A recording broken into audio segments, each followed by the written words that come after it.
Okay. One moment.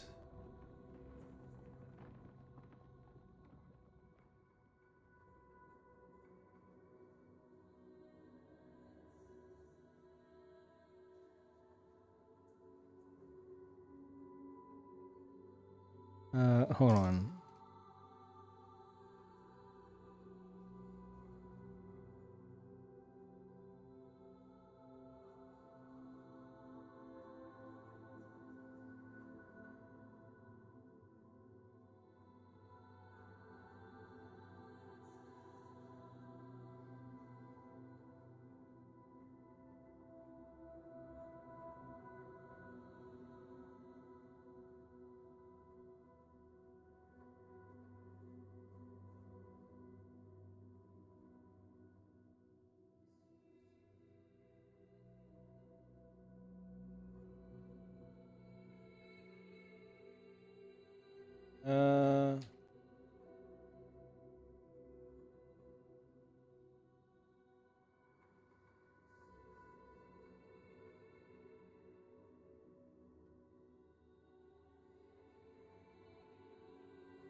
All right, sorry, I'm talking to Cody. Hey,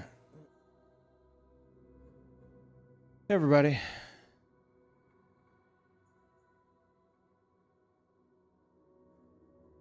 Okay, we're good. Yeah, he picked like the worst time to DM me right as I went live. Talking about the Xfish 33 review I wrote.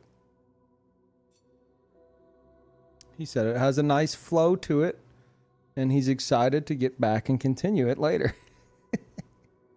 It's fucking long. It's long.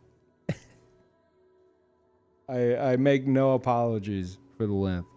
I do not care. But yeah.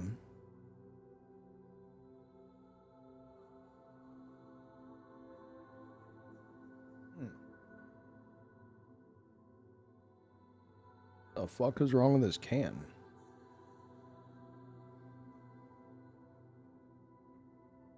Weird.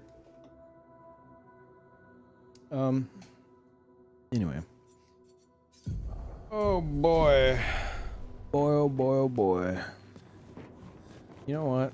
Are we set up for you know who?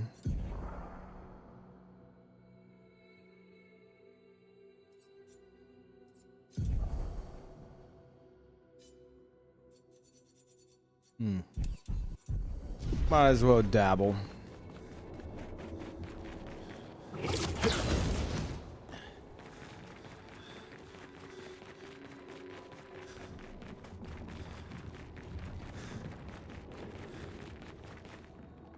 I want to make some progress. Let's dance.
Disagree.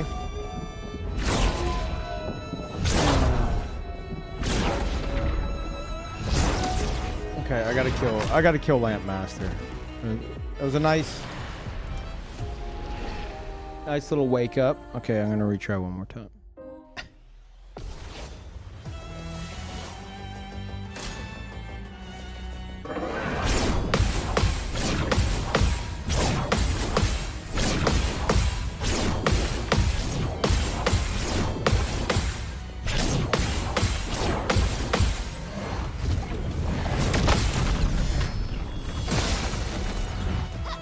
Let's dance.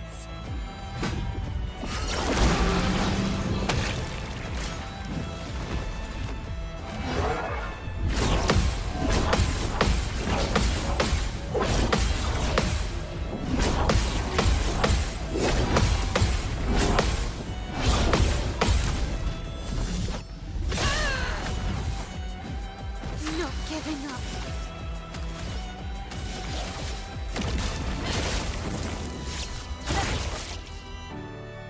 I can do it. Augusta.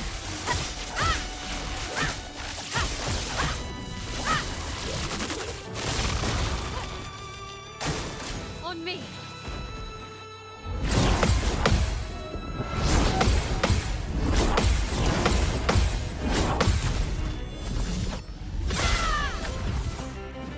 Time to hit big. This will hurt.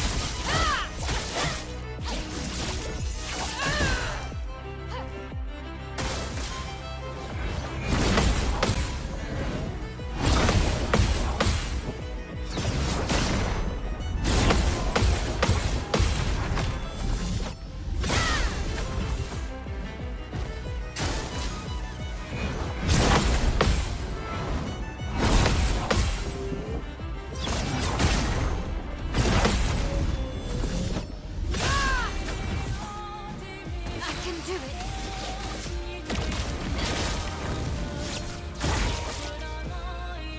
I can do it. Augusta.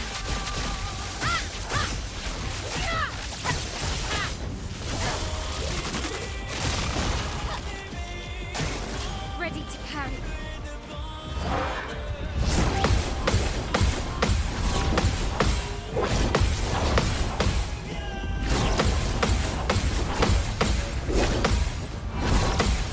Fuck.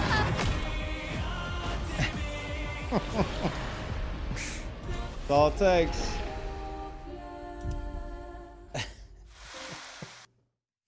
Okay. Let's not get too distracted.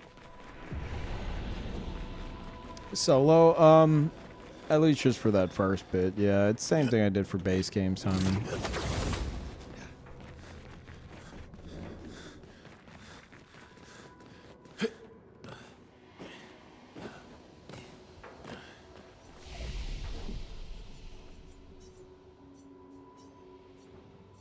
How's it going, chat? What are you guys up to? You're all playing Expedition 33, right? I would assume. One would assume.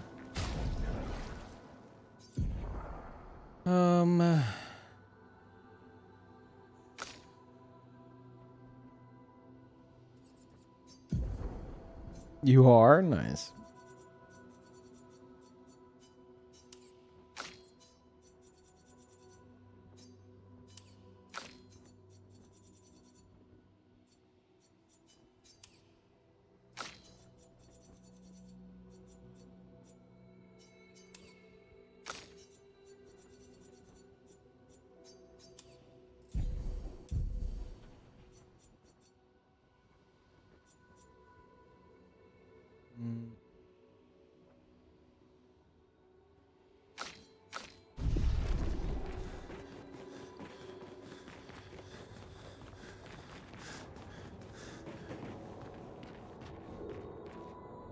Playing Atelier Ryza 1.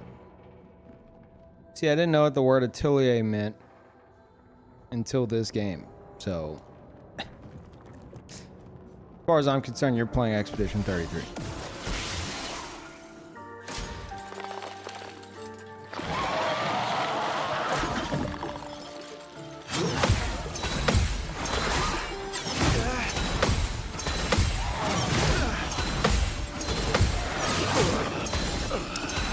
Okay, good start, good start.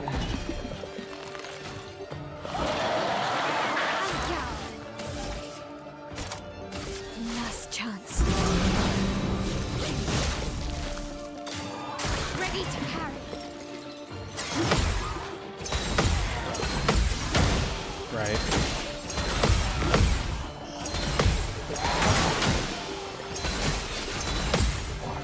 Oh, It's flowing. A brilliant light. Maximum damage. did 100% achievements on Steam and got Plat Trophy on PS5. Oh, you played it on both? Also disagree, you have not done enough Expedition 33. I'm ready.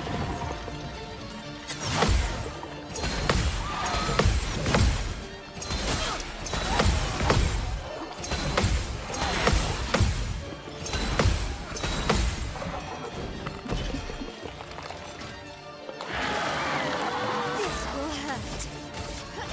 For gusto.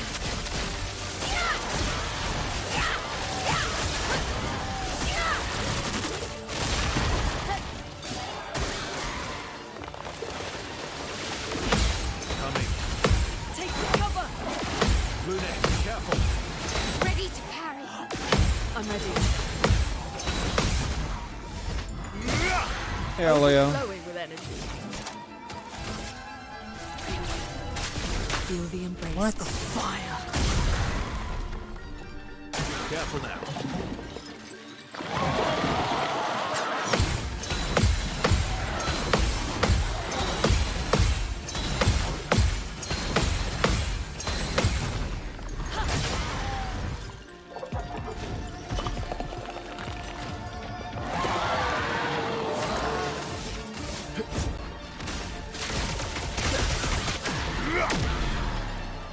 Let's carve a path.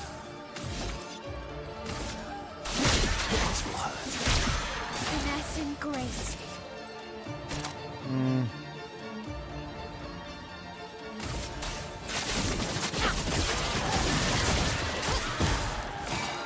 Careful now. Let's start. I'm ready. Okay. Reborn once more.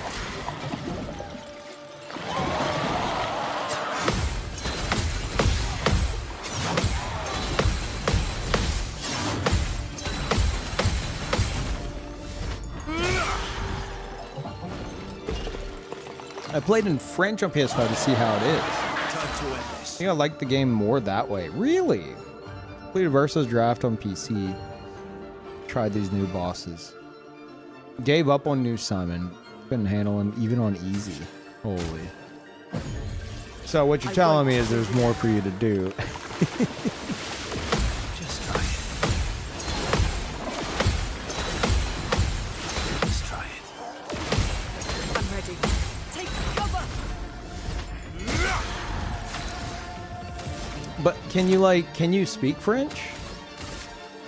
Or is it just because you've already experienced the game in English? And so you're just like, fuck it, I'll just put on subtitles.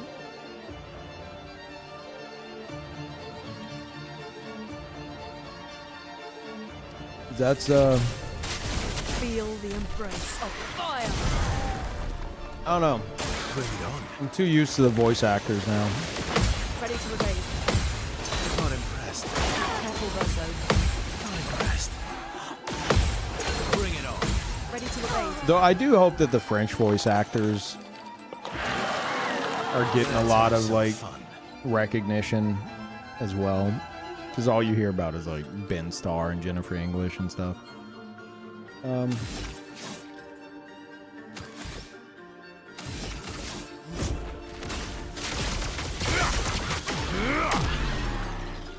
Let's carve a path.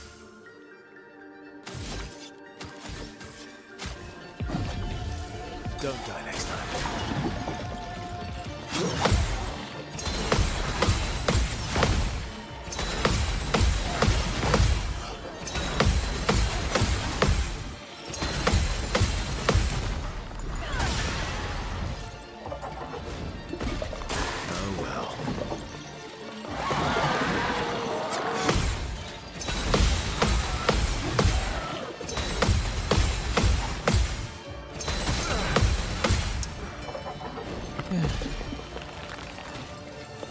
I did English voice acting Maximum damage. on PC to have at least something different. And to have at least something different entertain me again, you changed to French on console.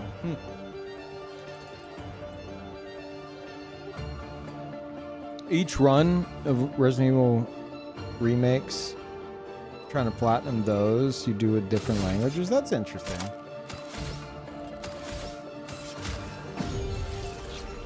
Thanks.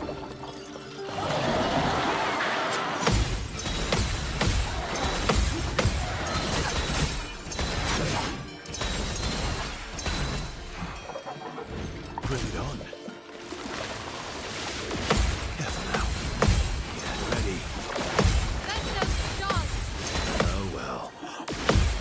Bring it on.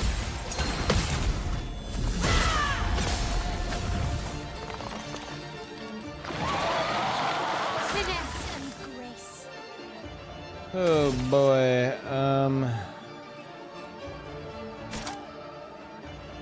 Yeah, sure.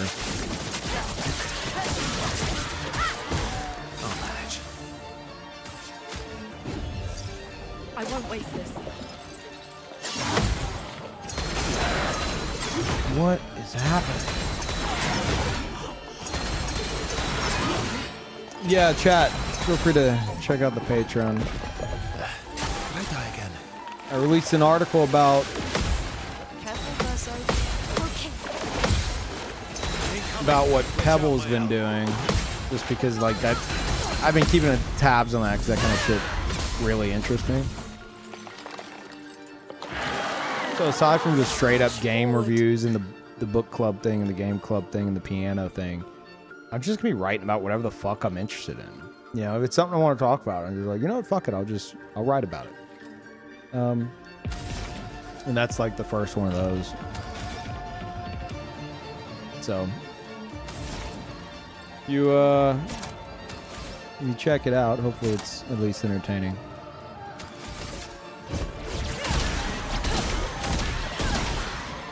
It's shot. Okay. Let's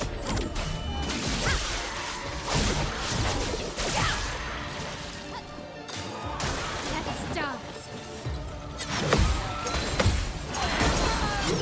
Oh my god. Not the run, I don't think.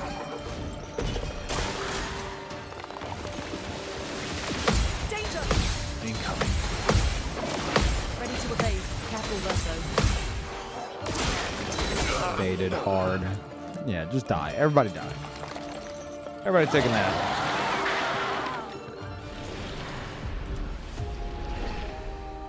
That was rough.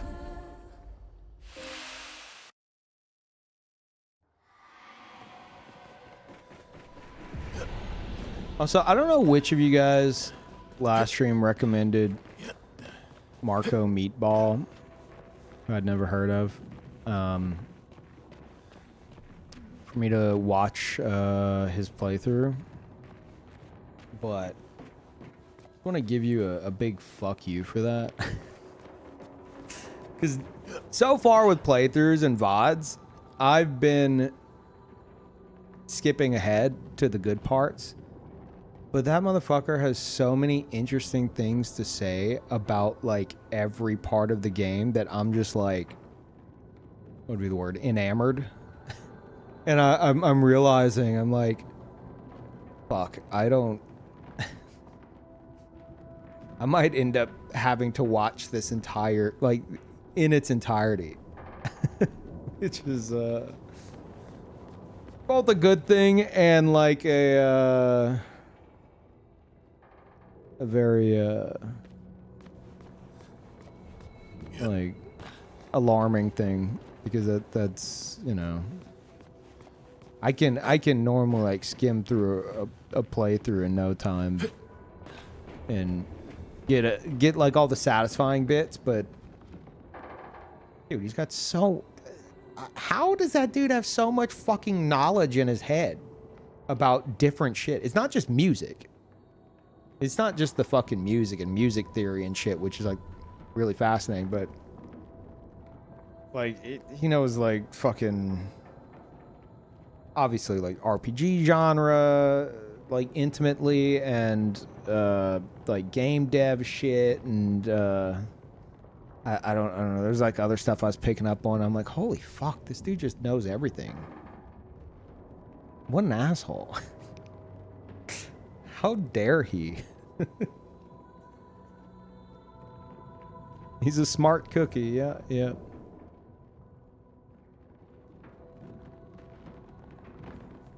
Knew you'd like him? Yeah. I watched, you know, normally like I'll kind of skip ahead in the prologue, but then like he kept picking up on all these different things with like the music and stuff and, you know, the characters and like the scenes. And I'm just like, okay, yeah, okay, I'll watch a bit more. And after like watching the majority of like the first, like episode, I was like, fuck. I'm in danger.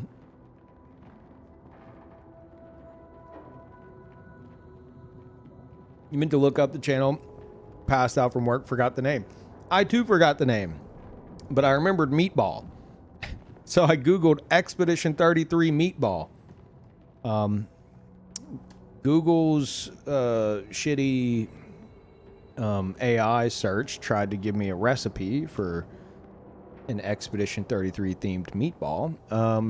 But below that, I saw the YouTube channel for Marco Meatball, and I was like, oh, well, this is more likely what was suggested to me.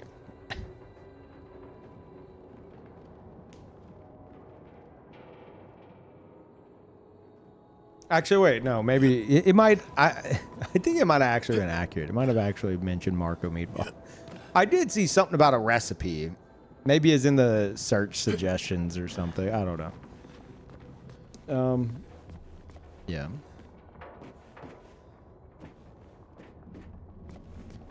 Oh, sorry, Mars. You might want to try to rephrase that.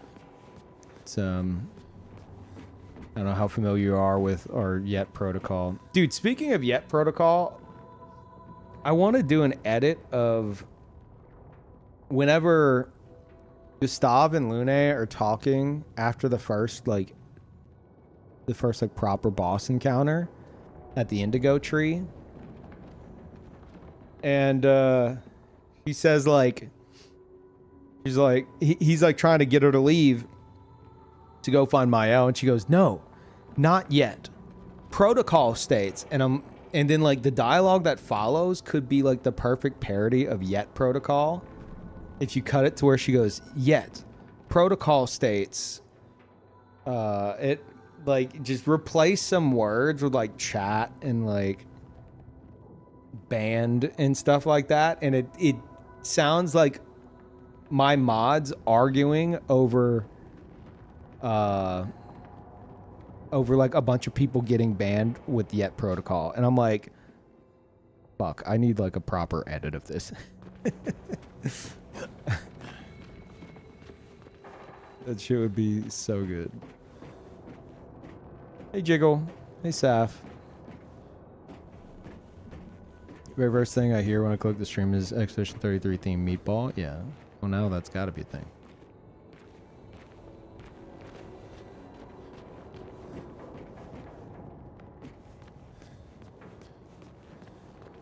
Yeah, but I'm pretty set on the lore. The lore through, is that what it's called? Whenever you do a playthrough with like a lore discussion focus. I'm pretty set on that now. I feel like I need to do one of those. I was even considering like maybe uploading like a YouTube video to promote it, just to, you know, be like, hey, I'm going to be doing this on X day. I'm going to be starting it. If, you know, you want to come join in the discussion, here you go.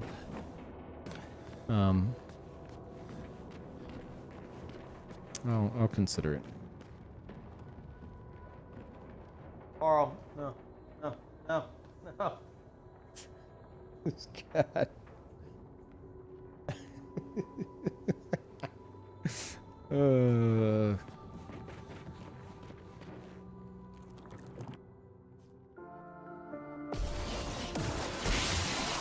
That'd be awesome. Gives From the Dark vibes. Ready to parry. You're talking about Marco, but you don't think you said anything too bad? Oh, no, no. Ah, shit. You got caught by Yet Protocol. So it's... I guarantee you, whatever you said was probably the way you phrased it. Like... did Peeve watch this by him, or has Peeve watched this, or have you, or did you? It's probably something like that. Flagged it as a potential spoiler, where it just purges you, and it's like, hey, you might have typed a spoiler. Double check and rephrase your message if you're certain it's not. Yeah, see, like some chatters know how to manipulate it to time themselves out. Rhizopod, watch this, and then yeah. So yeah, it's just the way you phrased it. So sorry about that. It happens.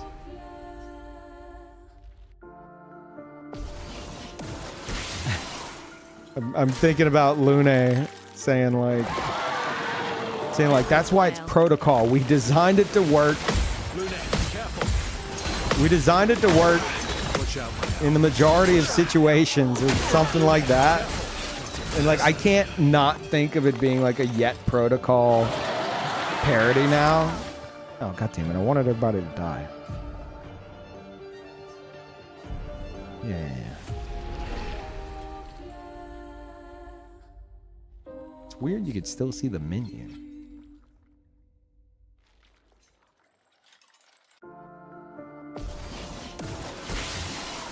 Okay.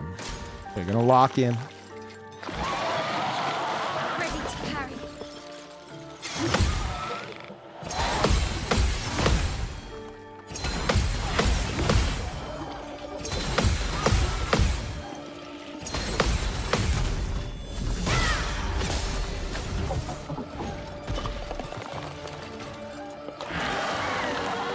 Spill some ink.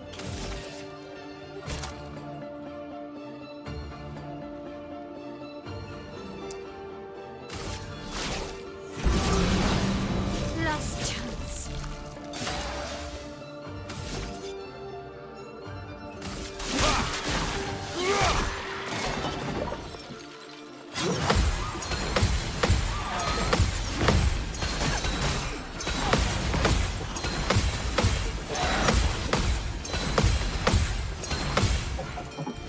Not looking good. No, it's not.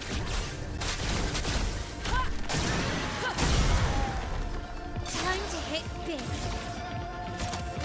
Prepare for annihilation. Dodge!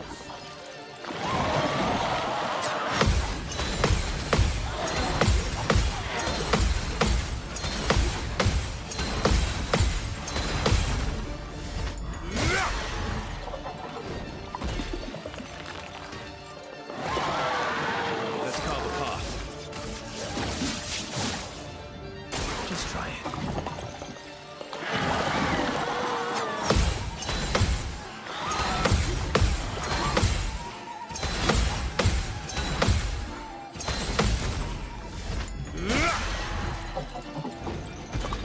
Please survive.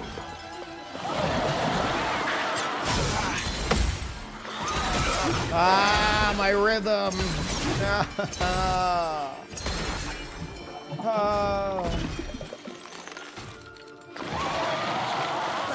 God damn it. Brutal. You don't get to die yet. Cat, are you serious? Hey, go. Go. You can't be right there. Come on. What are you doing? Okay, maybe you can be right there. Wait, no, that's a defensive Gamage.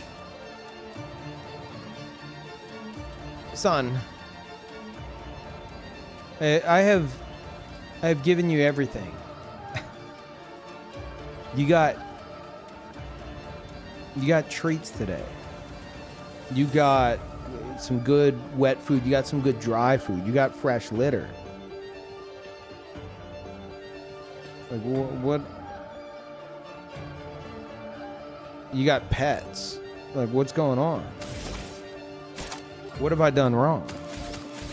Why must you torment me?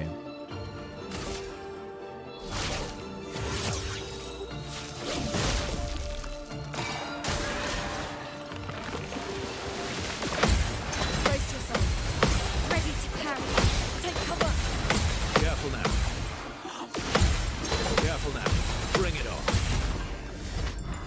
You didn't give him snuggles? He always gets snuggles. He's a lap cat. It's just right now, he's in front of the monitor, which usually implies he's after something.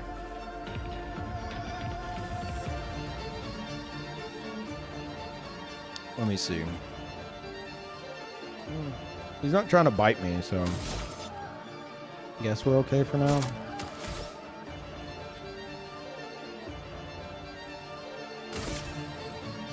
Yeah, no, they get snuggles every day. Because when I go to bed,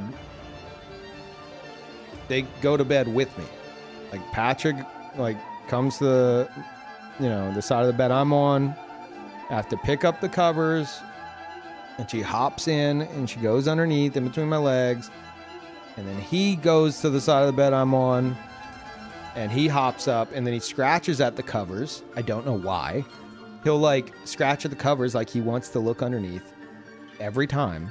And I have to lift up the covers and he looks underneath and he's like, no, I want to lay on top of the covers.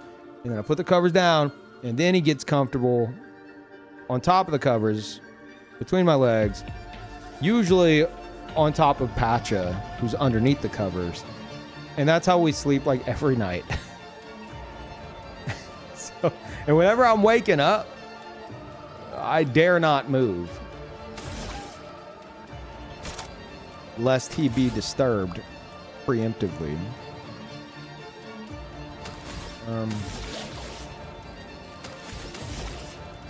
Oh, there he is. All right. Come on.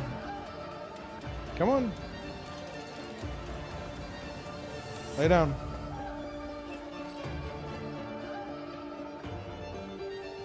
We're having to wait.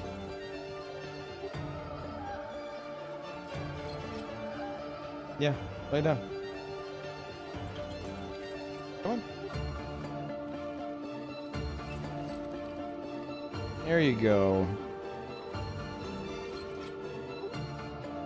Okay. He is officially comfortable.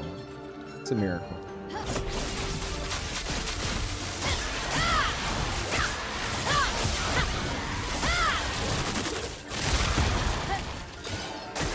Now. Ready to evade. Please survive. Take cover. Guard up. Not impressed. Careful, Verso.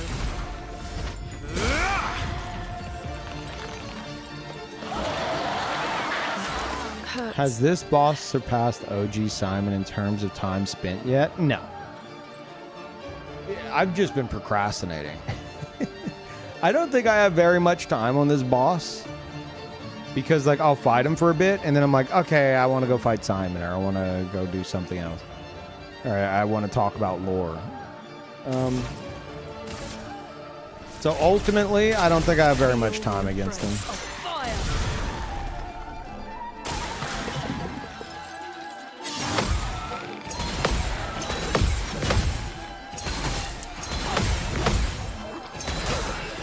Oh, why? Ready to parry. Take cover. Oh, brain, wake up. Wake up.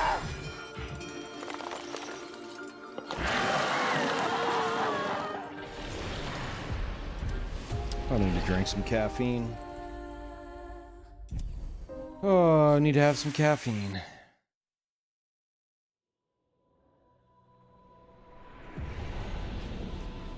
Mm-mm-mm.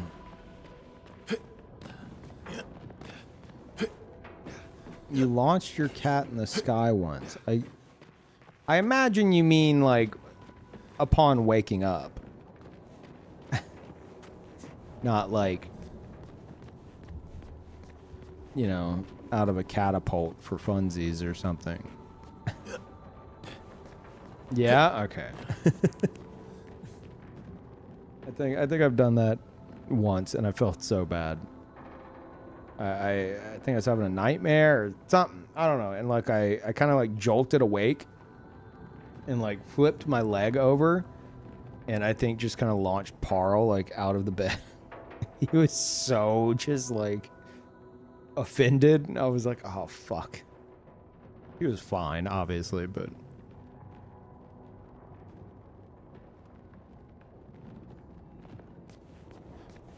ugh. Oh, I've taken a peek in Clea's house there. I haven't experienced much of her. I fought Simon a good bit. He'll do at least. I want Lampmaster dead. But for some reason, I think it's just the way the phases are. It kind of... I tire of it very quickly.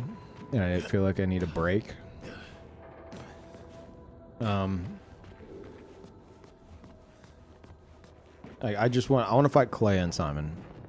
It's also like I don't really have much interest in this guy.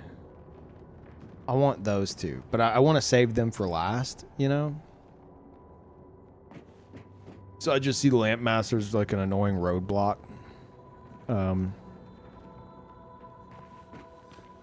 Yeah.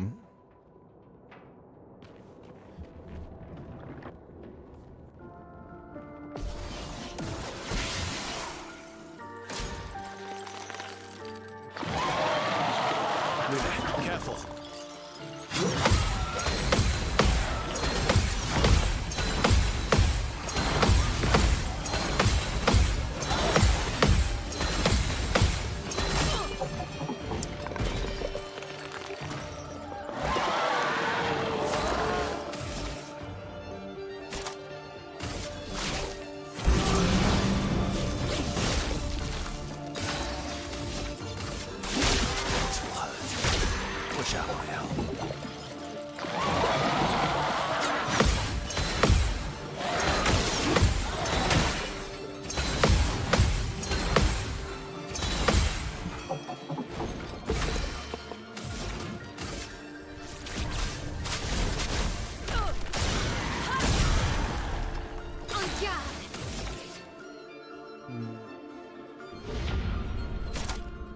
Hey, thank you, Kira. Welcome back.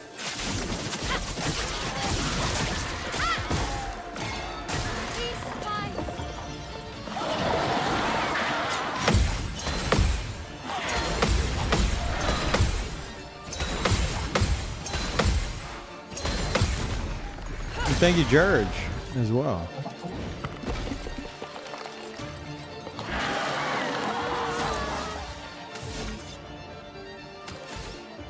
Huh.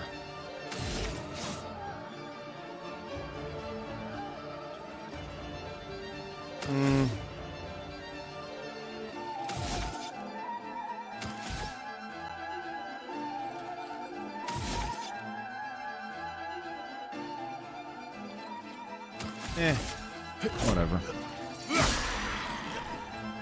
Careful now.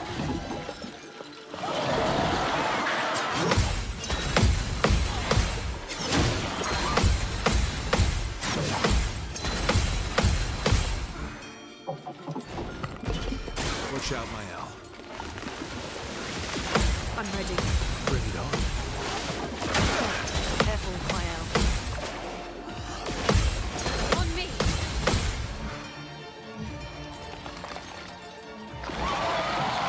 No margin for error.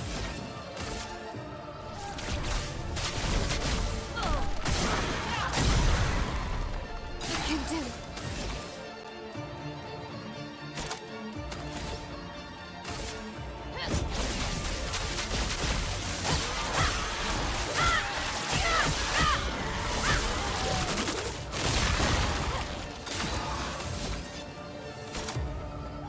This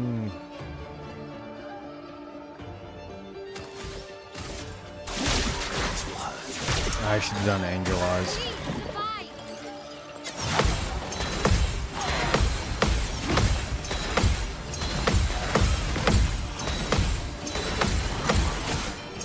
Cat.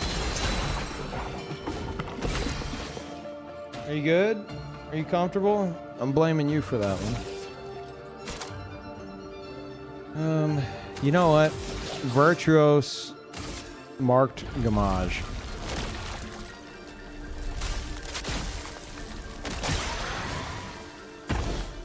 Roulette. Not looking good. I won't waste this.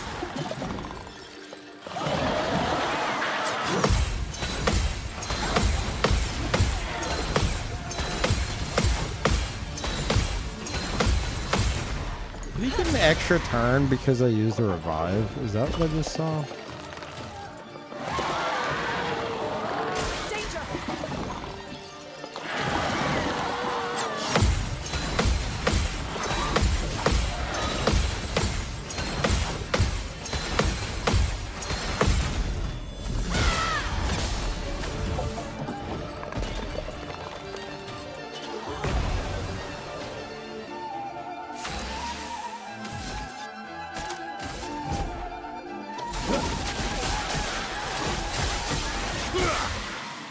Now's our chance.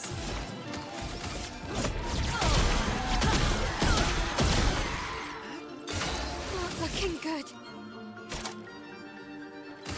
Prepare for annihilation. Yeah, 10 million's very low for Gamage.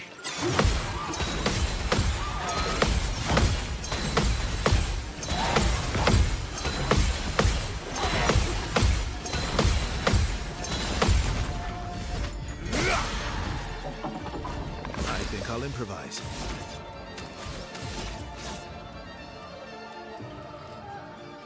Yeah, no, we're just gonna go pure Gamage. Screw it. Ready to evade. Careful, Verso.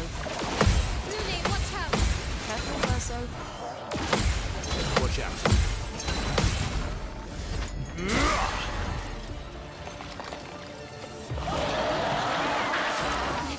Okay.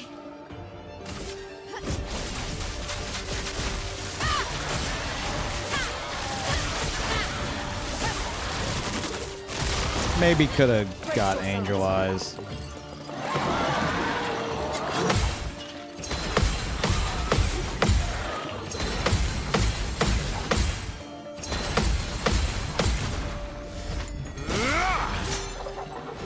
So much potential.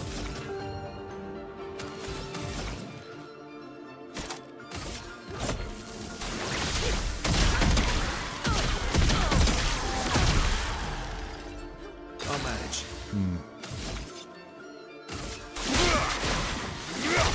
I can do it.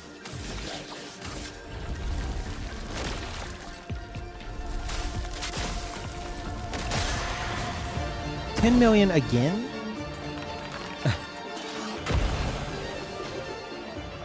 I can do it.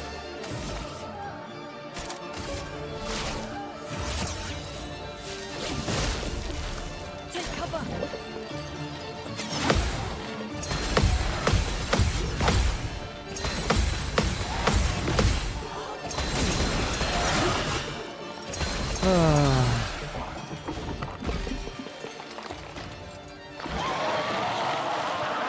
Let's dance.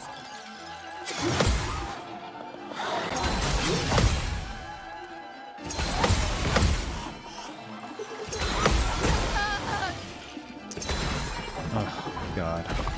I'll do it.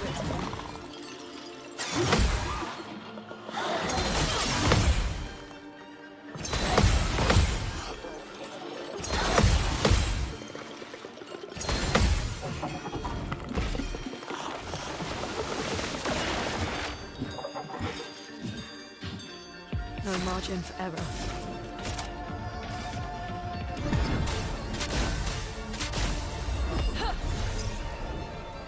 Horn once more. Just try it. Oh well. Oh well. Cut him down.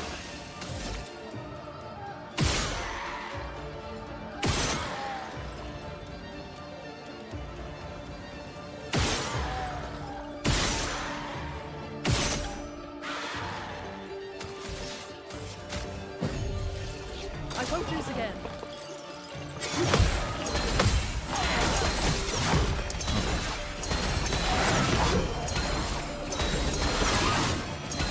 I think the delay between the lamps is shorter now.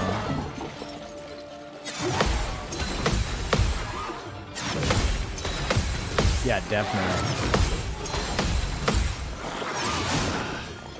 I think it is.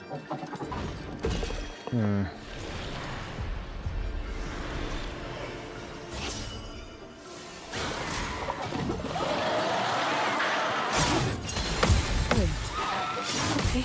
Useful.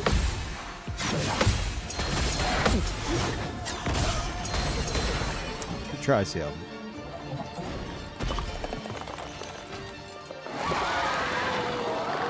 I'd love a dance. What is I'd love a dance?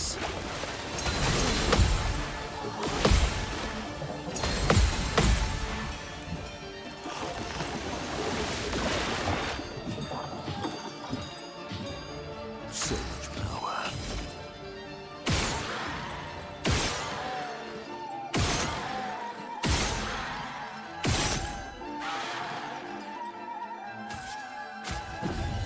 Lady Luck smiles today. I feel better. Useful. Good. Okay.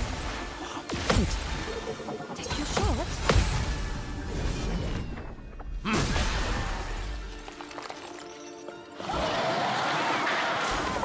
Oh my god.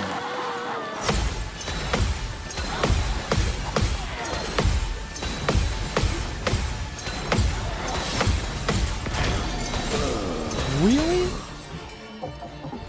I die? So be it. I must rage. Useful. I'd love a dance. Useful. Yours is a dance. Good. Good. And my turn.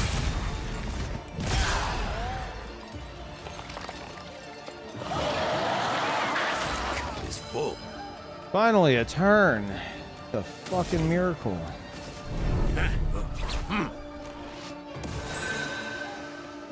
We're overdue for some mayhem.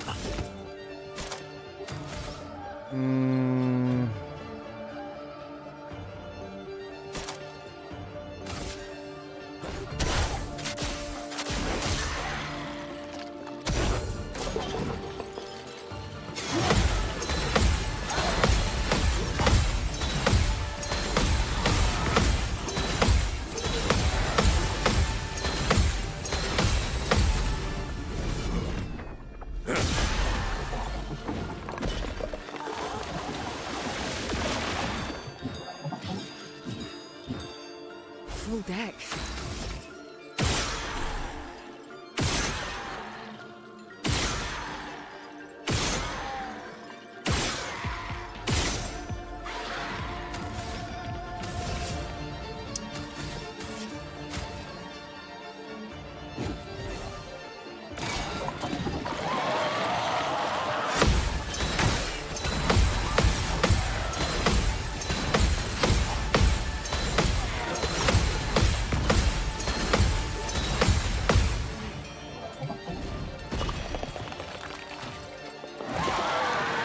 Take your shot. I feel better. Yours Good. It's not funny. Oh my god, I'm losing it.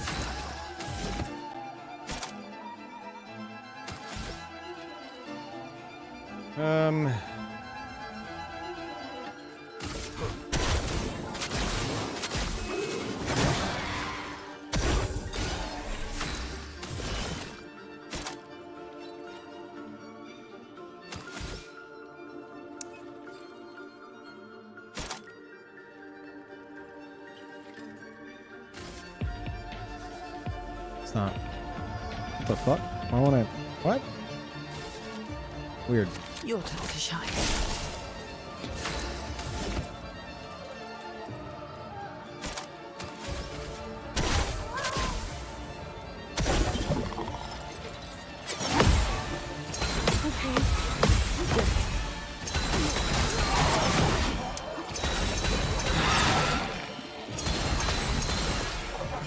Dude, we're making no progress here. That's more like it.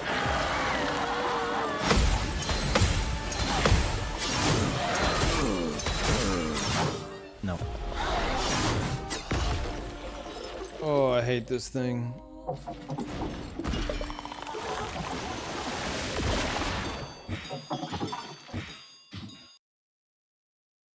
Oh, it'll take a moment.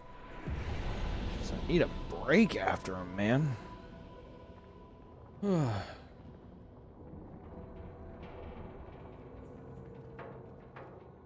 Have you heard about Parasite Mutant releasing a demo? It's supposed to be a spiritual successor to Parasite Eve?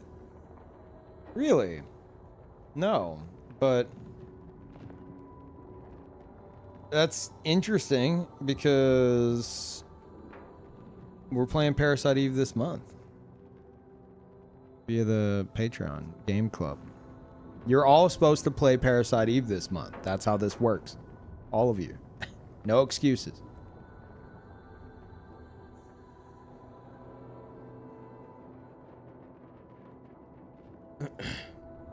But no, I haven't heard that.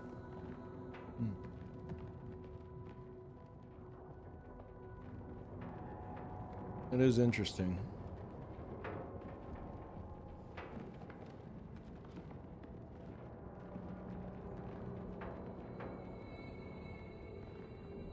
Does the lamp master just regenerate all every time? To my knowledge, from what I've experienced, which I don't want anyone discussing stuff I haven't experienced, but you kill him, he sacrifices one of his 5 lamps to come back. So he has, I would imagine, he comes back 5 times, so a total of 6 health bars. And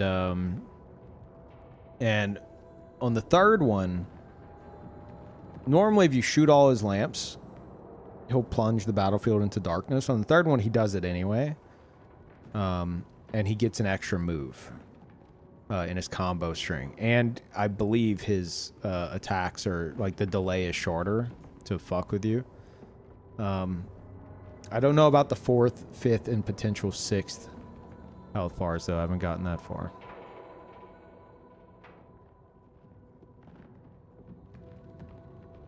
In December for Parasite Eve? I assume there's something in the something Christmas themed in the game or something.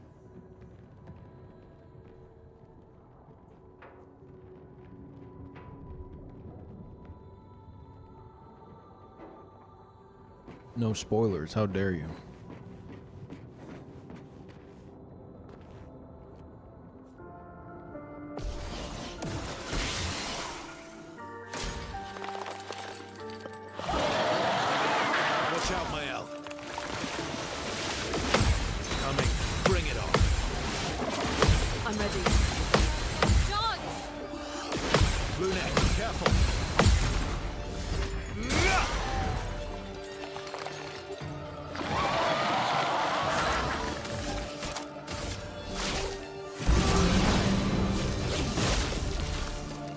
Chat, are there any of you that, like, dig into, like, the YouTube side of Expedition 33 aside from, like, first playthroughs?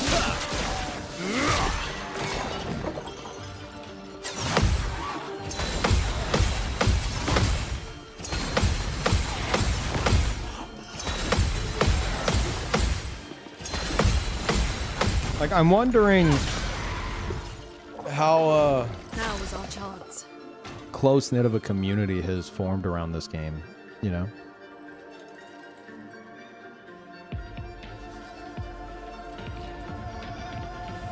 I watched a few with literary analyses. Watched Just Yours and played it. Nice. Be into some kind of randomizer challenge run. Haven't seen anything I like. Yeah.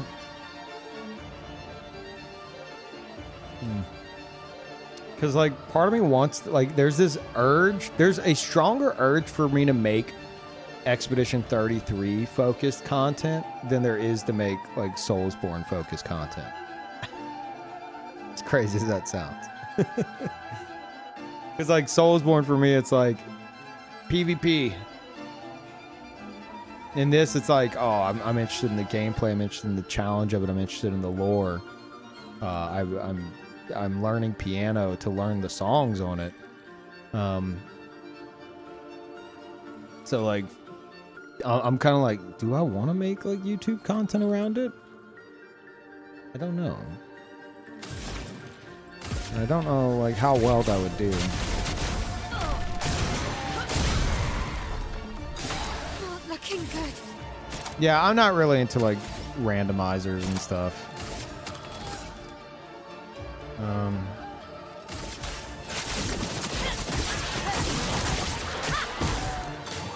Take cover.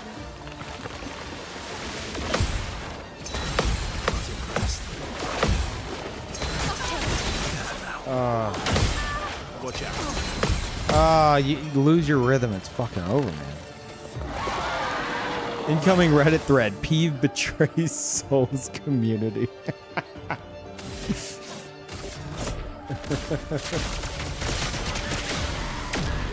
always come back. There are unironically people that think that, and like not necessarily that, but like in terms of like the PvP side of it. If you play other stuff that's not Soulsborne PvP, it's like, oh, you've abandoned it. It's like, motherfucker, like, I'm playing other shit.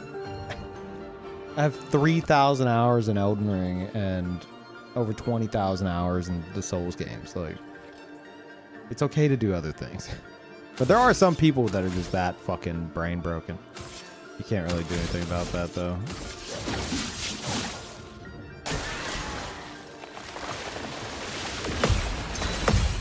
Watch out, my now. Careful now. Watch out. On me. John.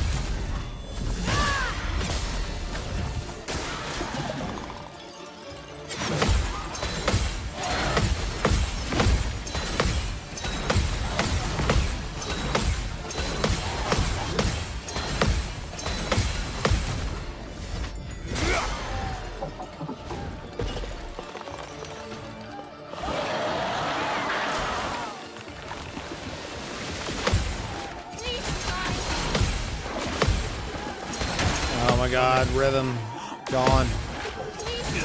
No, no, no, no, no, no, no, no, no. Shut.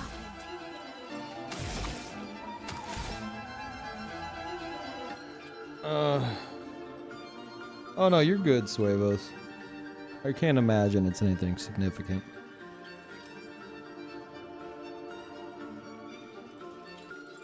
Low chance for Baldur's Gate 3 anytime soon. I want my main focus right now is getting past these bosses in the way I want to get past them. And then after that, I want to start a lore playthrough of this. But like I wouldn't mind doing other stuff alongside that. You know? I wouldn't mind that. World needs a well-done lore-focused playthrough of this game. Like the ones E&B made for Dark Souls 1 and Bloodborne. I haven't seen one yet. Well, you might be looking at the guy for it. Like, I really want to do that. And I think we could do, like, some... I wouldn't mind getting some emotes made for it. Like, what would be a lore emote around this game? The only thing I can think of is, like... Lune in like almost like a not necessarily a thinking pose because we already have that thinking emote, but Lune in like kind of like a contemplation pose with like a green glow as if she's looking at a journal, but I don't know how well that would work. 28 by 28. Nerd Lune? Okay, well, we can't just put glasses on her. And have people be like, oh, that's Lune with glasses. Hand with the journal. I want it to be like... I feel like I'd want it to be like the meeting emote. You know, the Better Twitch TV one. I love that. But that would have to be like a longer, like, Better Twitch TV emote. Because you can't do that on Twitch. Or like a double parter.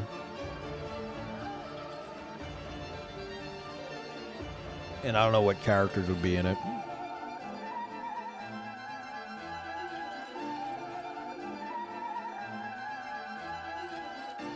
Should be a version of that, but my L writing.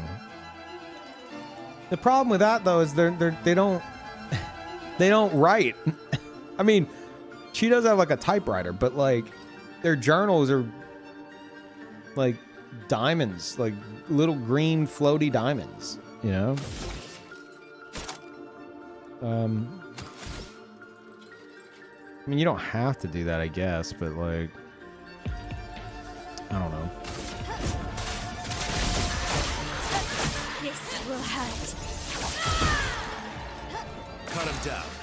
Painted Alicia with a letter. That's interesting. It will not fit in 28 by 28. Especially if she's supposed to have her scars and stuff. But I like where your head's at.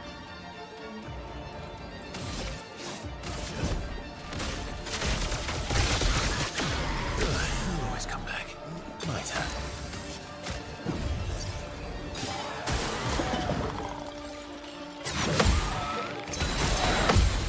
But like, I would want the context to be... Okay, can't talk and play. I'd want the context to be like, during the lore playthrough, whenever we're discussing lore, it's something you guys can post. I think it would have to be some kind of spin on the meeting emote. Like, during my first playthrough, whenever I'd be like, okay, here's some thoughts I have. Please don't weigh in on everything. Just post your meeting emotes, and everyone would post that instead. Like, something to replace that, I guess. Probably the best way to do it.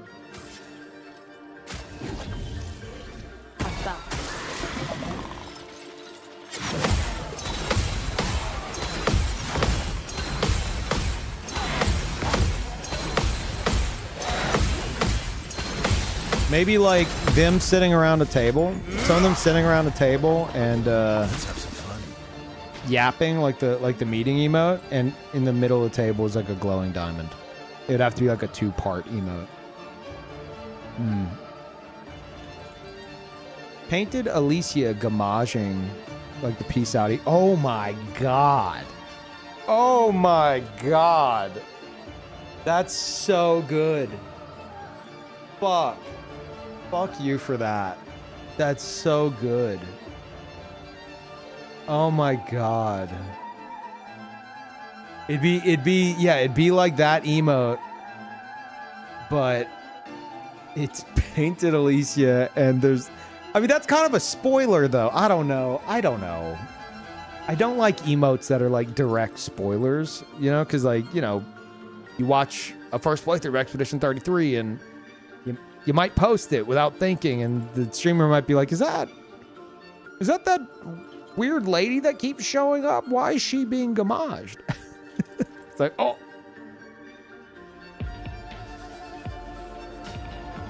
Can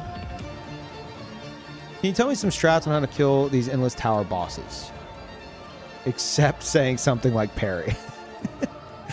You can't even kill Dooley's second phase without telling you to parry Duelist. Shit. I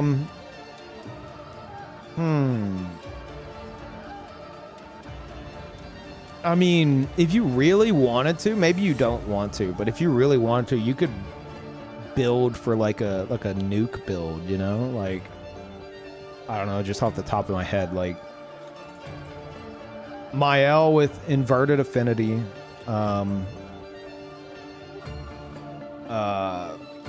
powerful when low health. Basically everything you have to boost Mael's damage. And then mark the boss with somebody else, and then have CL to give Mael double damage. She has a skill that does that. And then have Mael use Stend Hall on like her next turn. I mean, that would nuke pretty much fucking anything.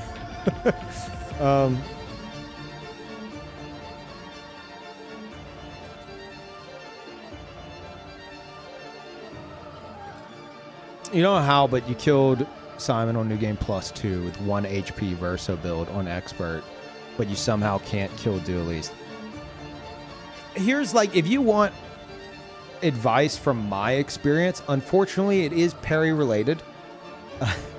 I'm sorry, but I can, like, the best advice I can personally give you, because like I don't really do like the nuke builds and shit like that, so I can only theorize that. But in terms of like the timings on Duelist, if I'm remembering correctly, like some of the more difficult ones, there's the one where in phase 1 where he just sends like everything at you. I think it's called like a sneaky combo or something like that, whatever the text is, and it just throws everything at you. During that, the camera panning is actually a tell of like that can help you pinpoint the parry window. So even though there's a lot happening, just kind of keep it on the camera movement as opposed to like, you know, the shit attacking you. So it's like when the camera moves, it's focusing on something coming in from the side. So like every time the camera's moving, you're fucking, you know, maybe hesitate for a moment and then hit it, but it'll help you like get used to the timing. And then phase 2 is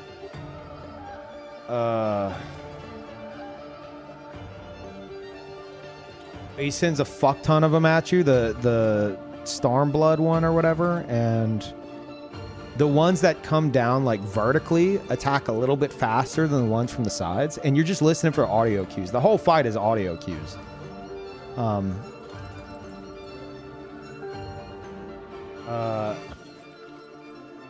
Yeah, like I said, unfortunately, all my advice would be parry related. Because like I have my own setups and stuff with like between like skills and characters and shit, but it's nothing that's gonna like destroy the boss, you know. Like I also do a ton of parrying, so yeah, sorry.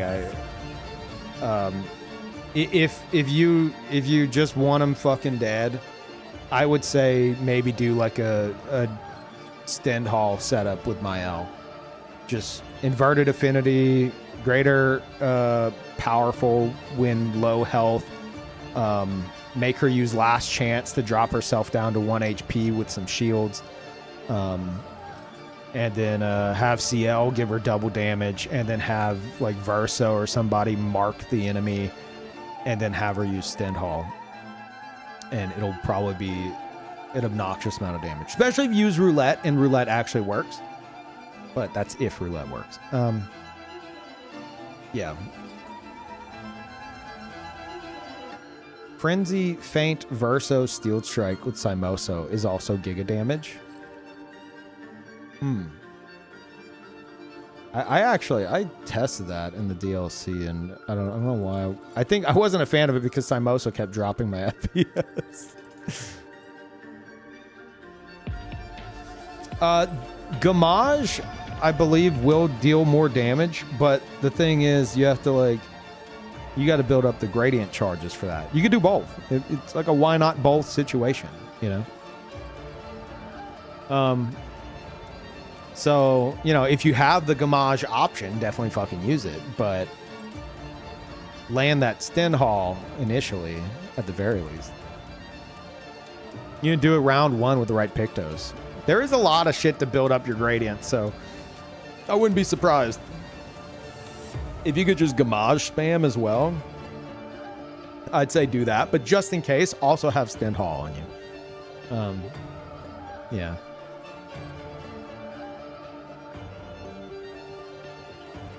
Easy phase 2 cheese is just solo Verso with no cheater inside Moso. Oh yeah, that's a good point.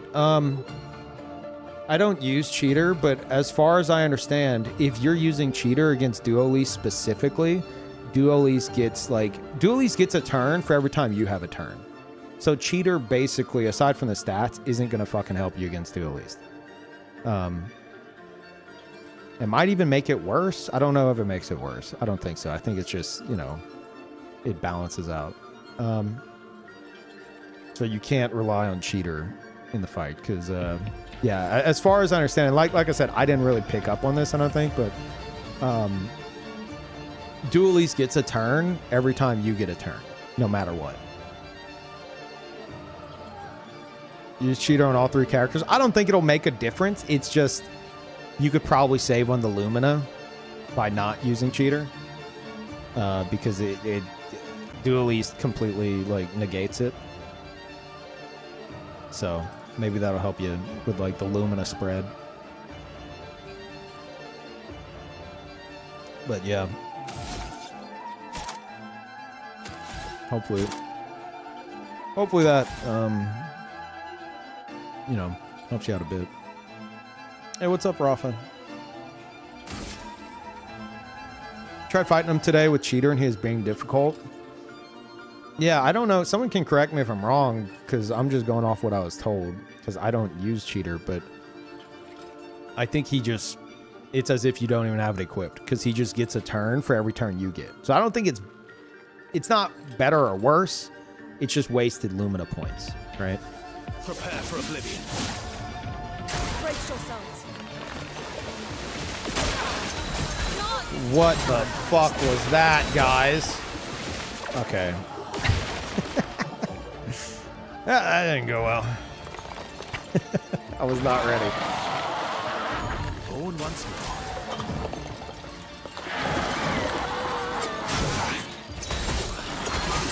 What is happening? My brain broke. 2 over. 2 over. Too much yapping. I have 999 Lumina on every character. On everyone, thanks to cheat engines, I don't have any problems with Lumina. I don't know if I can help you then. On me, ready to carry. Let's dance.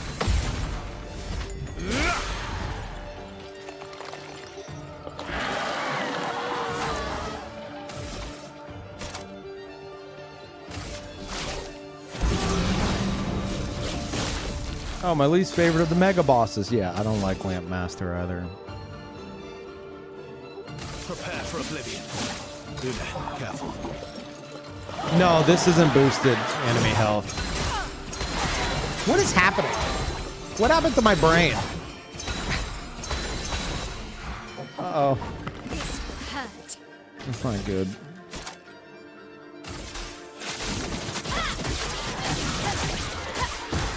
Let's dance. Let's dance. Let's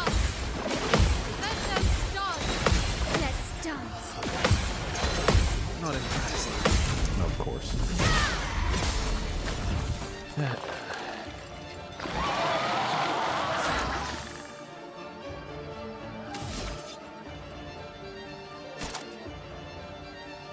Isn't it worse because it means you can drop below A rank and die due to it going twice in a row? Oh, what, having cheater? Again, I don't know exactly how that functions, but if it's how you say, then yeah, I suppose you would get like 2 turns in a row, and then Duelise gets 2 turns in a row for every character. So I mean, there's more risk of dropping lower rank if you fuck up. And you know, if you're using Simosa, then it can't like bring you back. I could see that. There's less time to breathe, you know. Like Johanna said, you do get 2 turns in a row from Cheater, but then so does Duo. Okay. Interesting.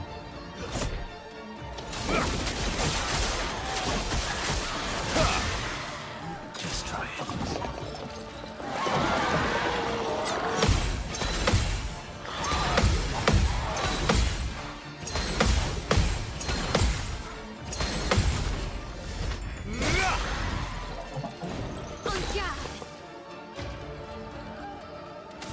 Yeah, roulette virtuos Gamache, sure. That'll go well. Get out of this canvas. That's the 3rd Gamache in a row, those virtuos, and did 10 million. Hell, the other 2, he was also marked. Like, what the fuck, roulette? This is bullshit, man. I won't lose again. Careful, Verso. I'll do it. On me. Take cover. Oh my god, my brain. On me. Okay. Okay.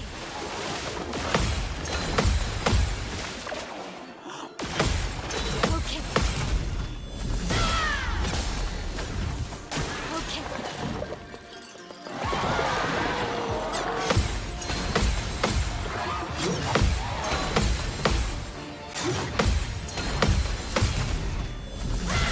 I guess you don't want to make your game a lot easier with Cheater because I love using Steel Strike. I mean, I love Steel Strike as well.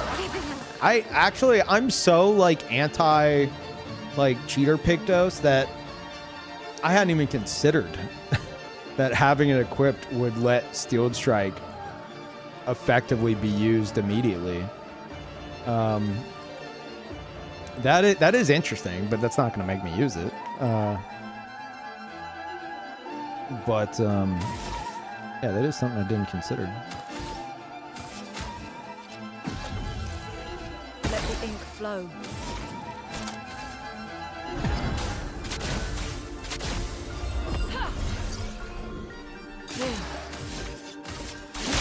This will hurt.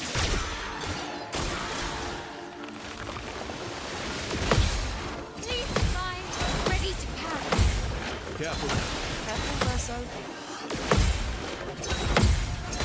Just jumping the gun on everything today, man.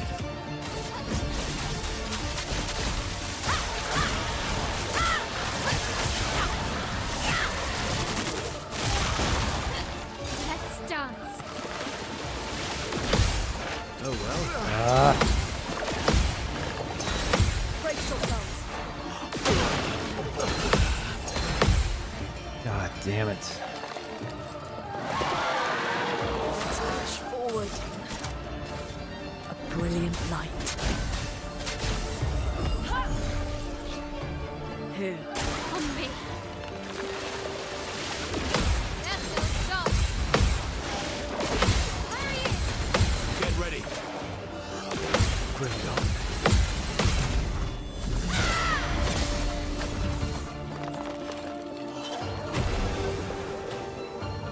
Let's go. Yeah, I mean, we got a ways to go.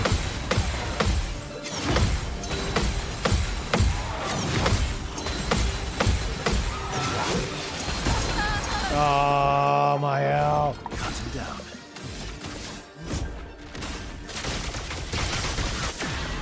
Always come back. Let's have some fun.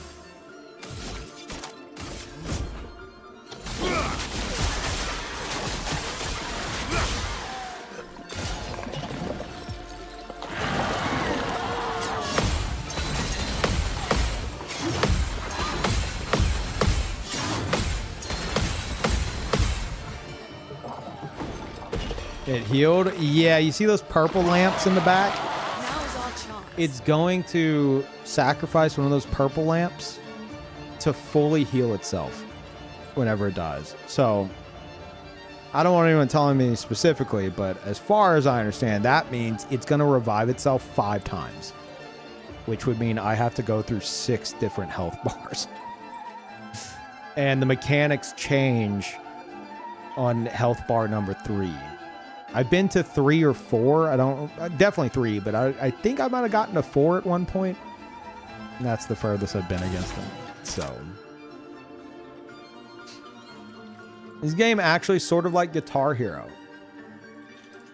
I mean, against this boss, there is definitely like, I mean, there's a lot of bosses where you could argue like, oh, rhythm game. But against this boss especially, there's with like the gaps between the lamps and stuff, like focusing on the rhythm definitely can help for sure. Obviously, I'm not going to say, oh, it's just like Guitar Hero. I know you're memeing, but there is some rhythm to it. Yeah, with the pairing.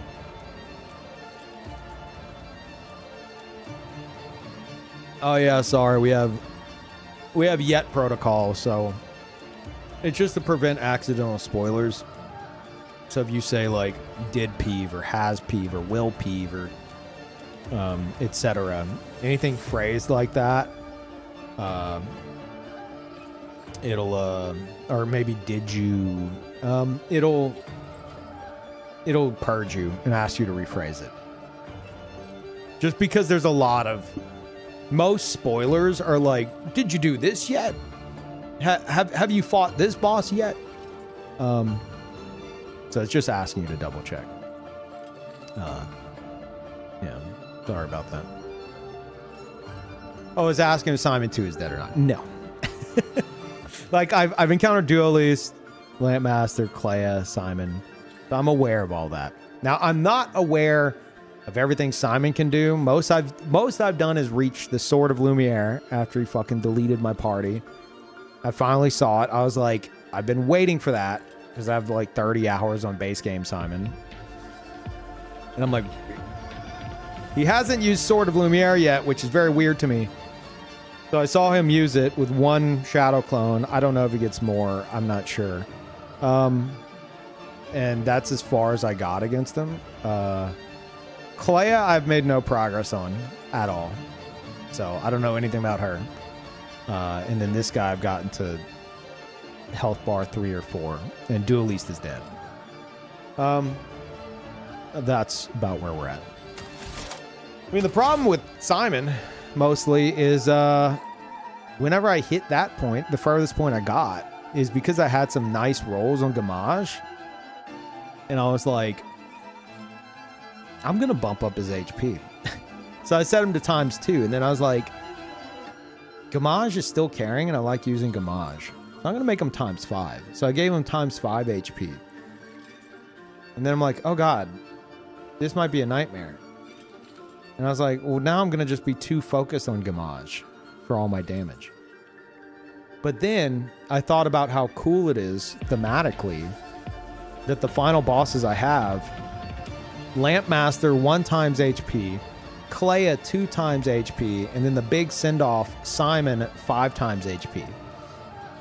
So that, at least on paper, has me very interested. But now I'm like, well, maybe I shouldn't use Gamage against Simon. But I'm still considering 5 times HP. So I might end up doing 5 times HP Simon without Gamage. And you have to keep in mind, I don't have very high damage compared to what I could have. And I'm not using Cheater. I'm not using Clea's Life. I'm not using Second Chance. I'm not using Energy Master. I'm not using like anything that I'm like, this is a bit too strong. I'm not using. So 5 times HP on Simon is kind of fucking psychotic for me. But it would be an amazing send-off, is all I'm saying. But this asshole needs to fucking die. Not with parries like that. Are you not using Simon's sword for that reason? I used, like, after I beat Simon in the base game and I got Simoso, I was like, I have to use this. And that was the first time where I actually modded HP of the enemies because I was like, well, quote unquote modded. Because I was like, okay, this sword's fucking cool. I fought Simon for like 27 hours. I'm using this goddamn sword. And so to counteract how crazy, at least it sounded, because I'm like, what the fuck? It's got like shadow attacks and it can like self-revive you and it's crazy damage and shit. I'm like, what the fuck is this weapon? I used it for a long time while bumping up enemy HP to like ×2, ×5, etc. as needed. And then I found I was getting a lot of FPS issues with it because I have longer fights, as you can fucking see, especially if I'm yapping. And the longer a fight you have with Simoso out, at least for me, like the FPS in the game just fucking tanks, to the point of like giving me headaches. Yeah, so I stopped using Simoso primarily because of that. But also because I really fucking love the look of Chevalum, the one that Verso has right now. I just love the design of that weapon. And it's got some cool passives as well that work with, like, you know, my love for Steel Strike. But I just think it's, like, the coolest looking weapon in the game. I want a fucking replica of that sword. So that's mostly why I'm not using Simoso. Yeah, basically my brain's broken and I'm I don't do myself any favors. Oh yeah, also all my characters have a max of, hold that thought. All my characters have a max of 200 Lumina.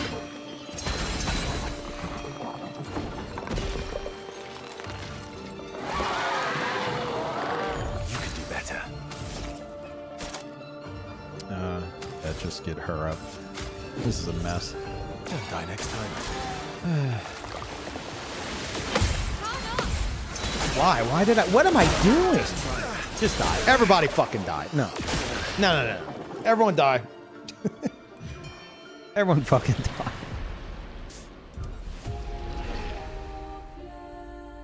What weapon do I use for my L? What's it called? I want to say lithium, but that's not what it's called. Lithium. Yeah, you switch to Virtuo stance on counterattack. I wouldn't mind using something different for her, but I do really like that, and it looks cool.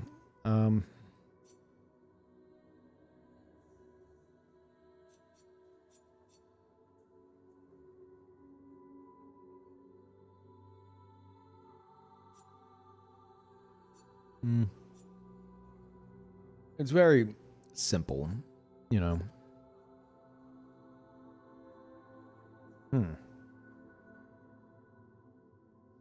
Damn, Badlam's pretty cool. What does that look like? Ooh, dang.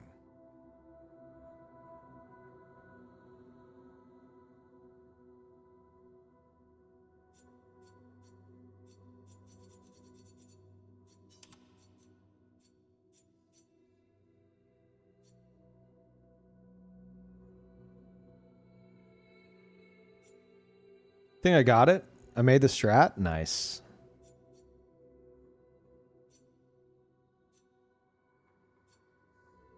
This is such a cool weapon. I tried to make use of it for a good bit. Wasn't fully vibing with it, but like this thing's very unique.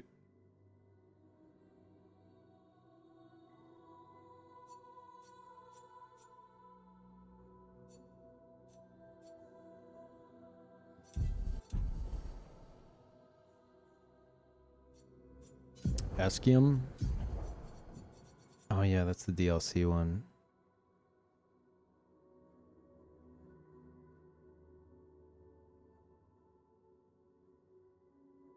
Right. Yeah, I didn't use this because I like using her higher AP abilities. So I didn't fuck with it. What does it look like? It's very important to me.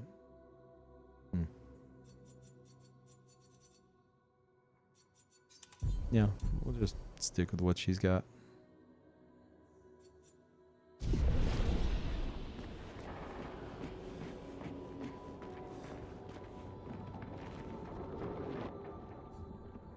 Remember seeing first weapon you get for Gustav in Spring Meadows for the first time? The design's cool. Oh yeah, I'm not a big fan of it. The Lancer one, it at least shows you up front the potential of like the high fantasy RPG weapons.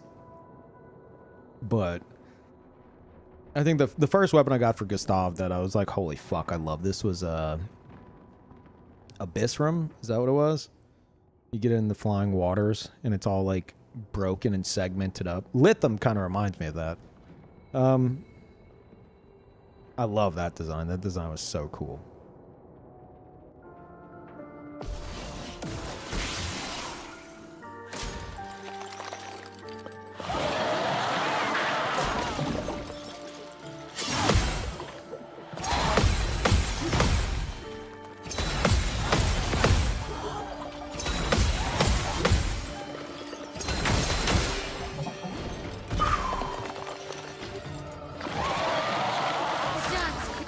Try to Eskin with Gamache?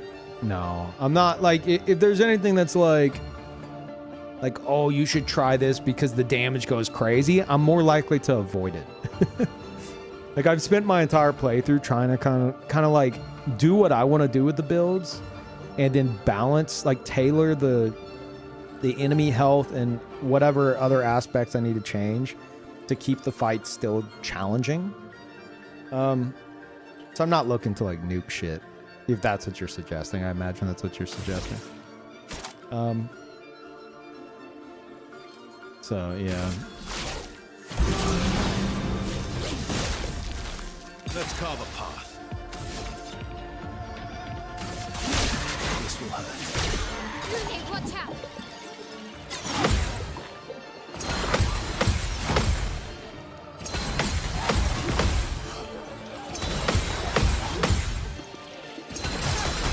Fuck off. I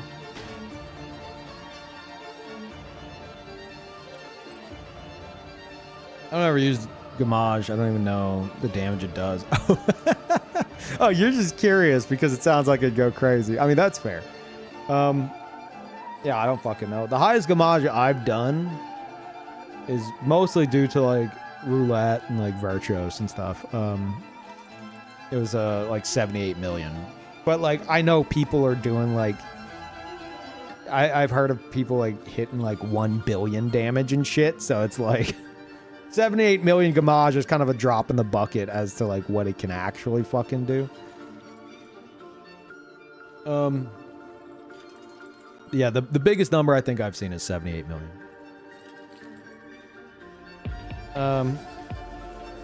Yeah. Oh, you know what else is crazy that I Feel the embrace of fire. heard recently? Okay. Apparently in an interview,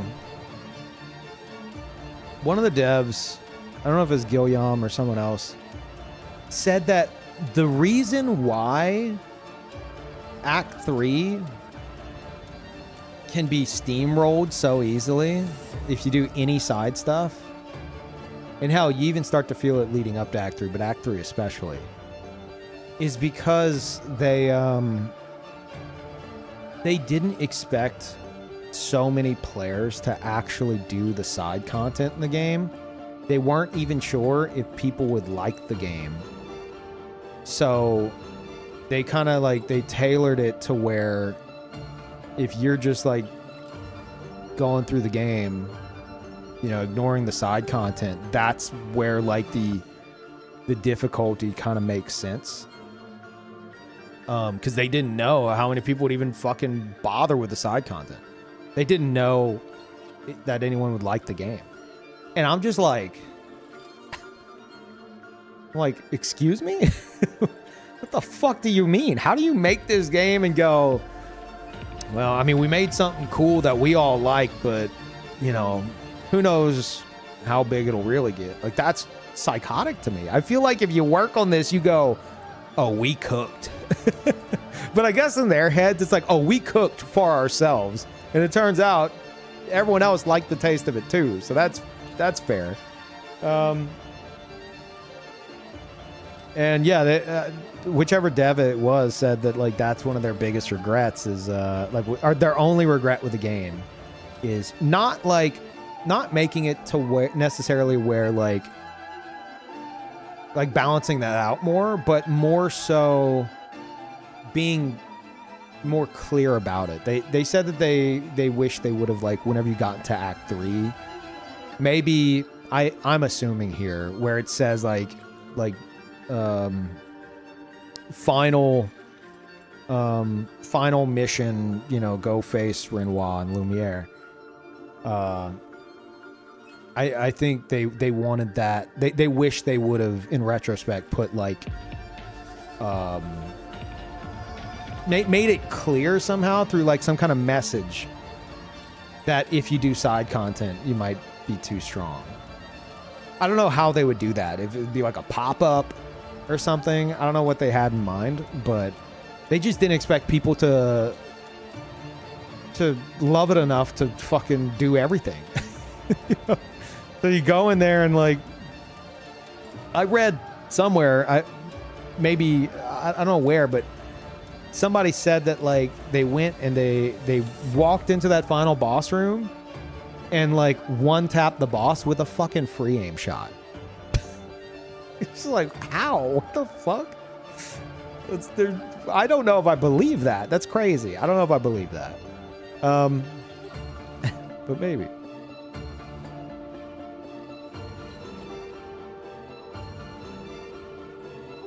With the current slop-consuming consumers, it's a fair question to ask as devs. True. Maybe as a bit of like being like, dude, we made something that we fucking love. Like, we made it for us. But with the current state of things, you know, it'll probably fly under the radar. Maybe we'll get like a very niche community, and then like it blew the fuck up, and people are like, whoa. This is possible?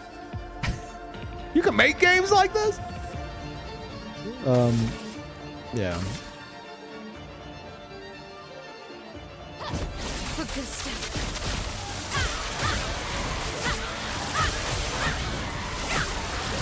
Because yeah, it's wild to me for them to say like we didn't know if people like it.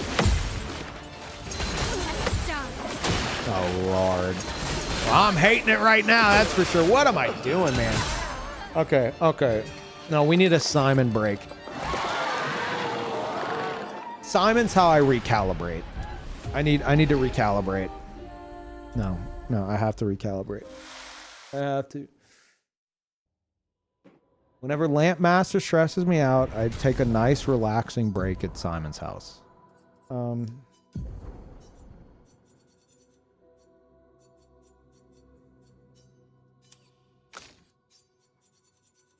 Yeah, vacation time.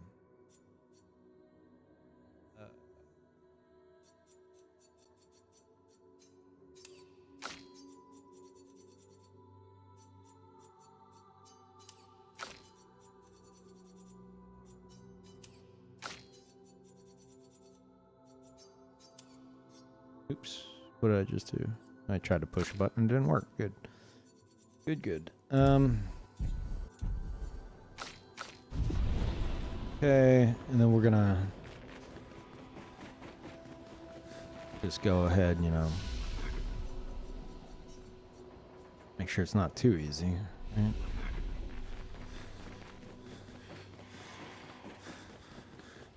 You know, Simon is I wish it was more difficult.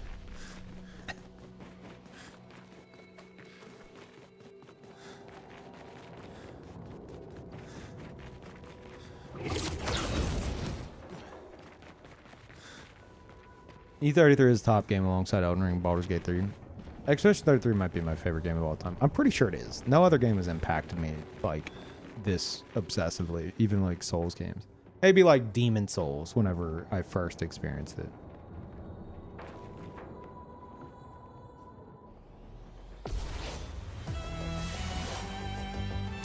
How many hours? Like 260.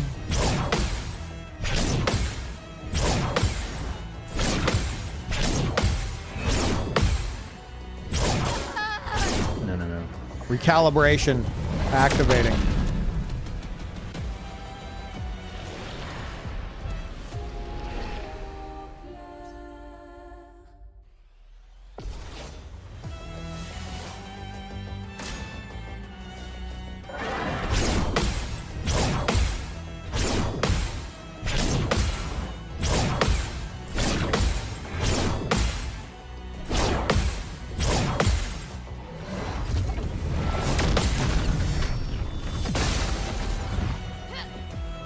I saw some pixels. Look at the pixels. They vanished. This will be easy.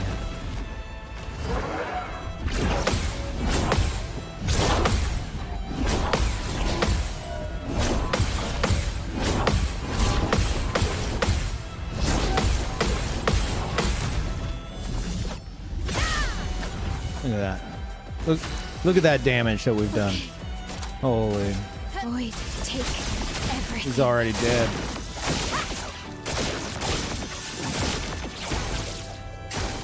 Okay.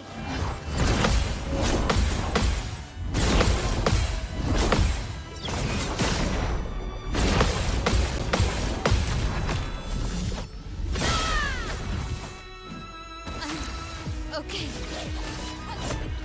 You can't escape.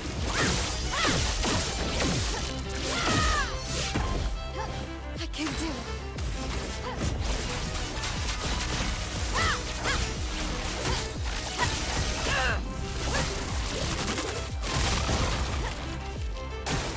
On me.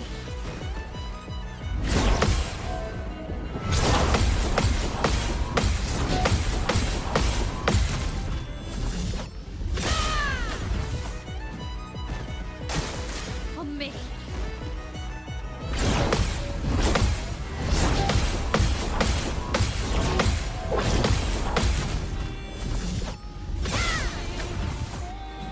Blades sharp.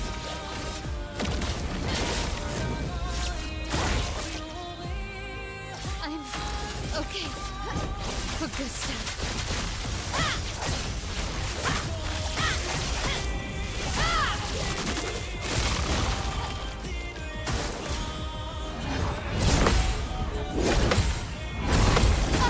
Fuck.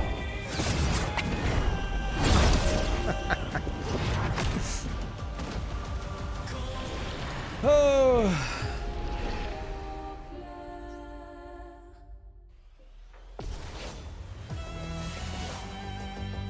Okay.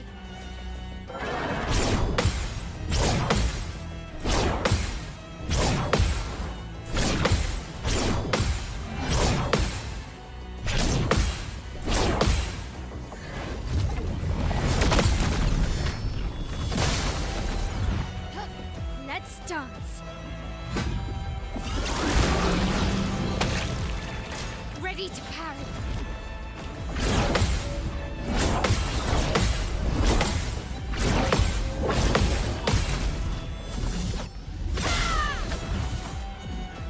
This will hurt.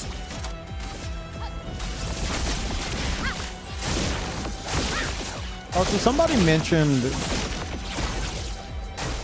Ready to parry. there's like an AGDQ speedrun of this coming up. I think that's illegal. You should go to jail if you speedrun this game. Or at least all speedrunners should agree to not skip cutscenes. You're not allowed to skip cutscenes. I'm sorry. You're just not. Cutscene percent, I think, should be a thing. Let's dance. Lore percent.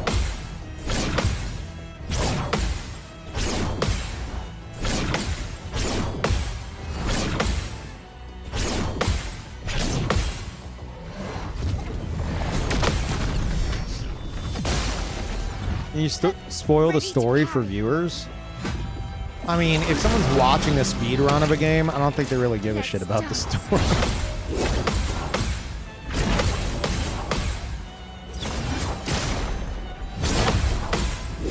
Let's be honest, they're gonna watch the ending, right? I can do it.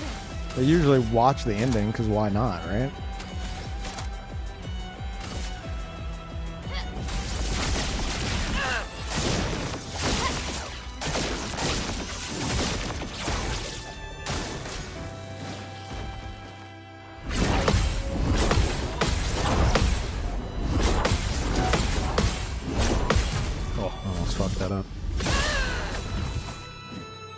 Time to hit big.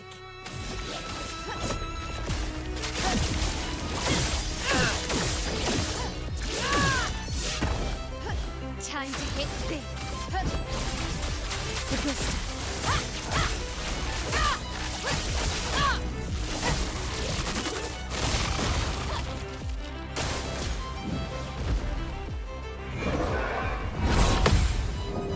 No, Mael, you idiot.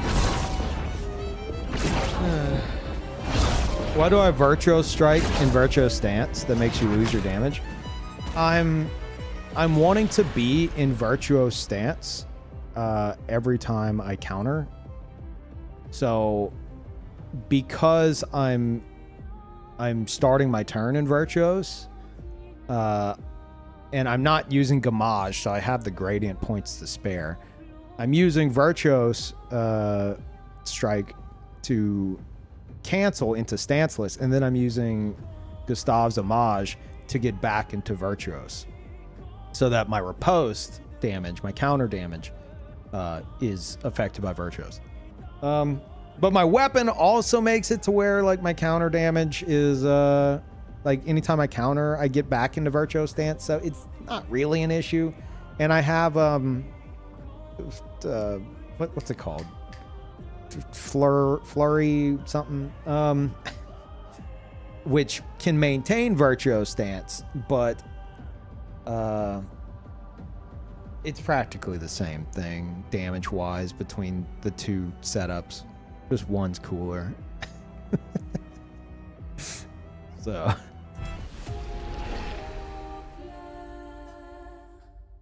why not just Flurry Fury to just keep it up 100%?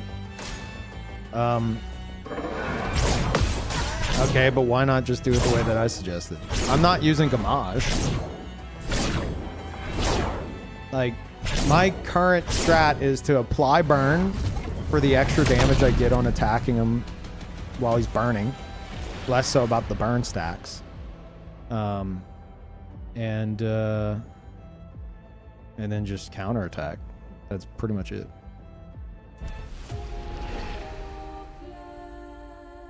Correct me if I'm wrong, but if you use Gradient 1 while in Virtuos, you just lose Virtuos Stance for the next parry. No. Okay, you're misunderstanding. And no, it's fine. I'm intentionally doing that because I'm using that, and then I'm going stanceless, and then I'm using Gustav's Homage that ends in Virtuos Stance. So it's essentially the same as Flurry Fury, but with an extra step. And I think because of Roulette, I haven't fully tested it, but I think higher damage potential, but it's hard to fucking tell. Yeah.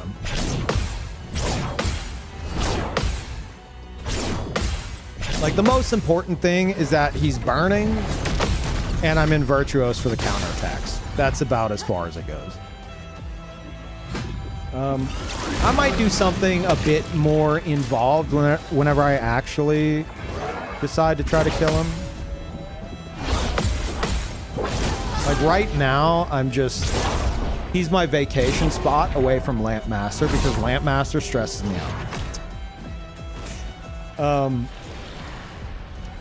Oh shit, I didn't mean to push both of them at the same time.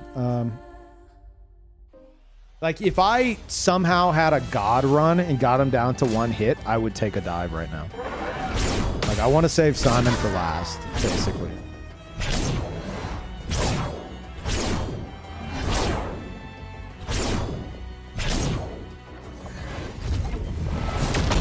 So I'm essentially procrastinating the Lamp Master fight. It's what I'm saying. This is just full-on procrastination. I fucking hate the Lamp Master. I don't know why.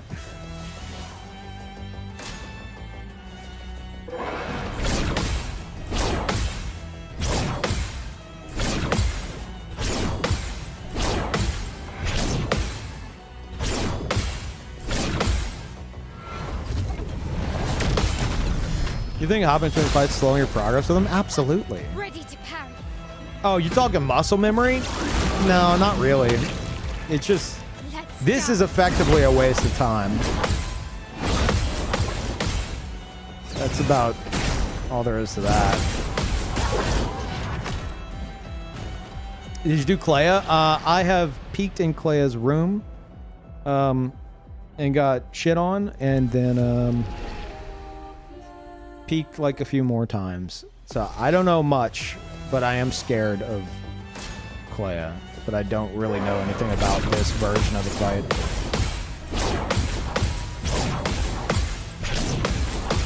Like, I love Simon. Lampmaster annoys me, and I'm scared of Clea. It's about how it boils down right now.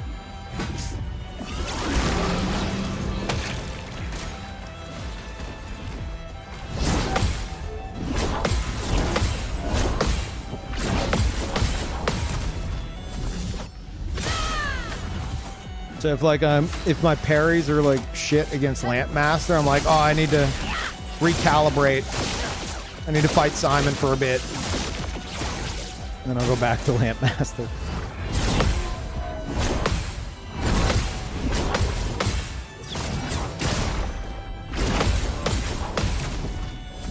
Someone have any lore explanation? Oh, absolutely. Simon's probably one of the most tragic characters in the game.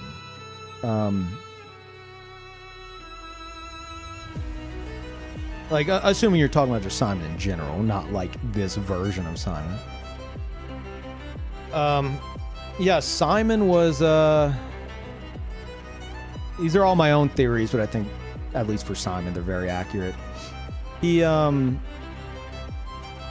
like, the Painted family came in to the painting with Aileen, obviously. And, he was a citizen of Lumiere. Him and Painted Clea fell in love. And then Renoir shows up. The fracture happens. Real Clea doesn't like what she sees of Painted Clea, probably because she sees what she could potentially have if she didn't, you know, have such a focus on, like, all of the responsibilities that she shoulders. Which is Painted Clea in a relationship. You know, if we're assuming Clea, like real Clea, doesn't have time for a relationship. So she's like, okay, fuck this Clea. I'm gonna have her just make Nevrons forever. So she kidnaps her, poses as her to Simon. Whether that's before Clea confronted Expedition Zero or around the same time, I'm not sure. But we do know Simon joined Expedition Zero to go basically see what the fuck was going on after the fracture, but he had the goal of finding Clea. Real Clea tricks him, says he needs to go kill Aileen, who he probably knew, I would imagine, maybe not, and gives him the power, quote-unquote, the power to fell the Axons. Has him destroy Clea's axon. And sometime after that, he actually encounters, we can assume, Aileen, or someone on behalf of Aileen, and told, like, no, you got it all wrong. She's tricking you, but you can still save the real Clea, or the Painted Clea that you're in love with. You need to go below into Renoir's drafts and face Renoir and stop him instead. And so Simon is like, okay, yes, anything for my love. He goes into Renoir's drafts all by himself, Giga Chad. He goes down, he somehow ends up in the abyss. And just, I guess, like, the overpowering, like, essence of Renoir and being trapped in the abyss and everything just fucks with his head and just, like, torments him, and he loses his grip on sanity. And by the time we encounter him, he's just this husk. And then whenever phase 2 kicks in, real Clea is like, I thought you loved me. You don't love me? You're supposed to be rescuing me. What's happening? And, like, fucks with him, and he basically goes, like, Super Saiyan. And yeah, whenever, you know, we finish him off, I guess he kind of snaps out of it for a bit and gives us Simoso. But basically, everyone had a hand in fucking with Simon. In fact, he's missing his hand, which I like to think that somehow it's related to the barrier, where I believe Clea wiped out Expedition Zero. And that, I believe, is whenever Painted Renoir and Painted Verso, or Mirror Renoir, Mirror Verso, became immortal.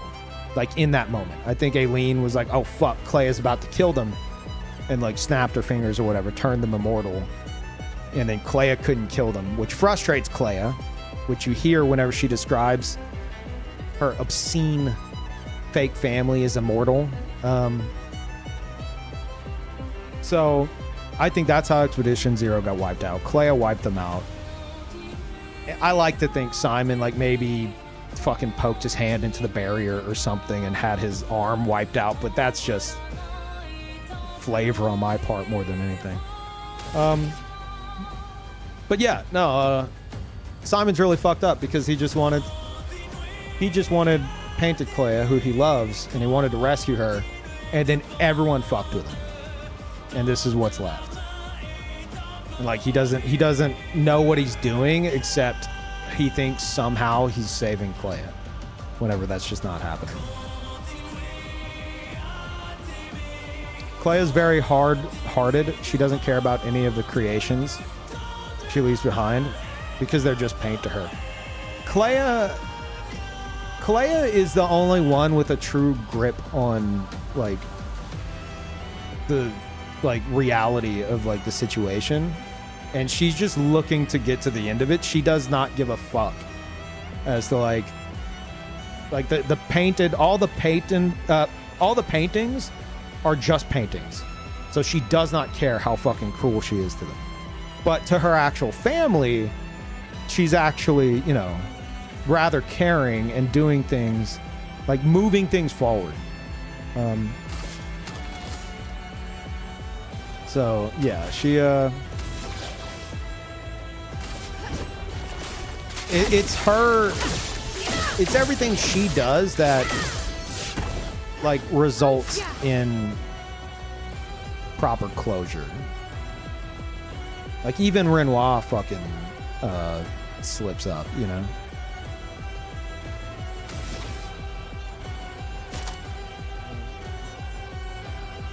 What was I doing? Oh yeah.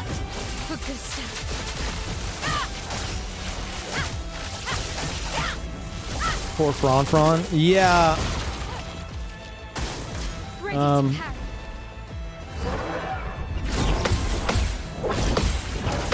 Hold that thought. I always forget that. I think Francois was made by Clea whenever Clea was a kid. Like, probably right alongside Esquier. And then, as we find out soon after, we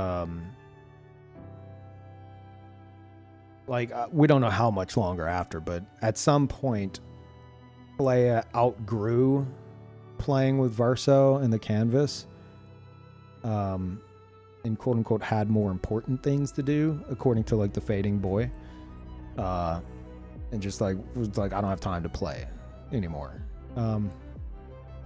And that's probably the last that Francois saw Clea. But,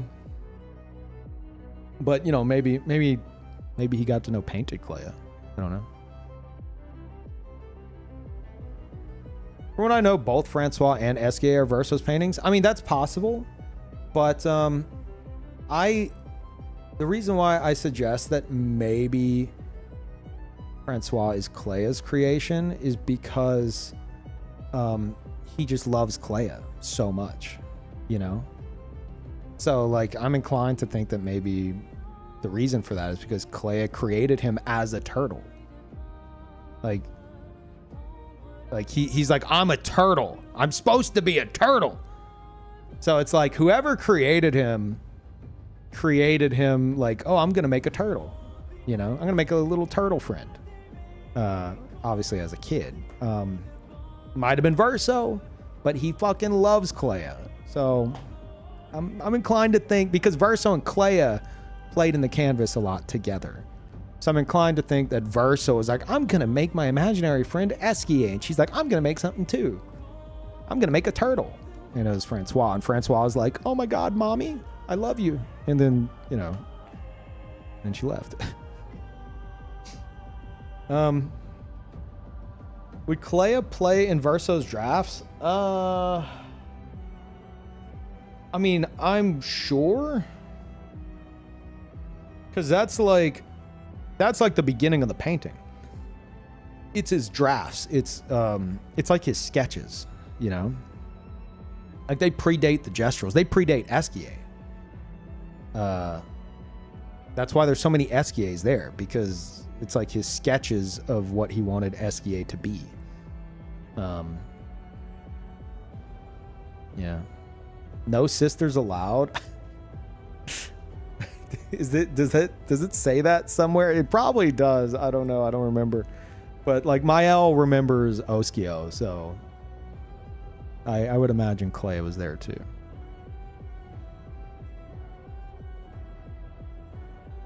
SK is based on Verso's plushie. Yeah, I know. That's why. Like that was my realization moment. That's where I slipped into the fucking lore deep dive. I was still in Act 2. Or no, sorry, Act 1. Wait, Act 1 or no, definitely Act 2, obviously. Cuz we're in Verso's room. I was still in Act 2. I got to that room and I saw the plushie on the bed. And like I think that's where I ended the stream, and then like when I was going to sleep I was thinking about it. I'm like wait. Esquier is like the most powerful. Something somewhere talks about how Esquier is the most powerful being in the universe. And I'm like, that's a kid came up with that. And, you know, putting 2 and 2 together with the plushie, I'm like, Esquier, that's not a plushie of Esquier. Esquier is like the plushie brought to life. Esquier is an imaginary friend. And then that's where everything started to click with like all the areas I'd been, and there's a piano in every fucking area, and Verso loves his piano. And I was like, Act 2, I'm like, I think this is a world painted by Verso. And Esquier is his imaginary friend. In my chat, I was like, don't y'all say shit. But I'm about to drop what I think is a lore bomb, and I don't want anyone to comment on it. Everyone's just posting the Better Twitch TV meeting emote and just not saying anything. And I said that, and they were behaved, but I did see someone say, clip this. I don't know where the clip is, but somebody clipped it. Someone was like, clip this for later. So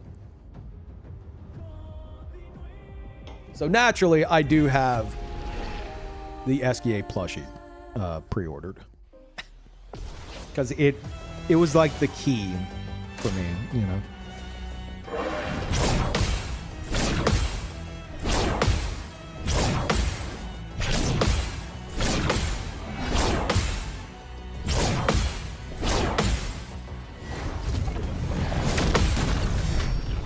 You have a clip of the Simon moment? That was so good. Oh, there's a highlight of that. You could just go check the highlights section. Yeah, the final fight with base game Simon after 27 hours. Yeah.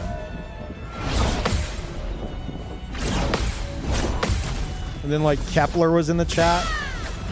They gifted 33 subs.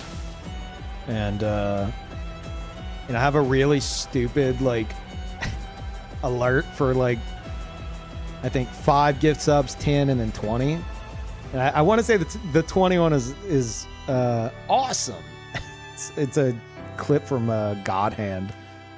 It sounds so fucking stupid and cheesy. So like during the cutscene of Simon like handing you the sword, handing Verso the sword, it's all like badass and stuff. And as soon as Verso touches the sword, you hear awesome, and I just started laughing. Ruined the moment, but it was perfect. Yeah.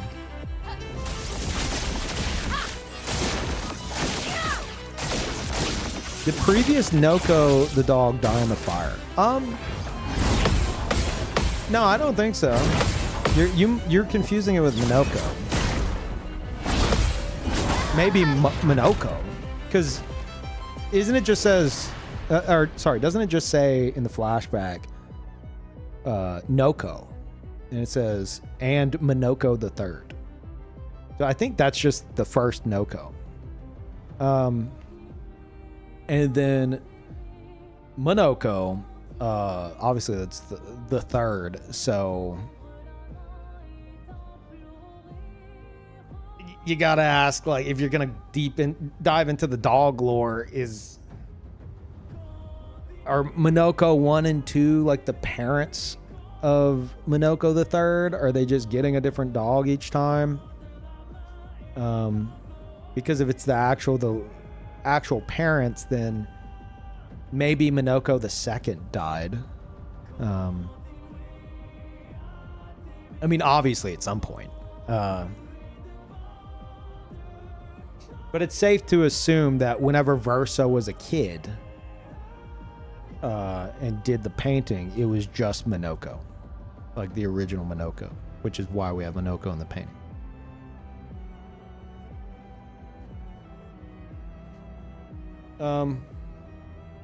So like Minoko predates Noko, is what I'm saying. Where did Verso get inspiration for Golgra as queen of the Gestrals? Dragon Ball Z. I don't care that this is supposed to take place in like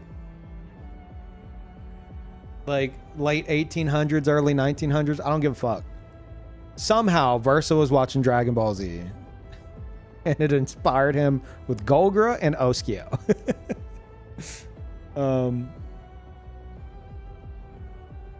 Yeah. Oh, you know what's kind of cute to think about? Yeah, like she's the chief. She's not the queen, she's the chief. But the Gestrals, because they're idiots, they all say chef. And you're like, oh, stupid Gestrals. But what if Verso was so little that that's how he pronounced chief at the time? And like that's where they got it from. Maybe. Is there a clip to your reaction of Simon Phase 3? There might be a clip of it. But like at the very least, my entire playthrough's on YouTube in a playlist. Like it's all there. And I have that clearly marked. Well, not that, but in the title it says like Simon begins and then Simon ends. So it's somewhere between begins and ends. It's multiple VODs. It's like 27 hours total. So I don't know. You'd have to dig.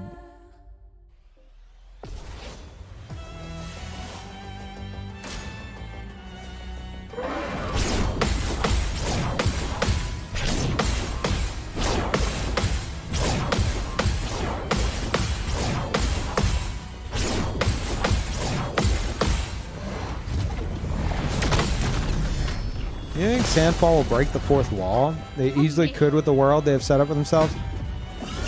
I've jokingly theorized that the writers are the devs. Like, it's not out of the realm of possibility. Especially since there's, you know, a portrait of the writer, or I call them the writers, a portrait of the devs in the manor. Like, it's so much easier to just be like, oh no, that's just silly Easter egg shit, which I'm inclined to believe. I want to believe that. But it's not out of the realm of possibility that the writers are the devs and there's a fourth wall break there, considering the game has, like, within itself, like, it breaks its own fourth walls, you know? So it might be some like hyper meta shit. I don't want to think that way, but there's a chance, is all I'm saying.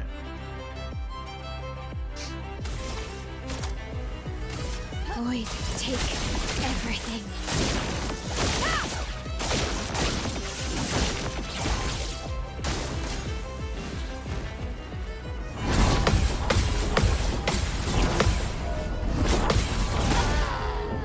Stupid Mael.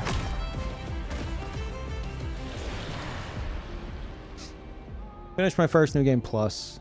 Did Mael's ending. I knew I made the right decision the first time, but now I know. Man, I have theorized. I don't want to get into it again. But the past X amount of streams has been me coming up with all kinds of theories for that ending because it's so open to interpretation. You can take it at face value and be like, this is fucked up. Which, no matter what level it is, there is like a layer of fucked up to it. But I refuse to think that it's just like, oh, Mael's like controlling him and forcing him to play piano for her forever. I think it's deeper than that, even though the end result could still just be fucking sad. I don't want to rehash that. I have fucking rehashed that so many goddamn times. It's been the main topic for the past like 5 streams. I don't want to go back there, but I will say I want to do like on my Patreon, I want to do a post that I'm just going to fucking like archive all my lore theories because I have so many fucking lore theories, especially involving that. And I just want a place to put them all down. That isn't like a YouTube video where I'm going to get commenters being like, you're a fucking idiot, bro. What are you doing? You're overthinking it. Yes, because that's fun, and only take everything at pure face value if you have the mind of a fucking 3-year-old. Yeah, I want to at least do like a full-blown like Patreon post where I'll just keep updating it, because you can't update the fucking YouTube video without making another YouTube video. And my theories are constantly changing, so I want a place where I can just put it all out for you guys to read if you want, and just update it as I change things. But yeah, how do you get around the degraded face implying she's been there for so long that she's dying, and lied about when she said she'd go back up? No, she is lying and she is dying. But what you're seeing there isn't her like being in the canvas for too long. If she was in the canvas for too long, she'd look like the paintress, she'd look like the curator, she'd look like the fading boy. She doesn't look like that yet, so she hasn't been in there too long. It does imply she eventually will. But I believe what you're seeing there, that hard look there, is like, okay, all right, I'm just gonna briefly run through it. Very briefly. I think, and ending spoilers, here we go again. Turns out I'm stuck in the painting forever myself. In the ending, Mael's ending, where, big spoilers, where Verso is begging to be killed, she eventually, like, he's like, help me, because she's healing him in that moment, keeping him from dying. And then she eventually lets go. And he does, you could go back and fucking look, he does vanish, he does die, he's gone. And Aileen's petals float out back into the canvas through the portal. So, you get the line of dialogue of her saying, if you could grow old, and this is a fucking key line here that a lot of people ignore. If you could grow old, would you find a reason to smile? So, I theorize that she gathered up his essence, and similar to what she did with Luna and CL, she brings him back with like her like gold petals, so he's not immortal anymore. So he can grow old. And then we see that scene, and the kid is, someone suggested this, and I was like, no, I surely already checked that, but apparently I was wrong. The kid is absolutely Gustav's apprentice. You can go compare their faces. I did. So she walks in, Mael walks in with the apprentice, because now that's effectively her little brother, or, you know, however you want to look at it, because they don't know if Gustav's brother or father. So that's effectively like her little brother now. So she walks in with him, and then that's why we see Gustav and Sophie come in afterwards, like a reveal, and he got escorted in by Mael beforehand. Yeah, so Verso walks up to the piano, and whenever he's shaking and he doesn't, like, it looks like, oh God, he's being controlled. This is where my copium theory comes into play that I think is actually, it's got some possibility to it. Whenever Verso teaches Mael, who's actually a bad paintress to begin with, she's bad at painting. We see that in the flashback. Not that you can necessarily be quote unquote bad at painting, but she's not as skilled as the others. Verso teaches her. He says that essence isn't about verisimilitude, it's about the truth of who they are. Lune and Ciel, truth of who they are, they're Lune and Ciel, as Mael knows them. But the truth of Mirror Verso, like the truth of who he is that he's not Verso. So her bringing him back would be as who he really is, which is not Verso. So I think in that moment, he's realizing like he can't play Verso songs because he's not Verso. He's truly not Verso. For the first time ever, he's just himself. And he looks up, and that chime we hear is like a moment of like inspiration. And he looks up and he sees, he's not looking at them. People are like, he looks directly at them in the audience. No, the piano's facing a different direction. He's not looking at them. But he's at least, I think, thinking of everybody in the audience, seeing them as they are, not as he wants them to be, which he quotes from Renoir right before all this. So Ciel looks kind of, Ciel's got some heavy shit on her shoulders. Maybe she's realizing like, okay, this is a painted world. Nothing, like she's going through it possibly similar to how he did whenever he was immortal. Lune seems to be leaning in. She seems hopeful, if anything. And then we get, and this is why it's so in your face. He's seeing the, or at least thinking of the truth of Mael. Like you're seeing the truth of Ciel, like who Ciel truly is, Lune, and then Mael. And the truth is Mael is dying. Mael is Alicia playing pretend dying. And then that's whenever we see him look back down at the piano and he starts playing what sounds like the title track, but it's not. Title track is Alicia. He plays a song called Mael. So I think that brings it full circle. It's Mael is the same song as Alicia, but in actual French, while Alicia is in like, I don't know what the, it's like some like old version of French, or some people said made up language. I don't know how accurate that is. I don't know what's going on with that. But the lyrics are the same. In the lyrics to Mael, and effectively Alicia as well, but the lyrics to Mael say, if it's intended to be from the perspective of Verso, it says, I will dream, which is something that Verso, I thought way too much about this, by the way, if you can't fucking tell. Verso says to Lune earlier, like way earlier on, that he doesn't have dreams anymore. It's just an oppressive void. Like he stopped having dreams. He used to have nightmares, and then they stopped, and it's just an oppressive void. And I think that real Verso used to have nightmares. And whenever Verso died, like painted Verso is just remembering Verso's nightmares because he has his memories.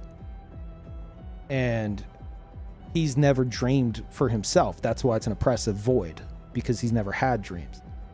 So in those lyrics for Mael, he's saying he will dream, which implies, I think, that he's not immortal anymore, and he is his own person. And similar to how Verso wrote songs for Alicia, his inspiration is to write songs for his sister, Mael. And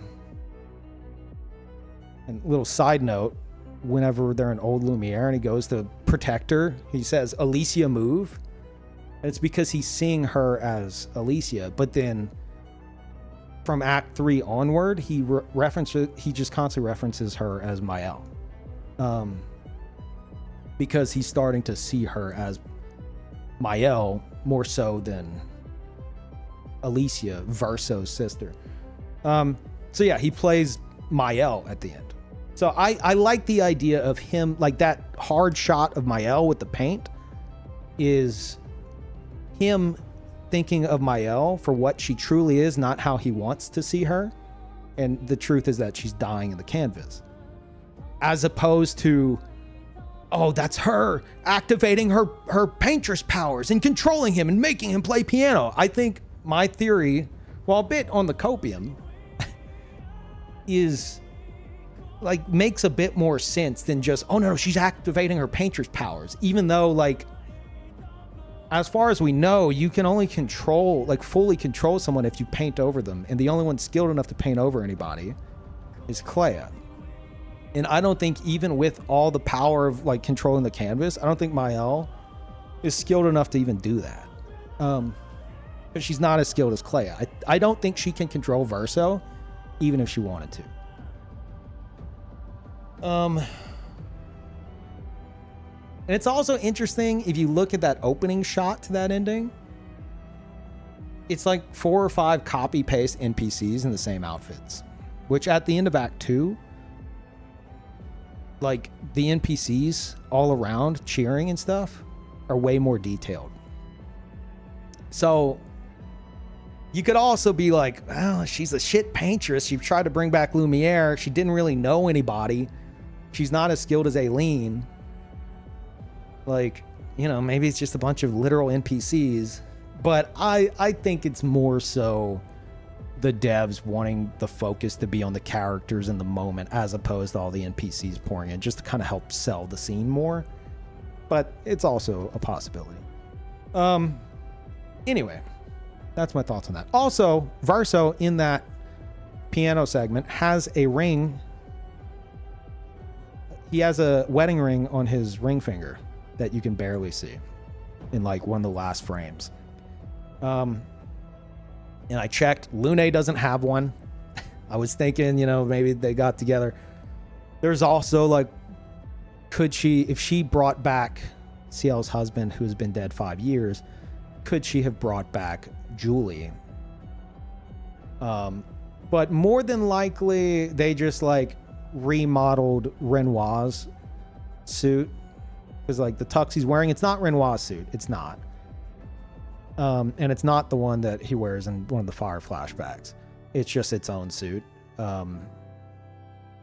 But maybe it was, they just, you know, they're like, oh, well, we already have him wearing a tux. Let's just kind of reskin it. And they left the wedding ring, which is kind of, I feel like that's a bit of a slip up if so. But if you want to theorize that maybe Julie's like, you know, backstage or something and he's got something going with her, sure.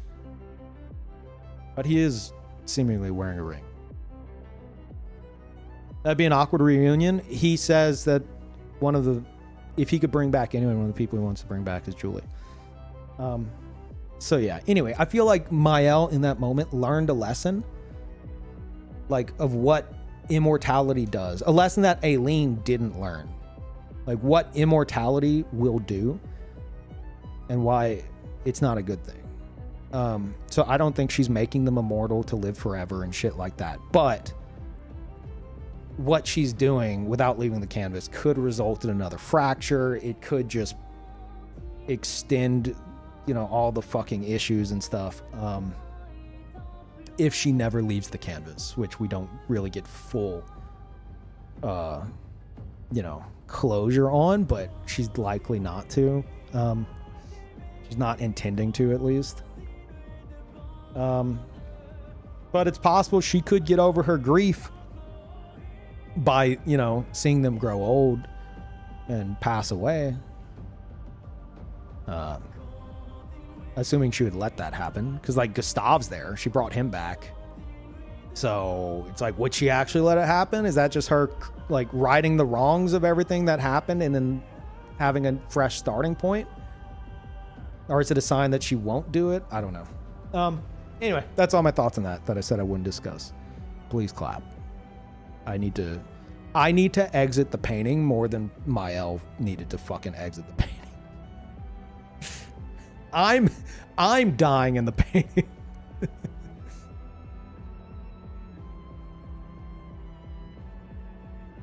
I'm going to use this as a little advertisement for what I want to do. I'm going to do a lore playthrough as soon as I beat all these bosses, which is likely fucking never the way I'm doing this. I want to do New Game Plus and just kind of like dissect all the dialogue and stuff and do like a lore playthrough. So if you're interested in that, keep an eye out. I got him, chat. I'm surprised you're still here, honestly. Like, okay, I kind of got him yapping about this, but I gotta go. He won't shut up. I got a cat in my lap now.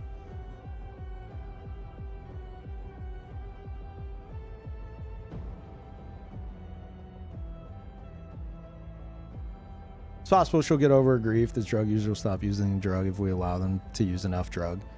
I mean, you missed my whole point of like, she had just learned a lesson and she seemingly is letting them grow old, which means if she continues that, they will die in front of her and maybe she'll be able to process it better than it being in a fucking fire that was her fault.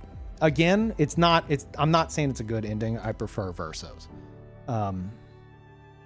But I don't really subscribe to the idea that she's like an evil overlord now forcing him to play piano forever.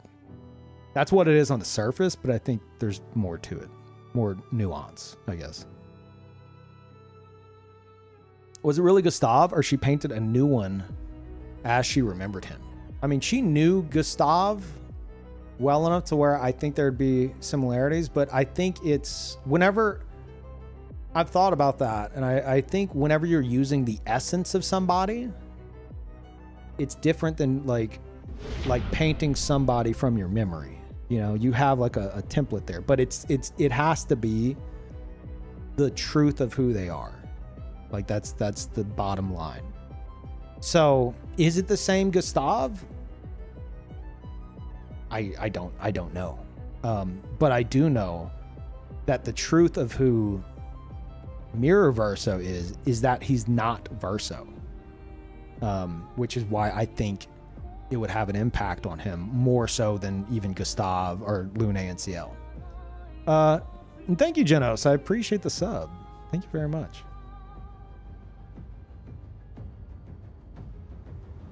I heard your point. I just disagree with it. I don't think she's allowing him to grow old. I think she just painted him old. So you think that you agree that she let him die and stuff, and she said, if you could grow old, would you find a reason to smile? And then, because she's a fucking idiot, I guess, she just gave him a gray beard and was like, well, do you feel old now? I painted your hair is like gray, even though you tried to dye it. Like, I think that's, and I don't think in that moment, I don't think he's old. Because like, the apprentice didn't age yet.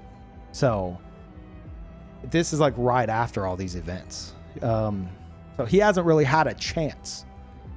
And that's what I'm saying, like where he looks up and there's that chime and then he gets the inspiration by seeing things as they truly are to essentially in that moment play Mael for the first time.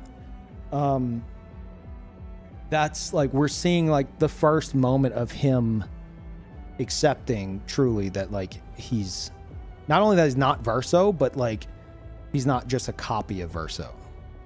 He's his own person. So there could be something to that. But that line of like, if you could grow old, I don't think she just painted him old and was like, well, you feel like smiling? I think that's a bit silly, but you know, to each their own. She's blitzed out of her mind on paint fumes. Fair. You know, that's fair.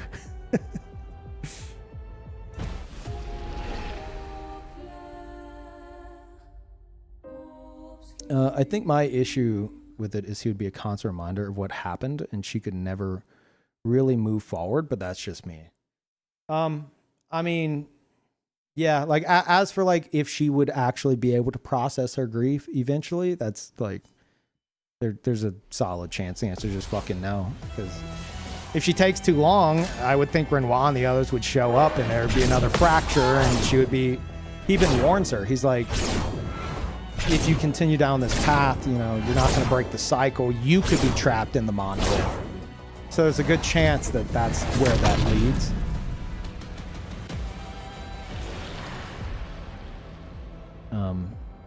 But yeah, like she is dying in the canvas. That's like the truth of what's happening. That's what Verso's sing in that moment and inspires him to write the song Mael, his first song. A mirror of what Verso would do for Alicia, but it's him doing it for his quote unquote sister, his which is Mael, because she's, you know, she's effectively at that point, she's effectively chosen to be Mael over Alicia. You know, similar to like in Verso's ending where we see Mael vanish, you could assume that in Mael's ending, Alicia symbolically vanished, you know, and she's just Mael now. So it's still sad. It's definitely still sad, but there's a lot of that. There's a lot of, I find that in this story, there's a lot of like, oh, this happened. Well, on the polar, like on the flip side, the mirror side of that, something similar happened. Ton of that in this fucking story.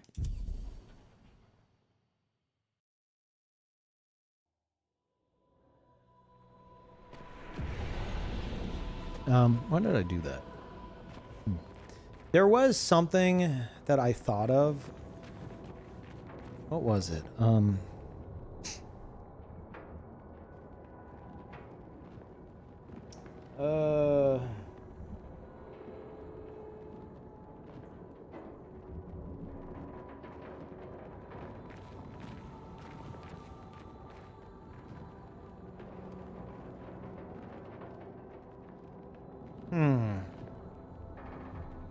I think it had to do with the paintress saying, "You are not Alicia and you are not my Verso." Like, I think I was thinking that maybe she was seeing them as they truly were. Like, you know, Mael in that moment and even afterwards is just Mael as far as she's concerned. And that's not Verso, you know, like I feel like there's more to it. I can't remember how I should. This is why I write stuff down. Okay. But like I tied in that line to like that theory I had somehow.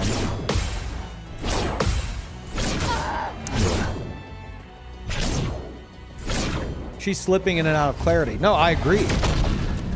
She's like, you are not my Verso, which is true. But then she's like, you know, she gets like in denial. She's like, oh, did he actually survive the fire? Maybe. She's like, wait, maybe it is you.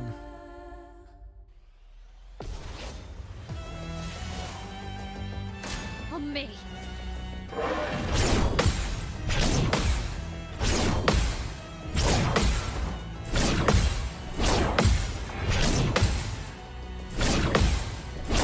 Like, this is why we need to do a lore through, so I can just get it out of my fucking system.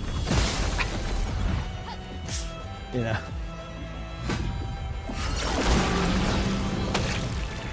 Ready to carry.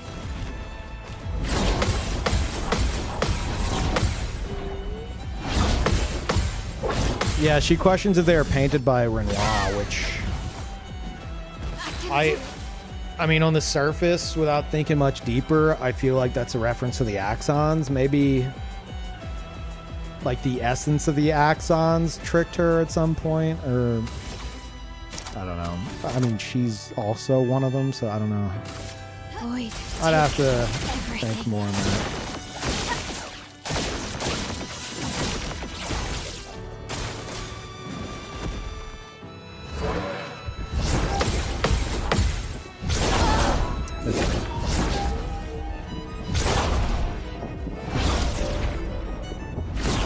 I think it's more that she's been blitzed out of her mind on paint fumes for 67 years, being owned by her husband in a video game, and no longer knows what mods she's installed into her copy of Skyrim. You know what? That's all very true, except actually, it hasn't been 67 years.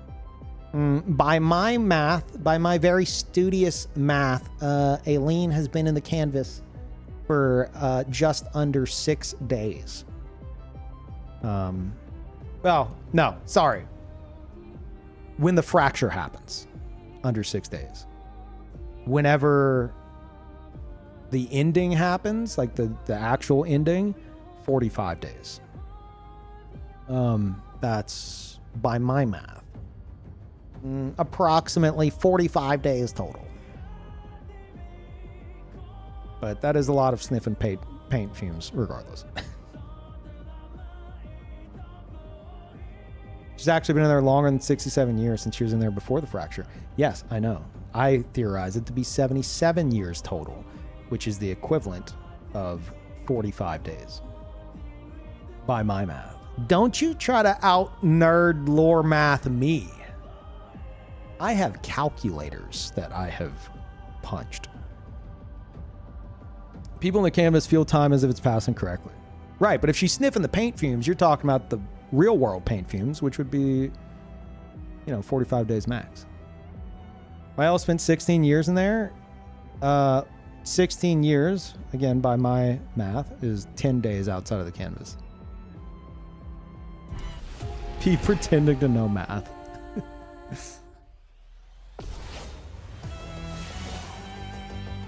On me.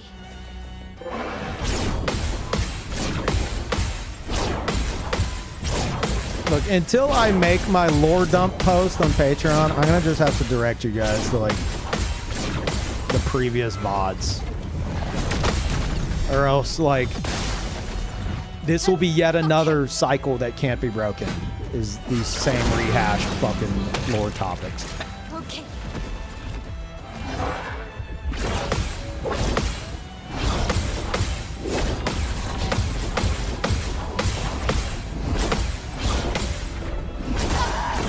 Fuck off.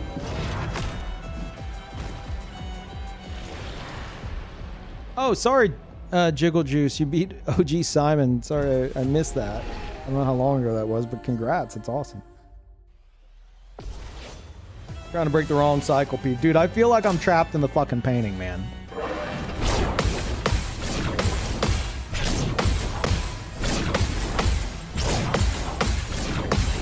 It's like just whenever I think I've gotten enough of E33, I find another playthrough of it or something that I want to watch.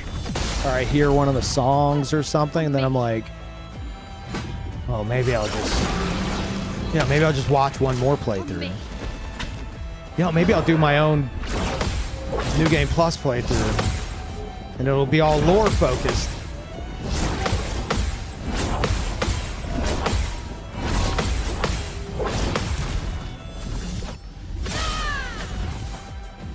I can do it.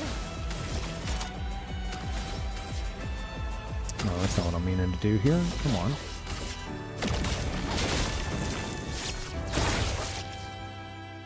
The dance begins. The good stuff.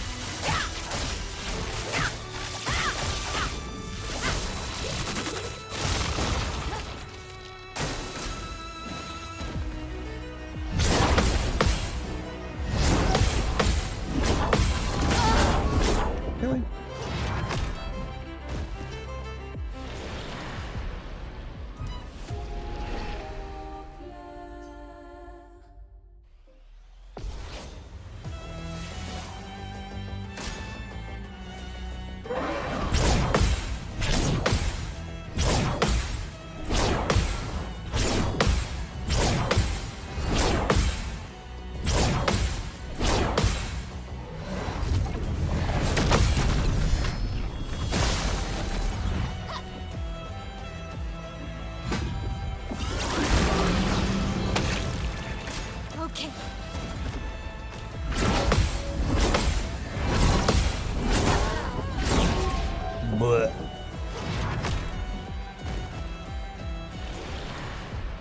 kind of rough how much my own ending can resonate, though. I'm dealing with chronic pain and emotional issues for the better part of a decade. Oh, dude, that sucks. Been in and out of long periods of avoidance and escapism. Because suffering just does that to you. I mean, the whole fucking theme of the game involves that. Yeah, so probably hit pretty fucking close to home for you. I'm sorry to hear that. As well as like a lot of people, I'm sure.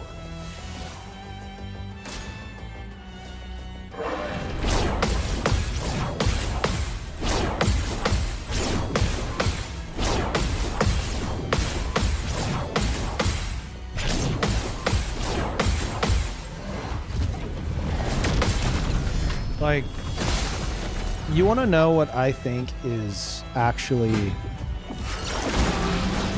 masterfully done? Ready to carry. Hold on.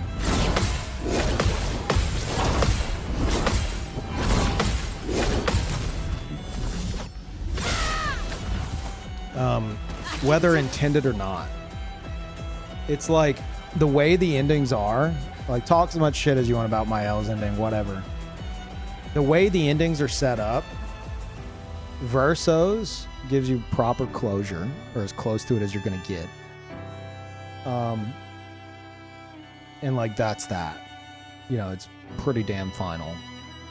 Mael's, where she continues to like dive deeper into the painting, has so much, if you want to dig below the surface, has so much open to interpretation that it's like, in a way, you're also like not leaving the painting. You're also like digging deeper. So it's like one is very like final, and the other, because it's so open to interpretation, has this almost immersive element of like you're still in the painting. You know, you're still digging deeper into this reality, or this fake reality. It's got that layer of like meta to it. And I don't know if they did that intentionally. Where it's like, okay, if we're gonna have one where the painting continues, we're gonna have it open to interpretation and be like a point of like discussion forever. While the other one's just gonna be cut and dry because you've exited the painting. So if like that was why they did what they did, that's fucking genius, honestly. Because here I am putting way too much thought into the ending that I don't even prefer. And feeling like I'm trapped in the fucking painting alongside Mael.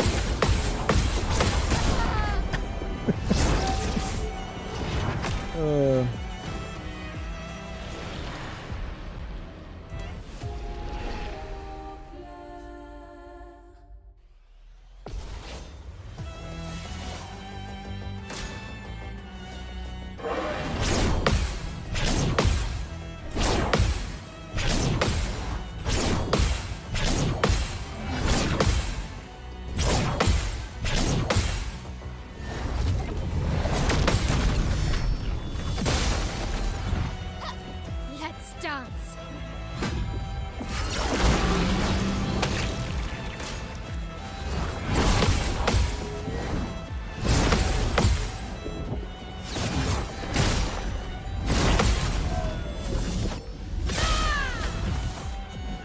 I can do it.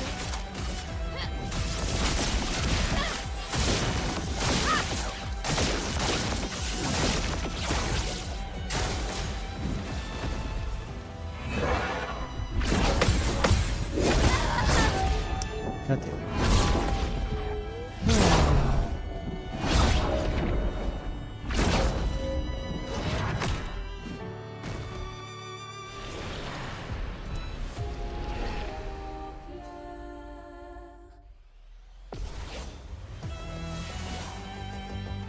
Let's dance.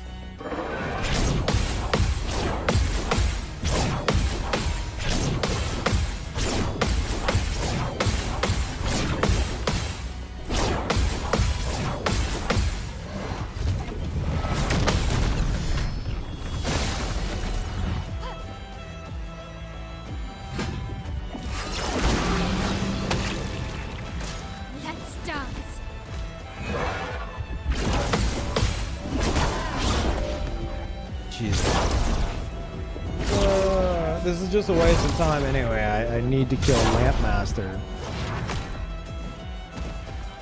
One more.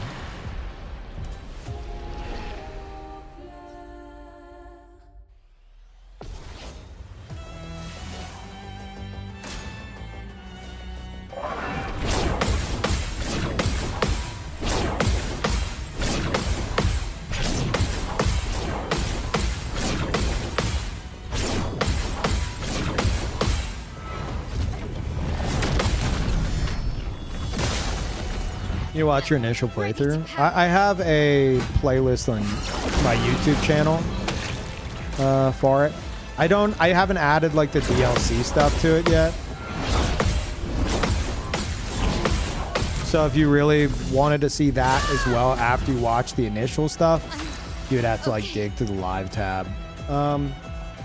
But in terms of the first playthrough, just directly, yeah, it's all in there. Now you should know, like, it's pretty messy. Like, there'll be a stream where like I'll do variety games or something, or I'll play like Night Rain or something like that, and then I switch to Expedition 33, and all that's in that playlist is like the full VODs. But I've timestamped everything. So as long as you utilize the timestamps to skip to where you need to be, then you should be good.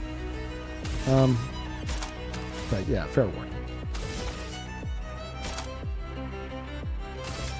Void, take everything.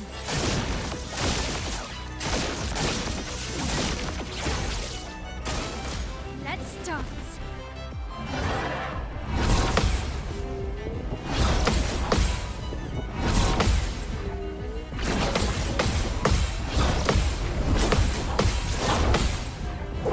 Idiot.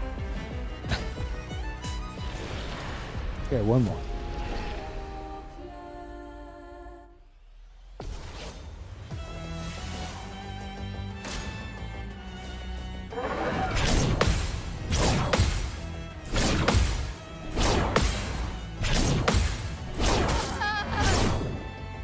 Oh, sorry, Ivan.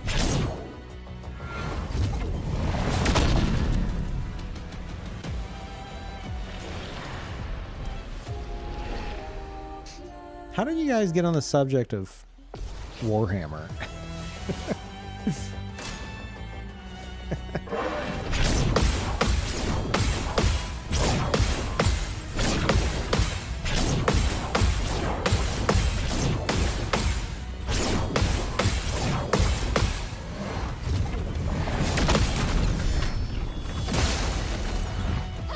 Ready to parry.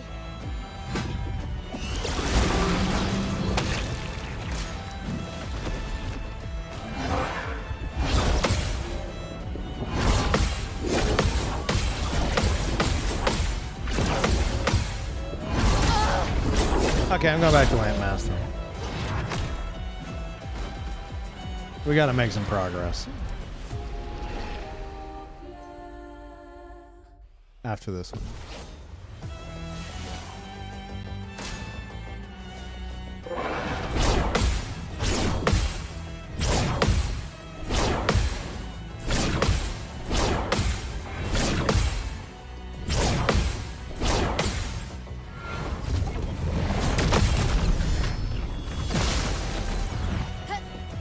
You're so stupid. If I was so stupid, would I be fighting Okay. Simon the Divergent Star on 5 times HP with no damage? Checkmate.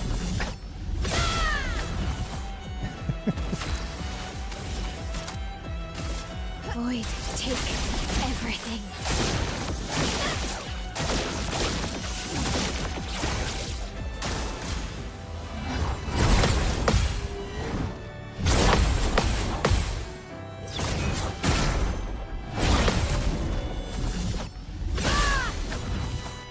Where's your damage? I intentionally left it at home. I'm gonna try to boost. Oh fuck. I went to scratch my nose. That's fine. I don't think it matters with that. Looking good. For Gustav.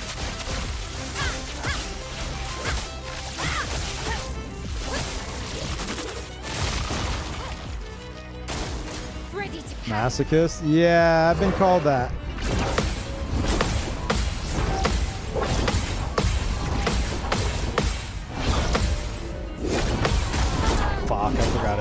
after that.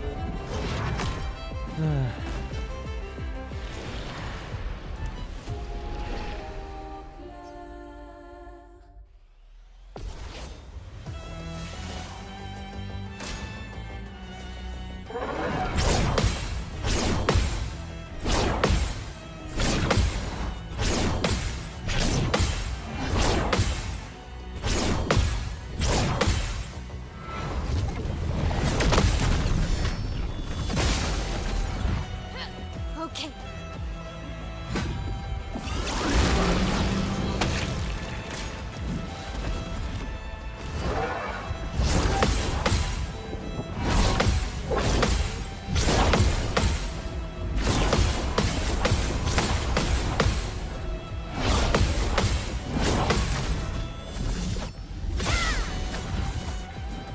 Finesse and Look at that. grace. Look, there's my damage.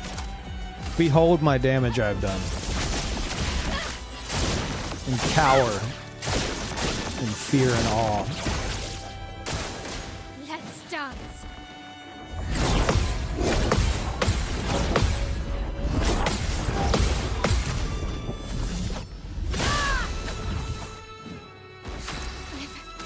Okay.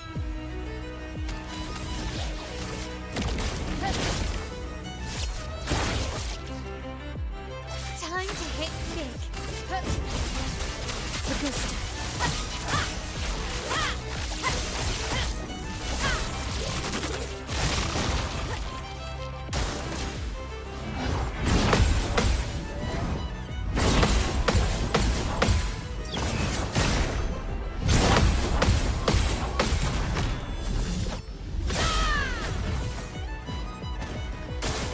Ready to parry.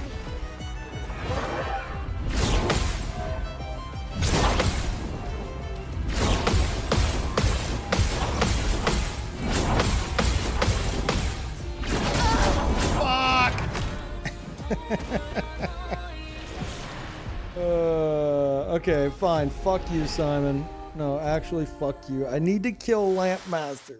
Kill Lampmaster. And then we can live in Simon's canvas forever. Oh, you know what I was thinking? In terms of, like, you know, lore shit that I haven't seen discussed enough. If we know the power painting has, we know the power, well, we know of some kind of power that writing has. Surely music has some level of power.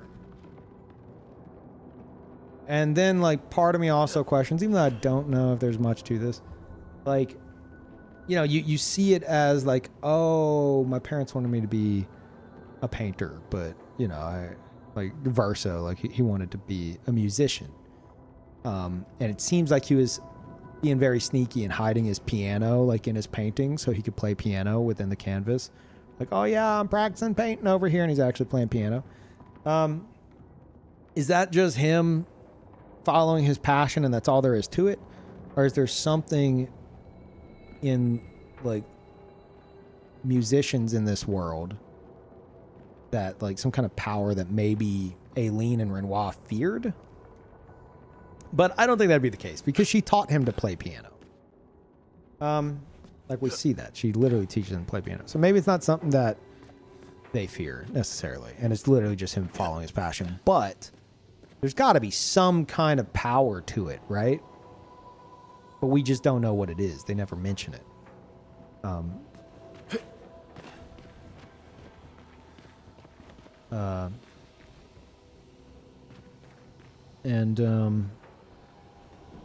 I had another thought with that. What was it?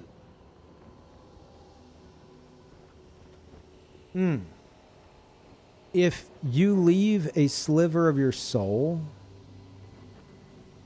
in, like, any painting you make, like, with that in mind, if, like, a canvas world would have a sliver of someone's soul, would a piece of music also contain a sliver of their soul? And as a result, through Verso's songs, could it be argued that there's a piece of his soul within Mirror Verso? I don't know. Probably not, but I like to think that maybe there's something there to at least discuss.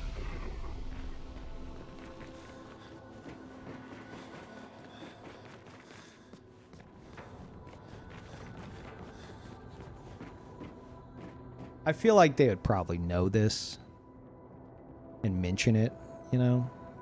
So probably not, but it is fun to think about.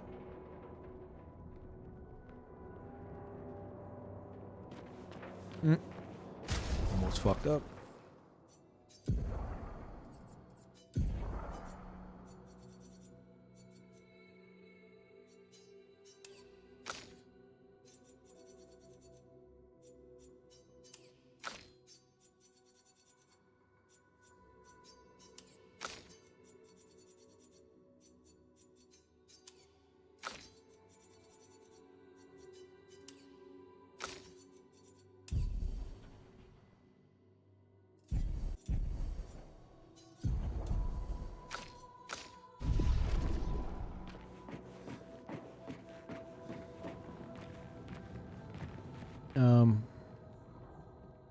Remember what I'm talking about? What? Personally, think the competition between poets and whatever else in the train station. Oh, the Grandis is a reflection of the war between the painters and the writers. I mean, yeah. Like that would have been painted by Verso as a child. Now you could say, well, he probably picked up on it because the war's been going on for that long. Maybe. Yeah. But it might be a glimpse into it. I mean, it definitely seems like the Grandis are, you know, writers. But that's one reason I need to do like a lore playthrough, because I don't remember much of the Grandis dialogue aside from they like to have like conversation battles. And the one that makes you recite poetry.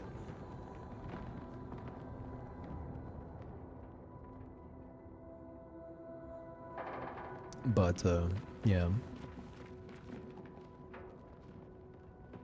Painted Alicia's always talking in a very poetic way. True. What if she loved writing and that's why she was bamboozled by the writers? Oh, what? Alicia? Absolutely. Yeah. The only typewriters in the entire manor are both in Alicia's room. There's one on her desk, and then in the side room there's another one. I checked. The only typewriters in the whole fucking manor are in Alicia's room. Alicia liked writing and got involved with the writer somehow, and it, you know, everything went wrong. So that goes without saying. My question is, what the fuck is the grayscale power that Painted Alicia has? Where everyone freezes unless she deems them to not freeze in time. I feel like that, and Mael seems to control it as well whenever we see the like whenever we go face that Axon. Like she like ends the time stop. So they both have a level of control over it, and I can't help but feel that's got to be tied to like their background in writing, like they're rewriting shit, right? And then like the manor, like Alicia literally teleporting the whole fucking manor out of Old Lumiere, seemingly onto like the frozen hilltop at the White Sands. Like, is she like rewriting shit in the moment, and she can just have whatever happen? And like Paint the Renoir is like, you would use her, implying that, you know, they're aware of this crazy fucking power she has. I don't fully understand it. It has to be tied to writing.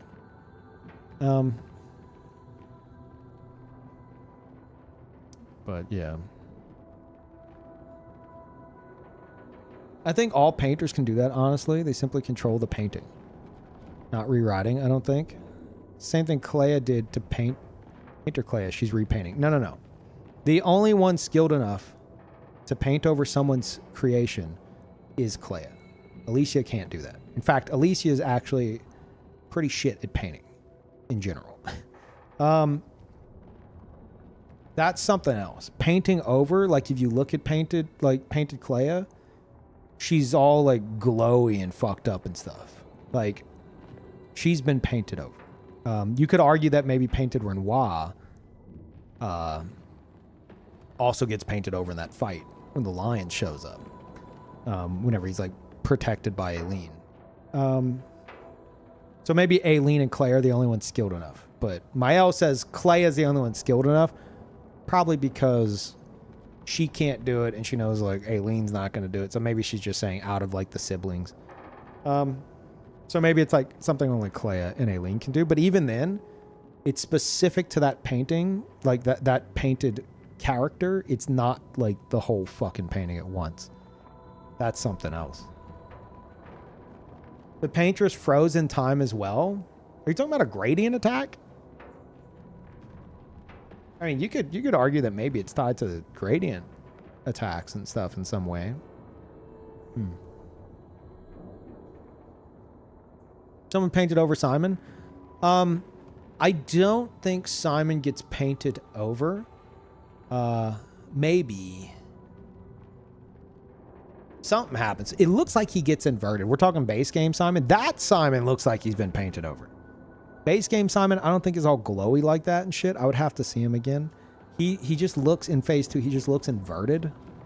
But like inversion doesn't give you strength. Like a lot of us think that because of the Picto, the Pictos inverted affinity that gives you a damage boost. But like inversion just makes it to where if you get healed, you get hurt. It's supposed to be a bad thing most times. So I don't know why he'd be inverted. But I think his hair turns white because I've theorized that any painting that's like touched by or blessed by like a painter, like an actual painter, their hair turns white. That's why I think that after the fracture, painted Renoir and Verso, like he says that's when their hair turned white. I think that is whenever they became immortal.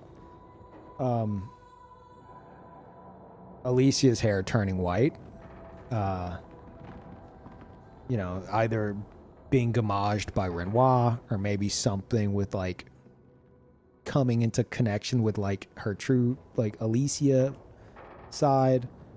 And then Lune and Ciel, they only get white hair in Act 3. You'd be like, oh, that's just a fun cosmetic thing. Sure, but maybe it's because that's whenever Mael brought them back. You know? Because they've been poofed back into existence, touched by a painter. Now they can have white hair. And Clea stepping in Simon's phase 2, his hair turns white. So, I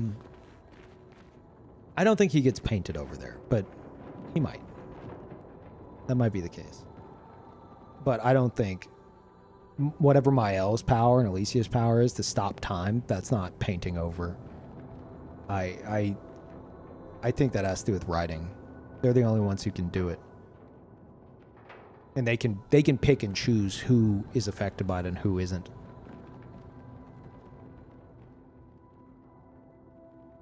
Maybe the white streak in young Verso makes sense then.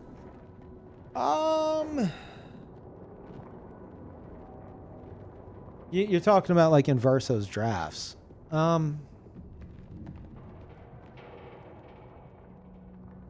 mean, he's a painter himself. I don't think that they would have.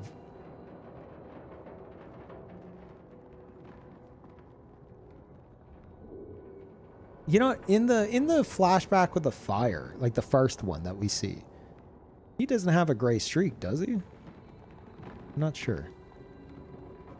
I don't think he does.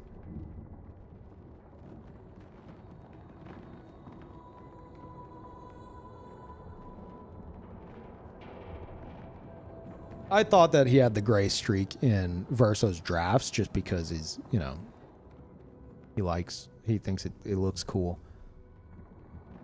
And so does painted Verso, I guess. The dev said they have entire lore books for the story of every character up to their grandparents. So much we don't know. And motherfuckers will come in here and be like, this guy overthinks. Meanwhile, the devs are like, we have this stack of books that no one will ever see.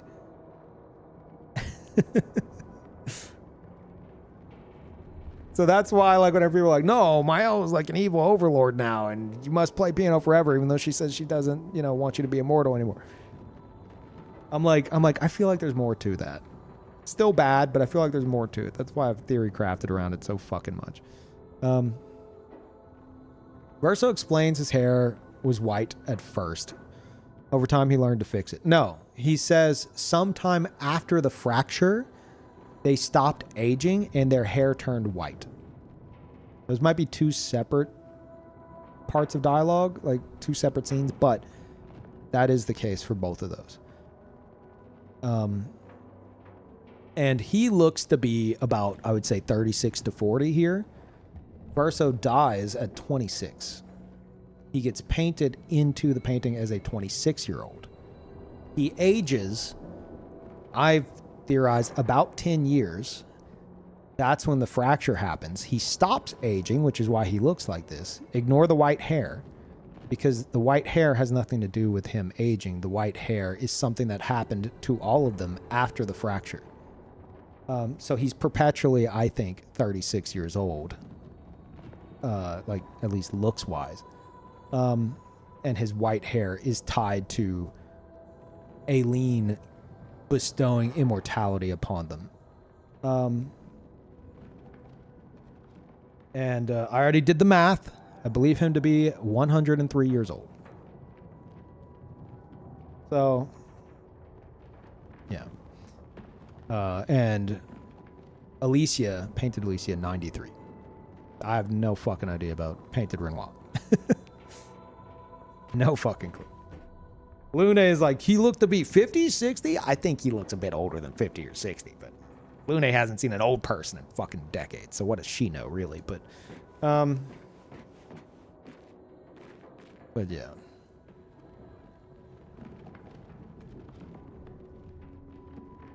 Who said the dev's interpretation is correct? Holy shit.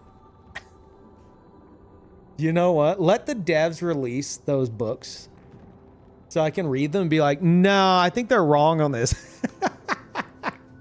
Like, nah, I think they're wrong. I disagree. People are like, what? What do you mean you disagree? I disagree.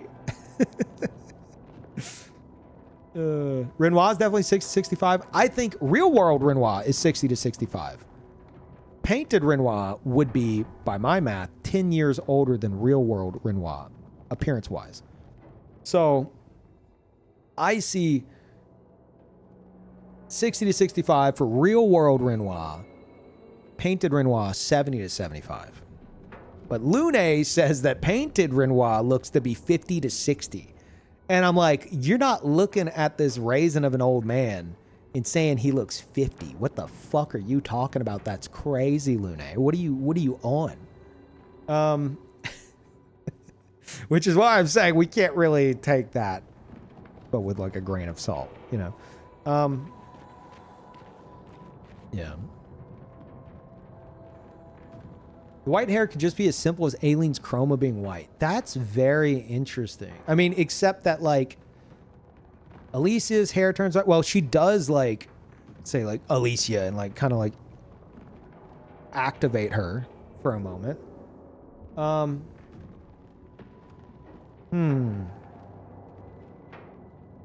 But then there's also Simon. But Simon could have been given some kind of powers by Aileen.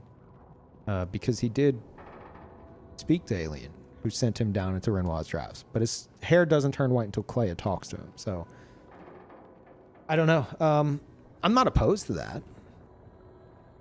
There might be something to that. Isn't all chroma white? No. Renoir's is red. I mean, Verso's might also be red. Because, like, his literal, like, what I believe to be his literal chroma that everyone's trying to control at the very end is, like, a big fucking red orb. But then, like, in the monolith, we see, like Aileen Aileen's is just like a big like black orb. So I think it's tied to the petals more so than the color of the fucking like sphere. Aileen's petals are white. Renoir's petals are red. Mael and Clea's petals are gold. So I think it's as simple as Renoir red, Aileen white, the children gold. Which is why you see on the title screen red and white petals on the left and then gold petals on the right.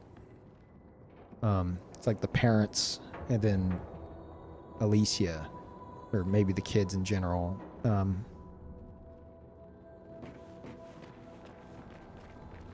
But yeah. The collectible chroma is white. Holy fuck, you're taking this to another level. You're not wrong. I mean, they are keeping Aileen's chroma from returning to her. Maybe it's fragments of Aileen's chroma, but that's crazy. But I like it. The devs are listening. They're like, somebody write that down. Write that down. We'll pretend that like that's what we intended. That's good. That's good. It's like we just did it because it was common. You know, I played a lot of Borderlands.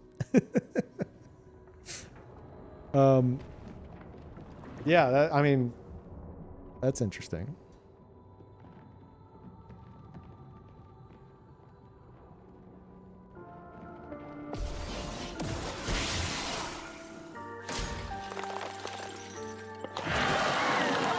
Lumina, careful.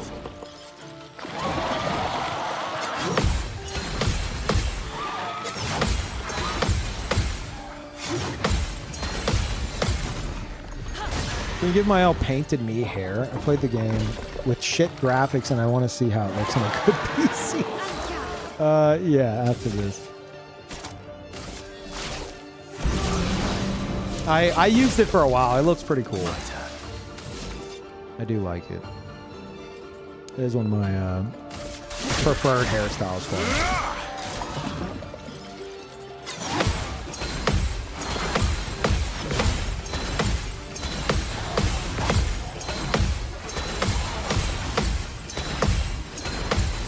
See, the recalibrating with Simon, it works. It works. When I got Act 3 my outfit plus Alicia hair, I never swapped. I didn't use that outfit for a while. I used the painted me outfit because I think that looks cool too. But then like I watched some people play as like do their playthrough and they're playing as Mael with the Alicia outfit. And I'm looking at like the way like the dresses on the back and the fingerless gloves and shit. I'm like, this outfit's pretty fucking cool. I'm gonna go ahead and equip it too. I do now think it's her best outfit. You know? Not giving up.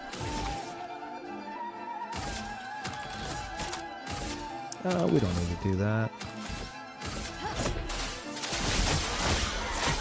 This will hurt. They know how to dress in this game. I mean, I'm not a big fan of most of the outfits, honestly. And then a lot of them are just like copy paste of other ones. If anything, I feel like it seems apparent to me that like they started to run out of time for the cosmetics because they could have gone way harder than they did. I mean, look at the DLC. You know, they added some really cool shit for the DLC.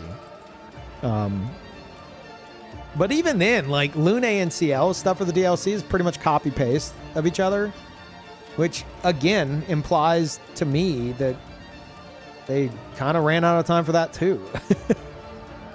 Unless there's some kind of lore behind it of like, well, Luna and CL, you know, they're essentially like they're just like paintings without any connection to like anything else. I don't know. It feels like they ran out of time for a lot of that stuff. Watch out. Ready to carry. Please survive. Careful, Mael. I'm ready. On up. low on the priorities list. Yeah, that's fair. Like, they got some cool shit. I'm not a fan of like, oh, I got yet another haircut. It's CL's haircut for Mael. Okay, cool, I guess. I'm not going to do that. And then, oh, another haircut. Oh, it's now CL's haircut for Lune. Okay, cool. Oh, dude, I got another haircut. Oh, it's Lune's hair for CL. It's just not. I'm just like, whatever. Stux, thank you. Welcome back. Gotta extract lore from the cosmetics now as well. I already have. The artist hairstyle is Julie's. Was Julie an artist of some sort? I don't know, but it's Julie's hair. I don't know. What's it mean? Born once more.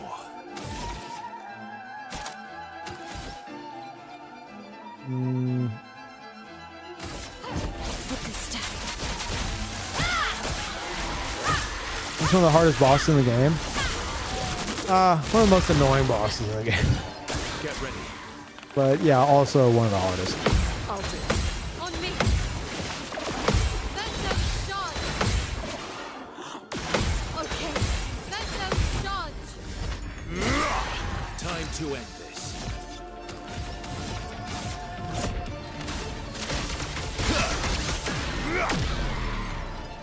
Let's have some fun.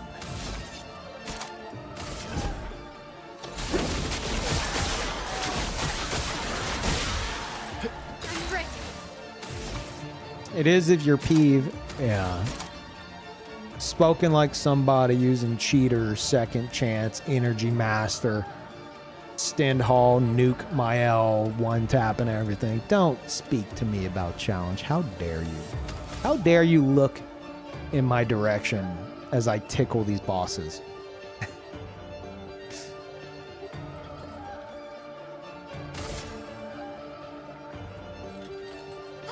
You forgot Fortune's Fury? I don't even remember what that does.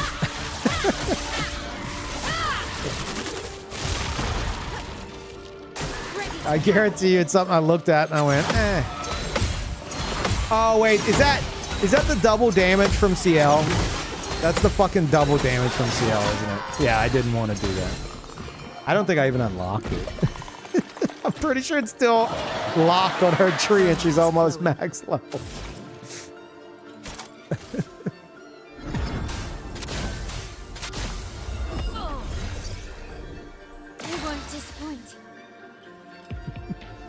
I absolutely used every overpowered Lumina I could, and I beat it as Gustav intended. I mean, yeah, you're not wrong. Gustav cooking up the Lumina converter. He's like, dude, we're going to be so fucking OP. This shit's going to go crazy. Gustav's a genius.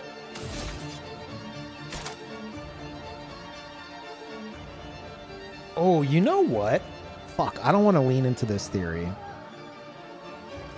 But I've heard people say, like, what if Gustav is one of Clea's creations? And I'm like, what's the purpose to that theory? Aside from, like, Sophie and Gustav's sister both look like fucking carbon copies of Clea, facially. But, I mean, if she cooked up Gustav so that he would create the Lumina converter, which would then give the Expeditioners the edge over Aileen. I mean, there maybe, but I don't know if I like that theory. But it's interesting to think about. Oh well. Aileen created all the humans, that's why Renoir's erasing them. Thank you for, like, something that we find out, like, 5 seconds into the game. Disaster expedition. If I'm gonna lean into that a bit and give you a counterpoint, if it's that cut and dry, then why does Painted Renoir think Julie is one of Clay's creations when she's a person?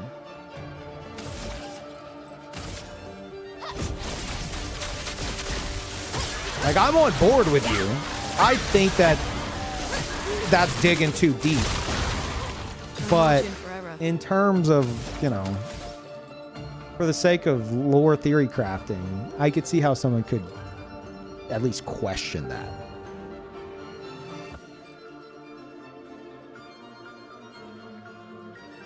Question, just joined. Where's Gustav actually? Why aren't you using him?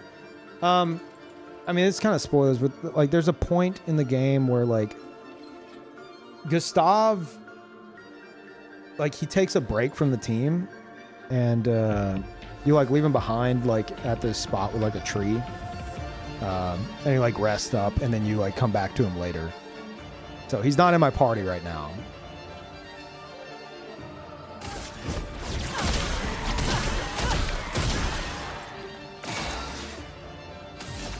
Yeah, he's fine.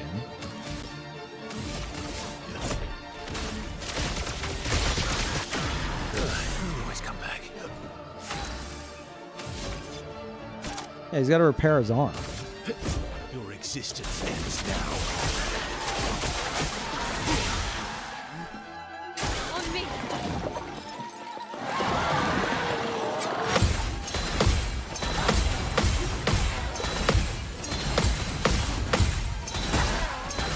Shit.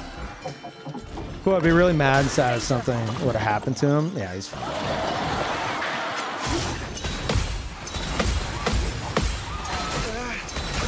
Okay.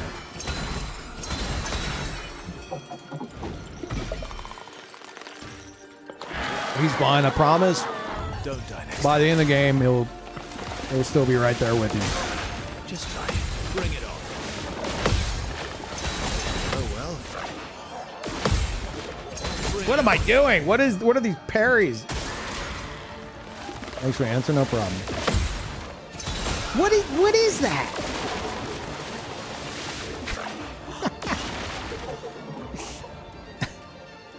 I'm like, okay, wait for the audio cue. My brain's like 1 second before? Okay. Sounds great, boss. It's like, no. Why are you? No, stop. Why are you doing that? Oh, someone want to see the hair. Fuck.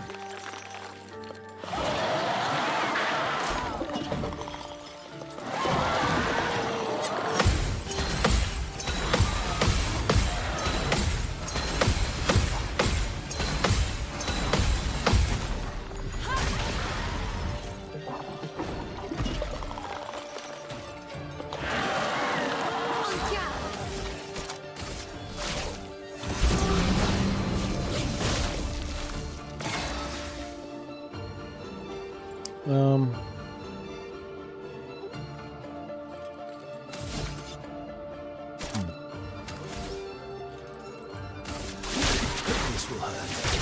I'll do it.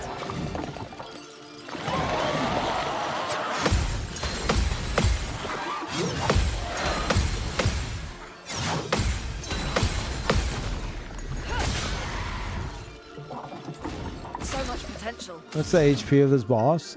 Yes.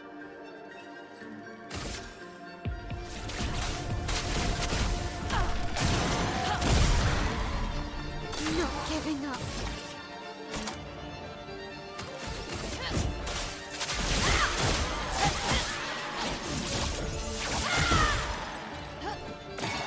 Ready to evade.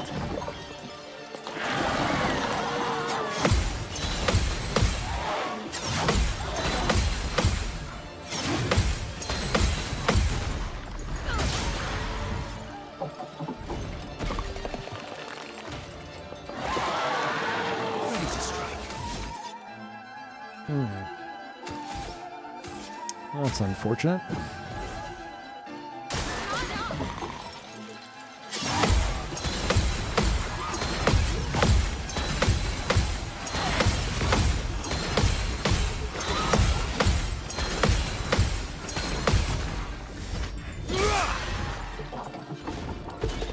Careful, Verso.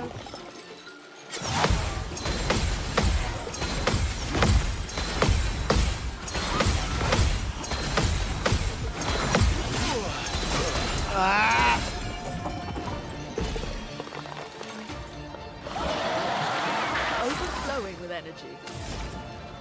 Wait, no, get him up. A brilliant light. The expedition's not over. Shit.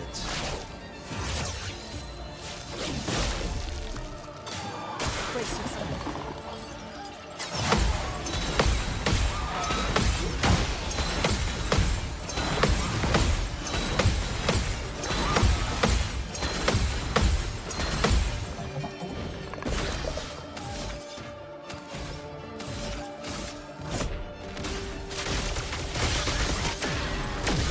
I'll always come back. Your existence ends now.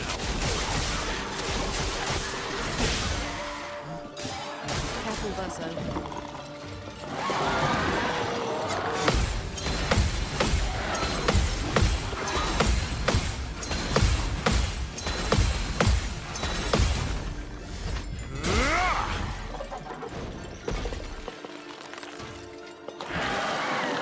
Not giving up.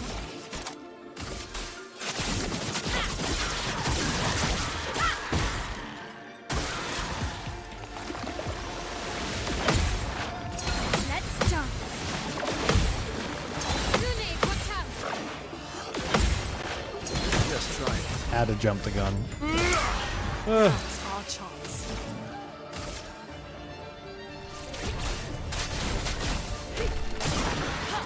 How much Lumina per character? 200 max. Well, whenever they all hit 99, they'll all have 200, but I kind of fucked up, and my will have 201. Whatever. But yeah, I'm sitting on like 360 or 70 something, like itemized Lumina that I'm just not using. Yeah. Prepare for oblivion. Ready to evade.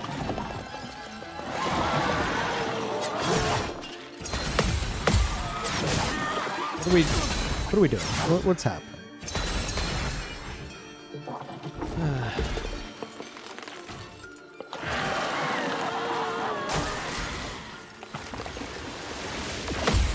Not impressed. Not impressed. Let's dance. Get ready. Let's dance. I found that one boss with the 2 ads that dropped 5 Lumina each for about an hour and got 800. Enough to never farm again. I don't know which one you're talking about. Let's have some fun.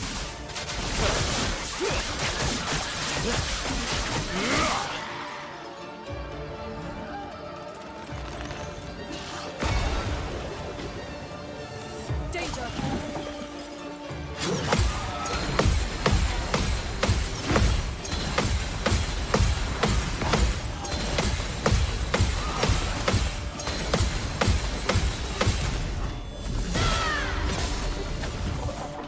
The only reason you don't shoot the lamps, extra Wolfle fight. I like pairing them, and I like getting the extra AP from the extra parries. Well, alternatively, if I'm burning all the lamps, then it's shifting into darkness. I'm wasting AP shooting the lamps. It goes into darkness, and if I want to get out of that, I have to shoot more lamps, and it's just draining my AP more than anything. So the way I see it, if I can just get good at pairing the lamps, I'm getting rewarded for it throughout. Even though health bar 3 and onward, he goes into darkness anyway. But at least starting out, I use it to kind of like build AP.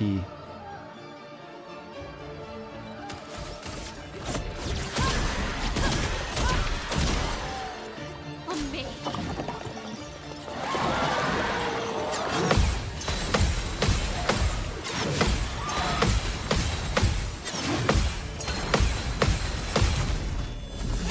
Plus, holy shit. I like that most of the lamp combinations really help me time their attacks more. I find it easier to parry with like a rhythm with the lamps, to parry their main attacks, than to just parry their main attacks on their own, you know? It's like a rhythmic like build up to their main attack, and if you can get that rhythm down, it'll help you set up for the actual attack. But if you fuck up, I mean, like the shit that fucks with me the most is whenever like the first 3 lamps or the first 2 to 3 lamps are just off, and there's just that big like window of waiting. I always jump the gun. You know, I know I need to be waiting for the fucking sound effect. I always jump the gun. I think that's my biggest issue with that. Ooh. Speaking of big, roulette willing.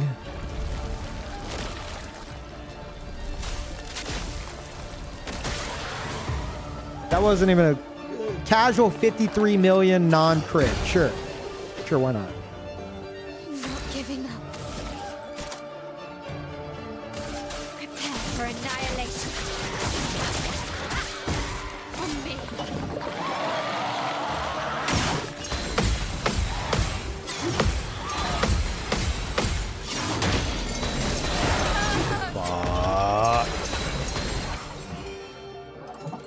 Oh boy.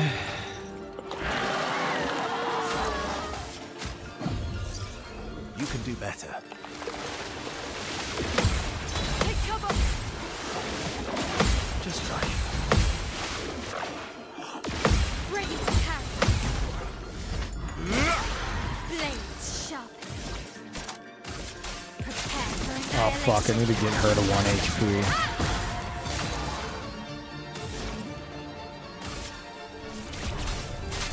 Feel the embrace of fire. Dodge. Watch out.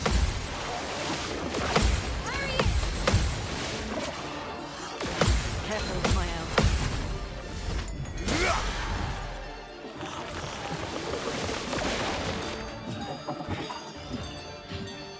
You're outmatched.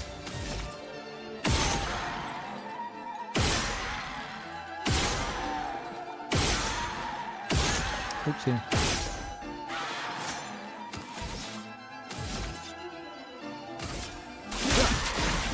Oh shit, was he already marked? Whatever. Rune, watch out. Bring it on. Careful my elbow.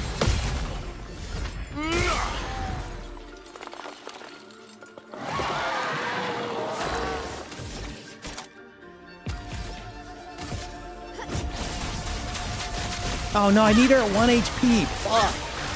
I was like, I just need to get the Virtuos. No. Shit. Oh well. Hurry. Ready. Careful now.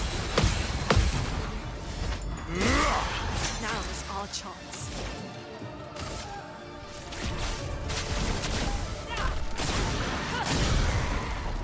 Cut him down.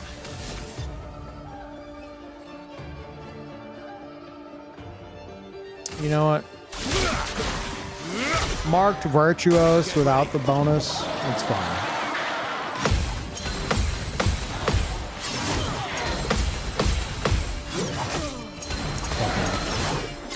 It's okay. It's okay. We're fine.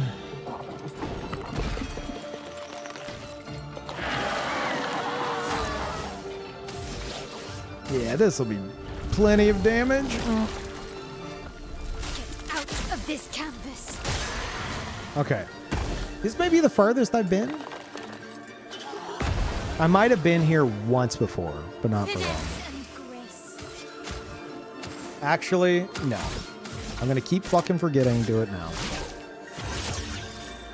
Last chance. Oh well. Oh, yep. I remember now. Okay. Yeah, I forgot about this. Holy fuck. Have I seen this? I feel like I would remember that. Have I even seen this? Oh my god.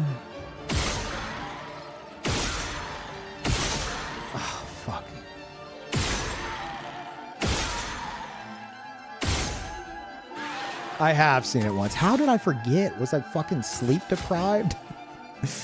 Oh no. Don't die next time. Way too early, man.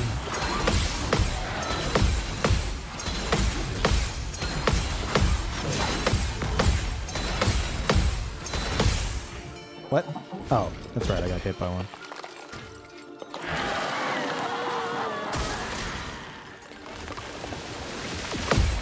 I'm ready. Take cover. Let's try it. Coming. Get ready. Now's our chance.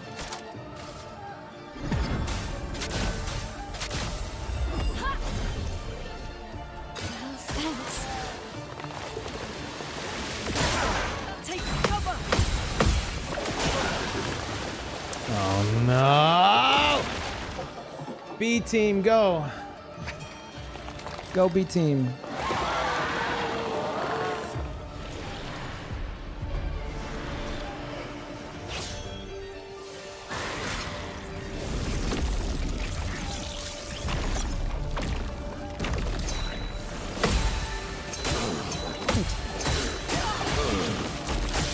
That's crazy. Okay.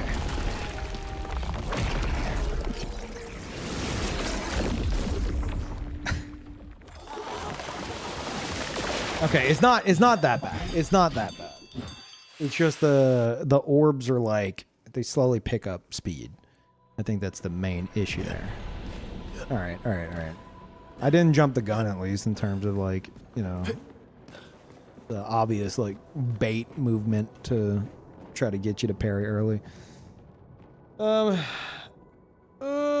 good job, B team. Good job. Holy fuck.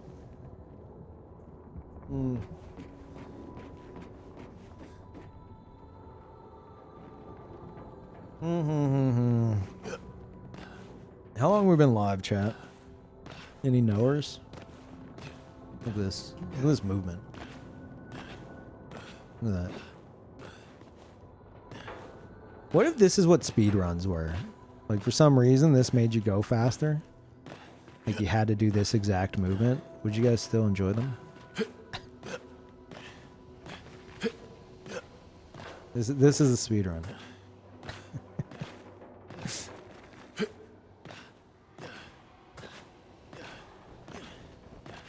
Bunny hopping in Counter-Strike? No, I don't. I doubt it looks this fucking stupid.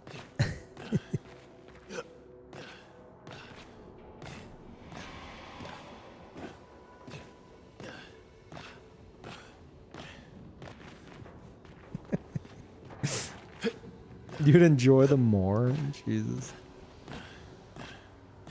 Like, don't get me wrong, I obviously fucking love this game, but some of the, like, the movement, especially like the jumps, mostly just the jumps, it's just so fucking goofy. But that makes like the gestural beaches just that much funnier, I think. It's very goofy.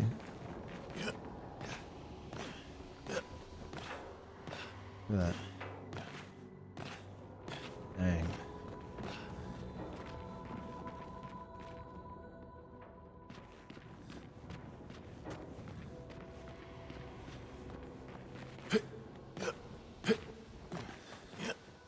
Versa looks deeply unserious now. Shit. Oh, it's only been not even 4 hours? Damn. Mael's run is strange. I mean, Luna's is amazing. No, I think Mael's is fine. CL has, I can't remember what it is. She's got something. I mean, all their jumps are kind of goofy, but like, is it her walk? There's something I've seen from CL where I'm like, that looks goofy. I don't remember what it was.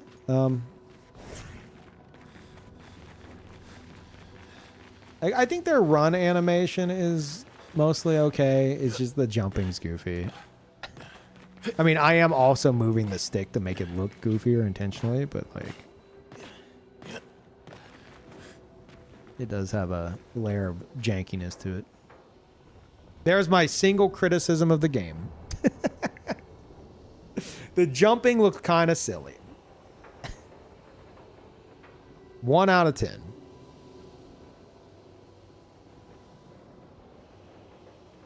Jumping IRL is goofy. Also, yeah, but like, I have to be fair, I have the same criticism of Elden Ring. My first time seeing Elden Ring, I was like, that jump looks fucking stupid. Like, that jump looks like something that like somebody just modded into a Souls game, and it's like, look, I made the character jump, and it's like janky as fuck, and it's like, okay, that's cool, I guess. But it's like official. So, jump animations are hard, I guess. I don't know.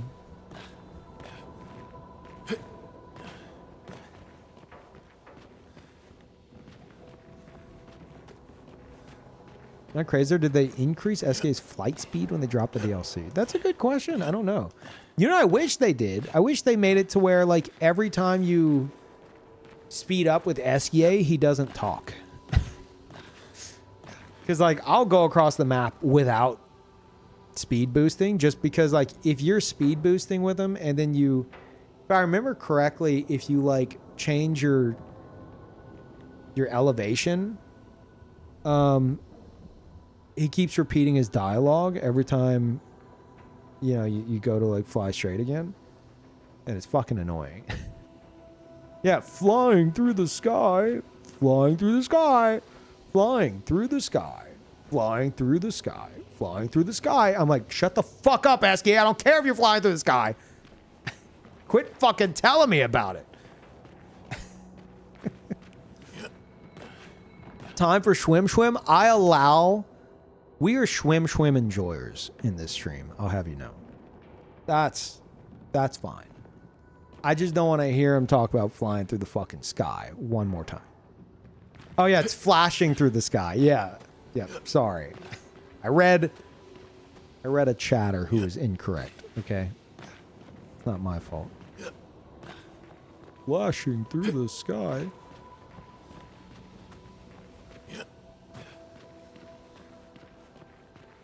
You know what else is kind of stuck in my head? Flying to your face. Fucking Oskio. Part of me was like, there's one point where I question it. I'm like, is he saying lying to your face? But it's just him being stupid saying flying to your face. I think that's all it is. He did that like 5,000 times to me. You like that line? Yeah. I mean, I do too. Oskio is like a bad guy imagined up by a kid. Very fitting that he would say like dumb shit like that.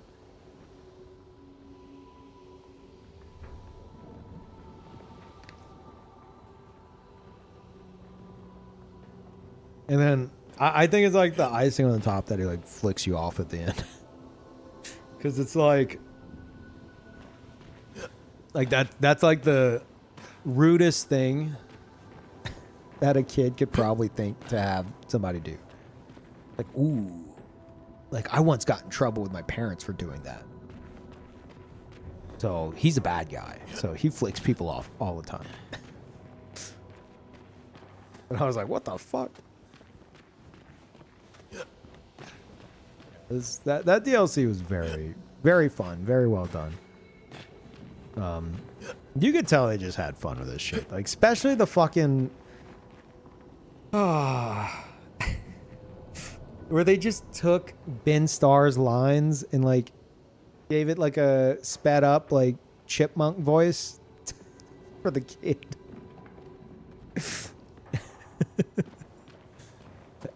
Like, it didn't really click what I was hearing until I heard, let's carve a path. I was like, okay. They're having too much fun with this shit. They gotta fucking stop. It's like, do we get someone to do Kid Verso's lines for this? It's like, no. What if instead we just, you know, chipmunked Ben Starr's lines? It's like, that's genius. And it was. It fucking landed. It was great. Yeah, the Terminator fake out into flicking the bird. Very childish, very fitting.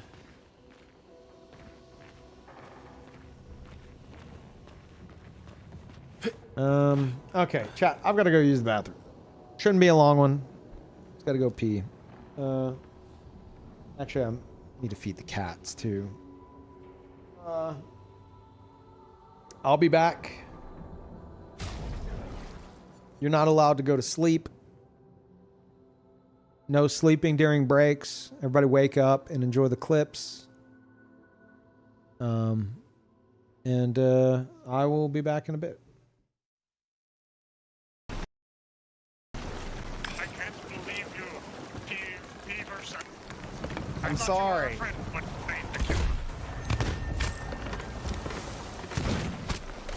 This guy and his double gun attempts. If you want rep, you can have it.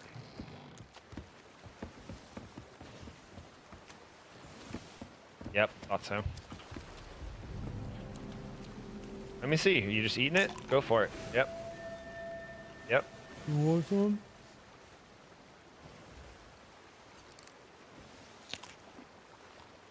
Cool. Hope you weren't trying to rank up in. Right, I told you I was sorry. What would have happened if I hadn't come along? I don't know. I'd probably be dead. You'd be a pile of bones right now. What would you care? I'm just a nuisance to you anyway. I don't know if you want to stand that ain't true, close to me. Jack. I guess there's only room for one hero in this family. Whoa. Whoa. John, did you hear what he said? Oh no, that's the guy. Looks like he killed the skeleton ship. Good job.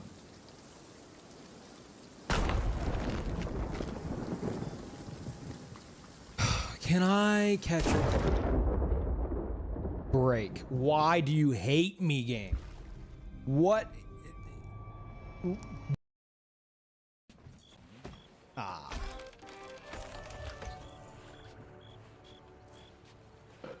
All right. Oh, you got all their stuff, right? Thank you for the chest. I'll be on my way now.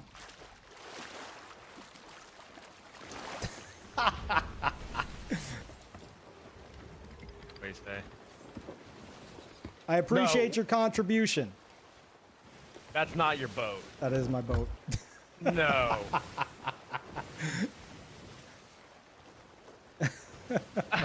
oh. Oh, that was. That's pretty sweet smooth. egg.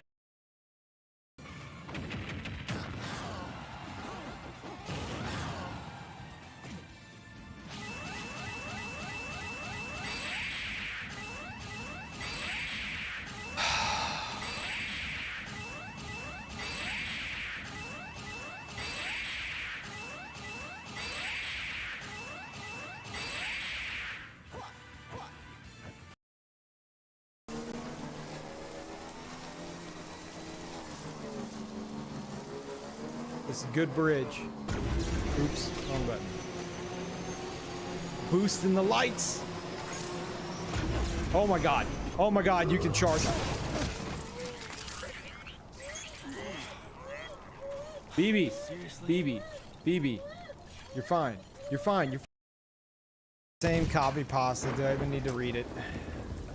Well, yeah. Okay. Here we go. Hey, it's me, Lucas, your buddy from high school. Do you remember the time we sat on the hood of my Mustang and you tried to get me to join your boys only kissing club? And I said no, so you touched my penis weenus as a prank? Yeah. I'm suing. Check your mail. Okay. Thank you. Alright.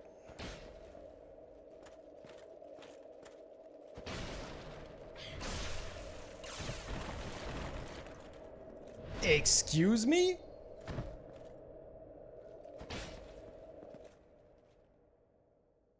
Oh god, where are they? Oh.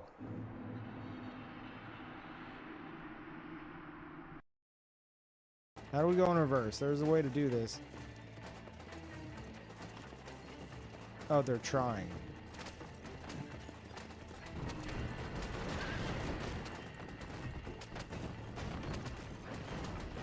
Senor, what are you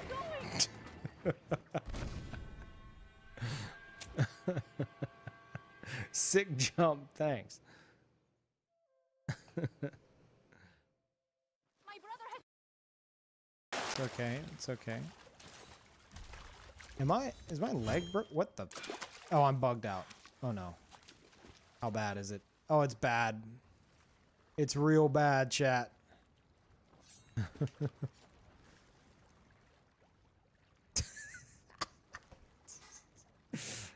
This is how I sleep. I literally put my head in the sand. Okay. Oh my god, did you see that? Hold on. Did that fix it? Yeah.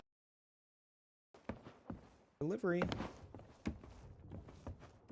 I'll just leave this here with you, friend. Oh, that was a mistake.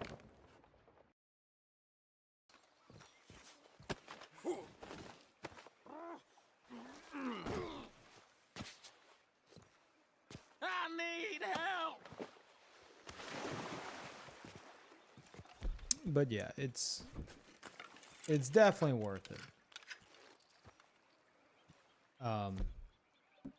I would suggest playing the single player first, though.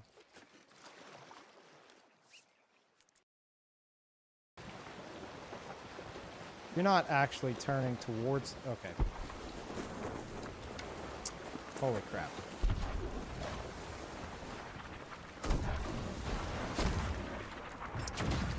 Okay. Okay. Alright. Close. Alright. My turn. Good tries.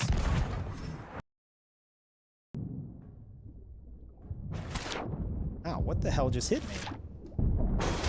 Oh.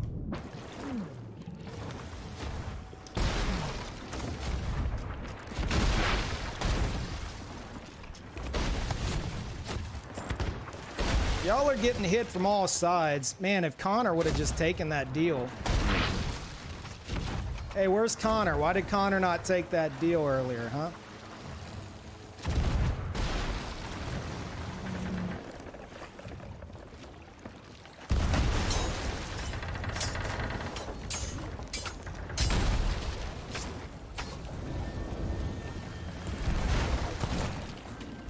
You can thank Connor for this. It's been fun.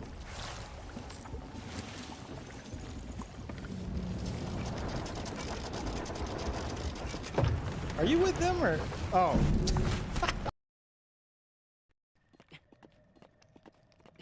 Place your bets, chat. Oh, God. No! Oh!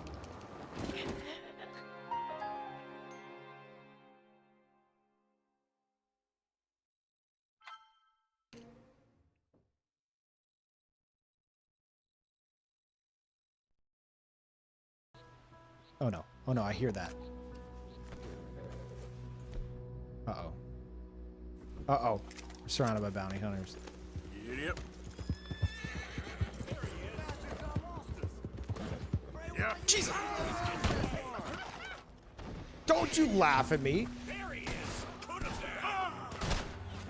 Don't worry, pancakes. I got this. Yeah. Won't move anymore. Oh, that... Okay.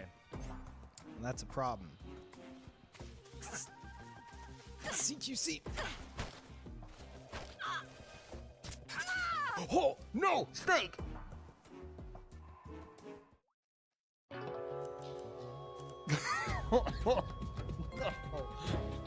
Snake, what have you done? You changed the future. You created a time paradox.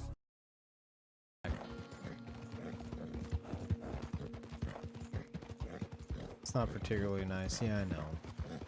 And I tried switching servers.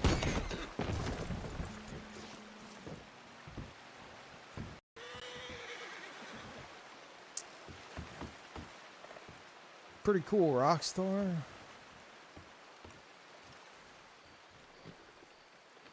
Sweet auto. They're trying to do the raid. They're very greedy. So we can definitely sink them.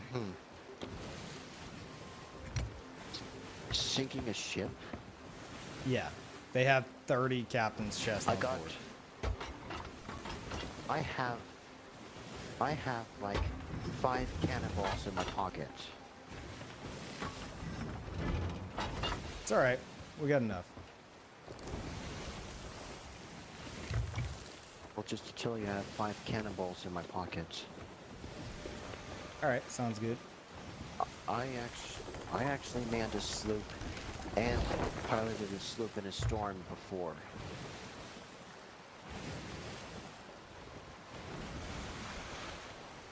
Yeah, that's pretty tough to do. Okay, you see them up ahead? You see that sloop up I don't ahead? see any ships anywhere. A claw. Hmm? Mm-hmm.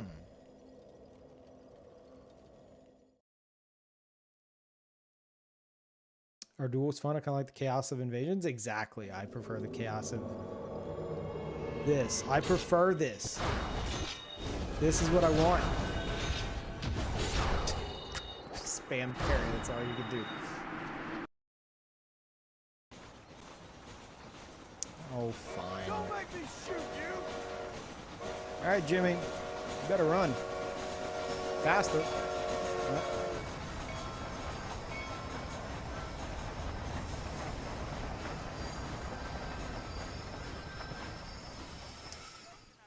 Well, that's something to write in your monthly.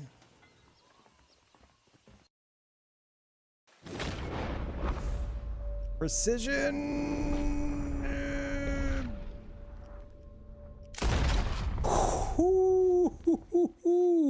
You have a good day, sir. And I'll have a good hat. Thank you very much. God damn. What?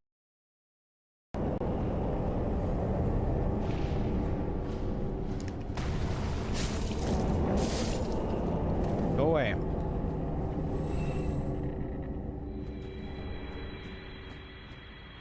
All right.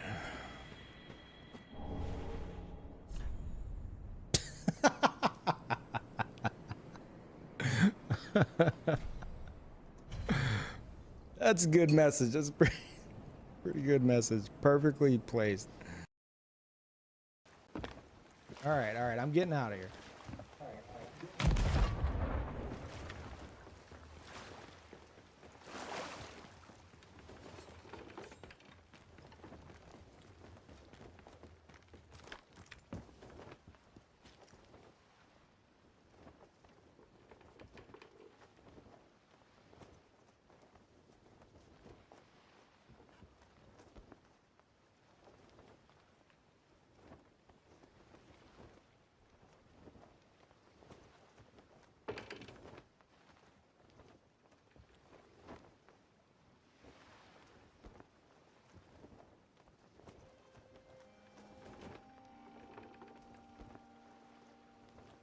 Must be gone.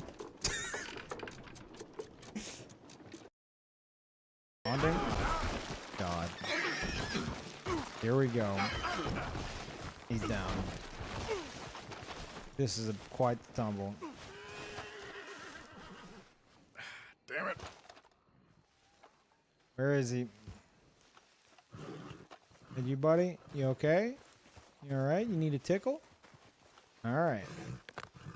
Tickle, tickle, tickle, tickle. You're gonna be okay. Think this will electrocute me, chat?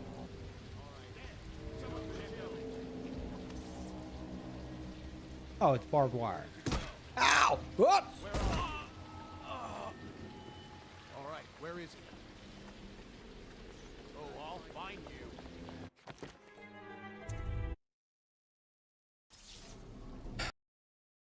Here, look, right here. Stand right here. Gonna wreck. Hold on. Touching it.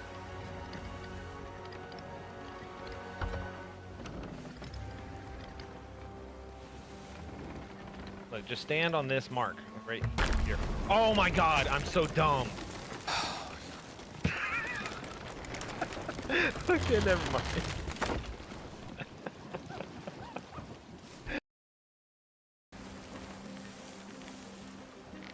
Are bananas a vegetable? Aren't they fruit? Oh my god.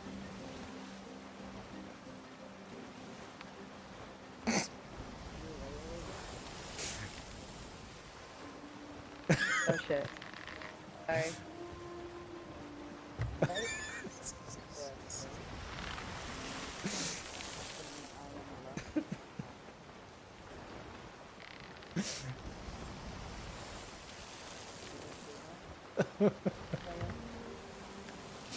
Oh my god, I'm trying not to cry. I can't.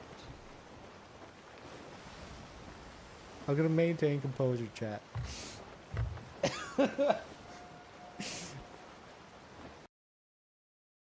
Climb, climb, climb, climb, climb.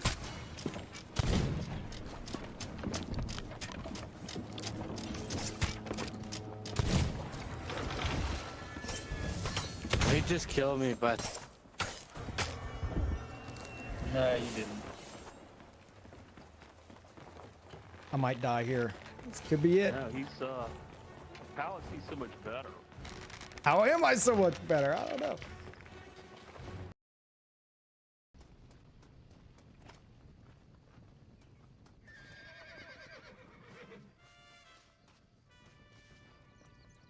Horse is yours, man? That one? Oh, that's nice. We need to find a different. What? You idiot! No, wait! My horse! You're setting him on fire! Psychopath! You did that to yourself. Okay, I have.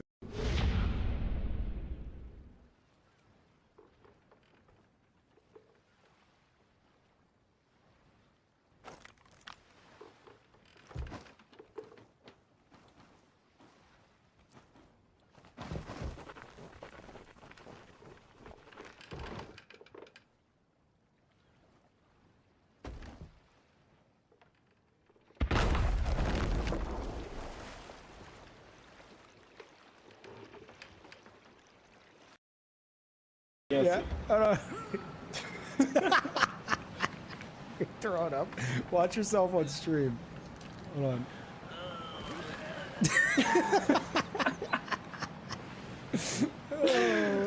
Oh, watch yourself on stream again.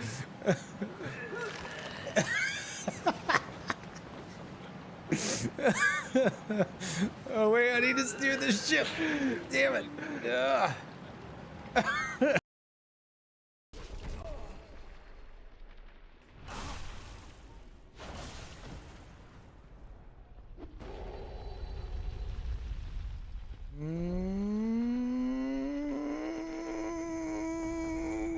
Yep.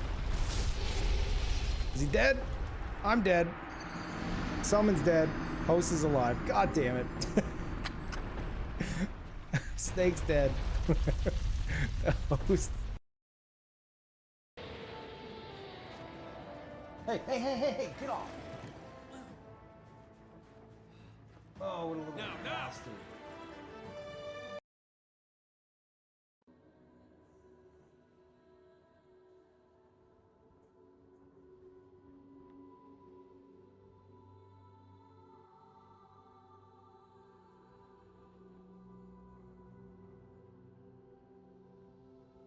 Yeah, said you guys aren't allowed to fall asleep. Wake up.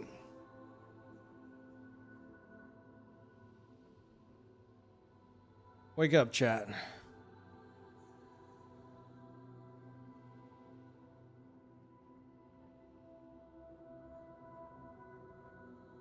Wake up and go follow the Patreon.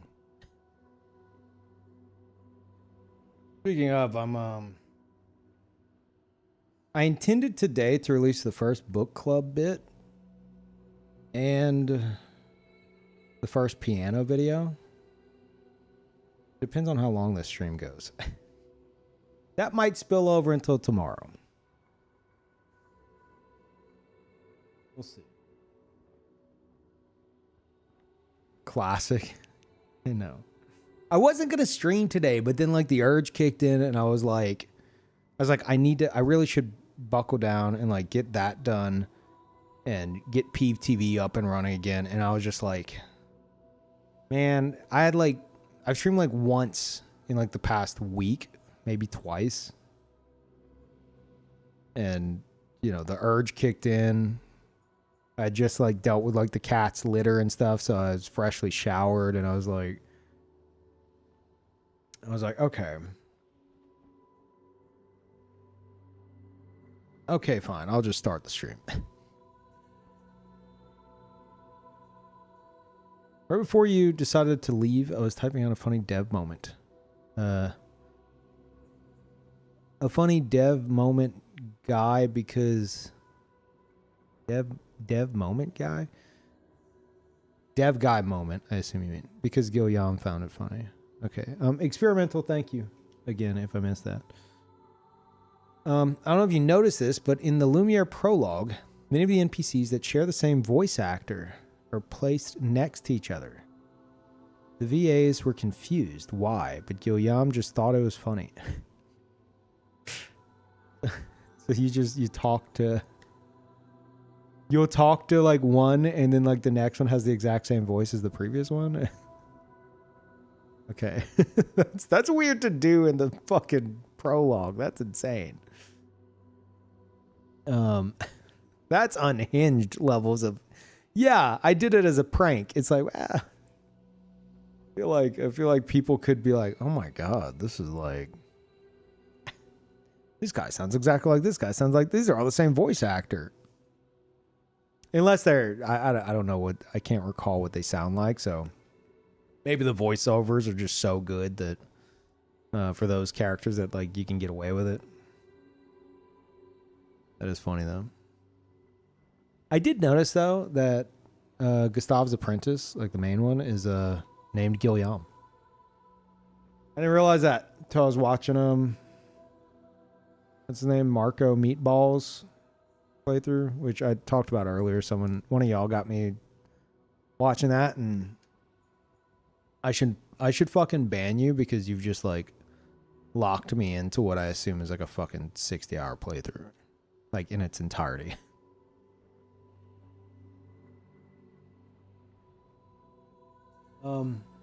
Yeah, I was saying that like normally I skip ahead, you know, to like all the good parts, and then occasionally, you know, just like chill out, and like if something's getting good, I'll leave it for a bit, and then I'm like, oh, okay, I want to skip ahead. But that asshole is so fucking knowledgeable in everything. And like even the boring parts thus far, I'm like he's got something very interesting to say about it. And yeah, I was mentioning earlier that like the realization set in after like the first episode. I was like, I'm gonna watch this whole fucking thing, aren't I? God damn it. Sorry, Stereo. I don't know if you're how familiar you are with the Yet protocol, but just rephrase it if you're certain it's not a spoiler. Okay. Did I am not clicked back in. This is how we get delayed parries.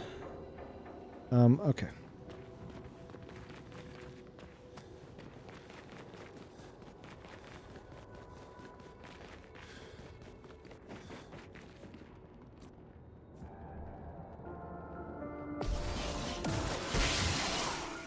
Well, I'm just saying it might not even have been a spoiler at all. Just how the bot catches it. Incoming. Depends on how you phrase it.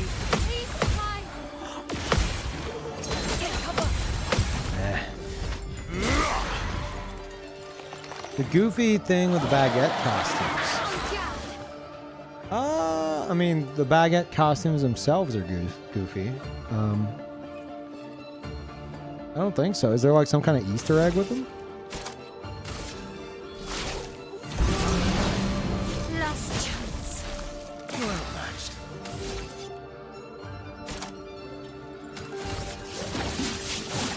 Ready to parry. Watch out. Ah! I doing? I'm folding. Ah, do over, do over. There's an Easter egg. Okay, let me check. You accidentally found it? Give me a go. Okay, I'll check after this, which will be now, actually. Marco is the first of many playthroughs that you decided to watch.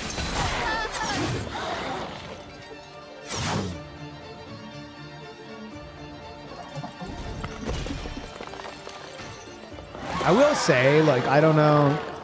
I've only just started watching, but already there's been people where I'm like, man, if I was a mod, I would time that dude out. So I don't know how his chat handles it very well, but it, like, a lot of it feels like his chat's already played a good bit of it. They're like, oh, finally you're playing it. You're going to love this moment. Like, he was like, what's a gamage? I'm like, what's a gamage? And someone's like, oh, it's whenever the painter stands up, repaints the number, and then everybody dies. Like that's what's about to happen. And he's like, oh, okay. And I'm like, like I flicked off my screen. Like, screw that chatter in particular. Even though, like, he said he already kind of knew in advance, like, that was the, like, part of, like, the setting. But he didn't know what the term gamage was. So it's like, it could have led up to that, you know, in a bit more surprising way, but whatever. But I don't know. I hope things are kept in check for the rest of the playthrough, but who knows?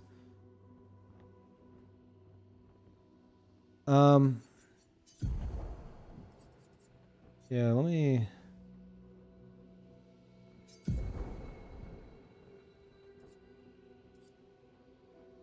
Wait, oh wait, it's something I can't do right now? Wait, what? No. Wait, which encounter? No way. Is it like, well, no, it has to be the painted one, right? Because the other one's like, you know, not really wearing clothes. So you're telling me that if your whole team goes in with baguette costumes to the painted Renoir fight, he'll also be wearing a baguette costume?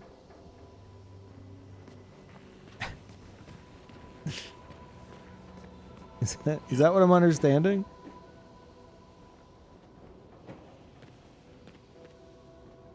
Same with swimsuits? No fucking way.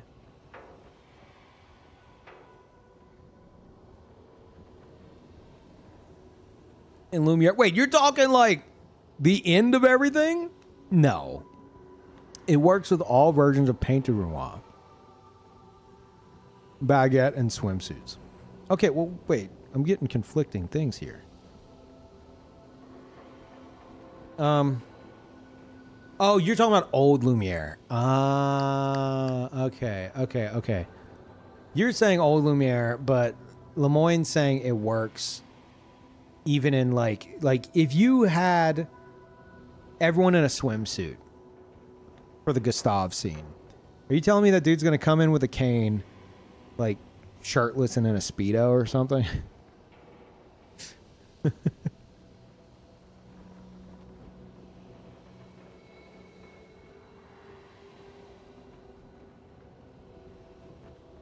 Lumiere proper.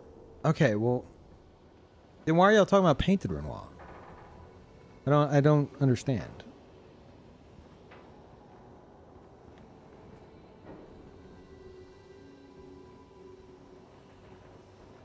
So y'all are both talking about two different things. So I'm confused. So you're saying it's just like the final fight. And that's it.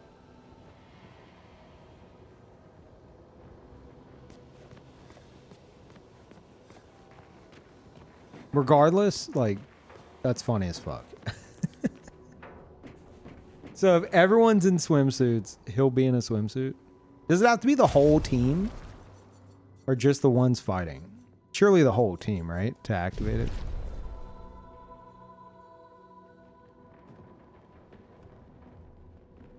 Because it can occur at Stonewave Cliffs, Old Lumiere, Monolith, and the tower. Okay, so it's all of them. Basically, all forms of Renoir. I see, I see. Oh my god. It happening at Stonewave Cliffs. Well, actually, no, because that scene, like, even, like, Gustav will have, like, he'll eventually, for, like, the main portion of it, he has, like, his main outfit.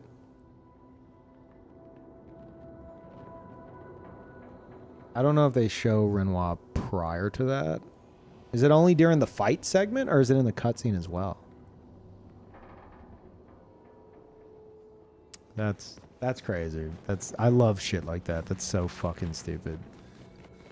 Oh my god. I thought you were saying it's like something with like the baguette costume, like something on it.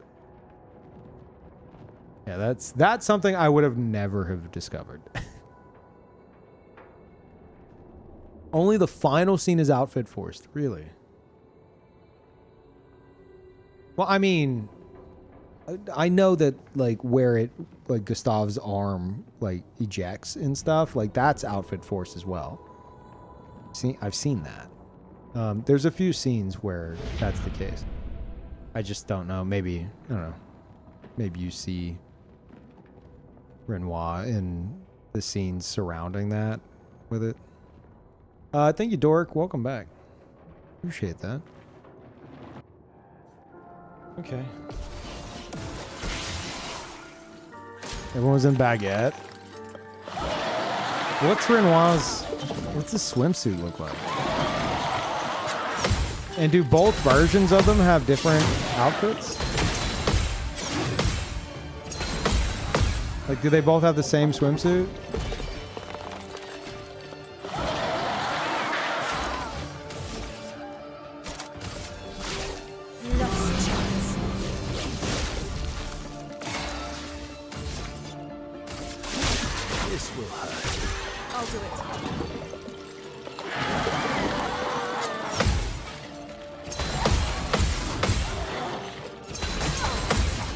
Gun. So much potential. The chic outfit as well. That would be cool because they all have it. I wouldn't be surprised. This will hurt. I could see that.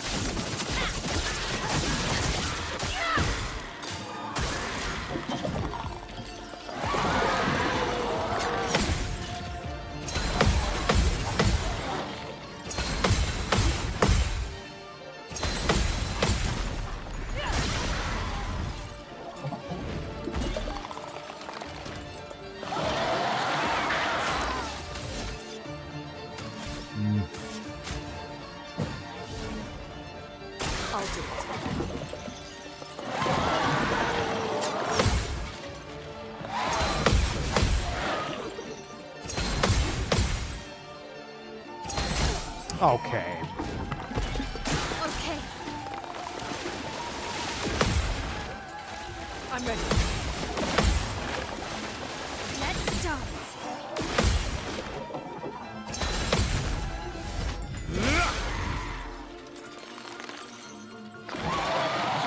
That hurts.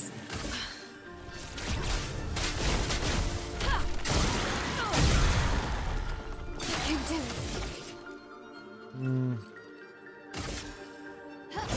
For Gustav.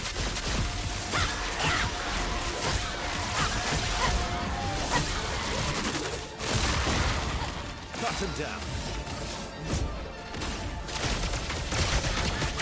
He'll always come back. Cut him down.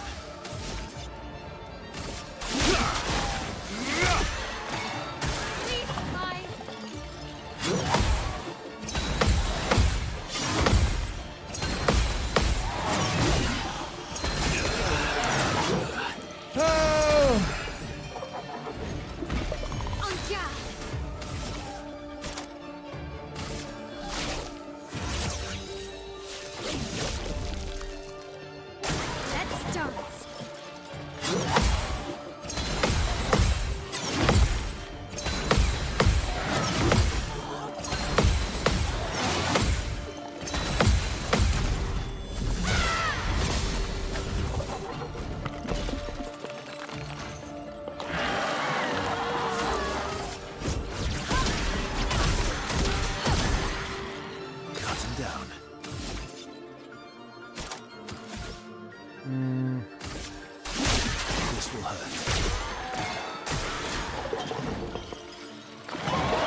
Why?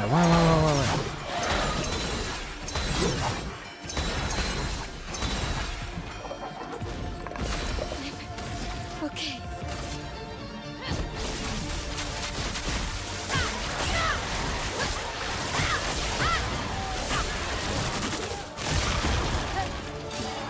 Just try it.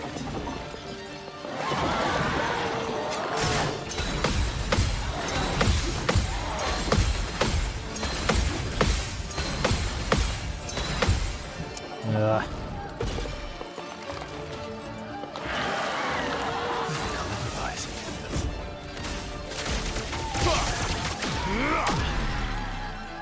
Maximum damage. I won't waste this. What? Oh my god. Oh, my brain. I'm gassed. Oh, shit. Oh my god, excessive profanity. Thank you, Cody. Hello, everybody from Cody's stream. This isn't very spoilery. But Cody's going to be going back to the game very soon. Right? Right, Cody? You're going back very soon. He'll be back in no time. I was talking of your book club, so it felt right to raid. Yeah, I was just now mentioning how, like, if that's not released tonight, it'll be released, like, ASAP tomorrow. It's just the mood to stream struck, and I was like, Oh well. like, I've been slipping on the streams lately, so I was like, fuck it, I'm streaming. But yeah. Thank you.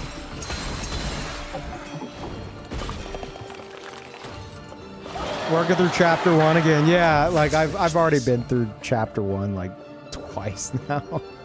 So I just have to like refresh my memory and then draw a pretty picture. And I already have in mind what I want to draw.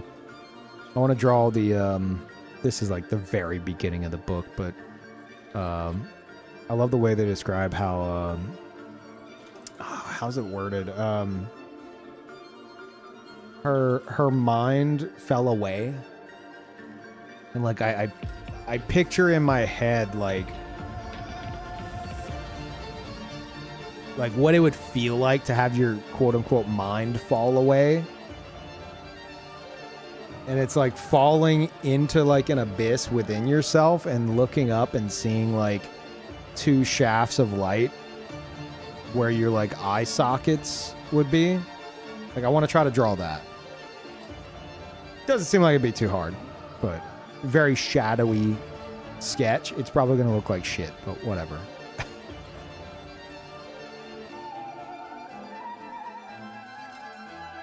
I want to draw a 12-year-old Ganos Perrin from the prologue standing on the balcony at Mock's Hold, staring out at the ocean. I want to talk about that. I mean, chat, this is why you should join the fucking book club on the Patreon. It's free. So you can all be joining in on this.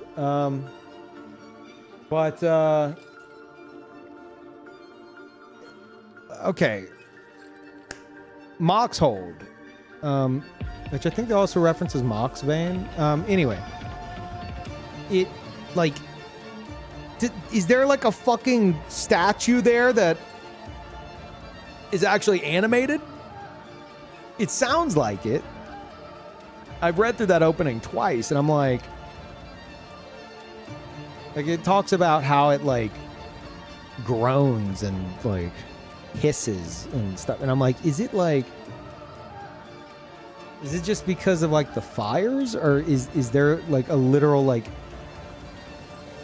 gargoyle that is like sentient in some way? I don't know. It's very magic based shit, so. But that's like confusing to me. Like the way it's worded, I'm like, is this thing actually like moving? That was a wind vein? Maybe.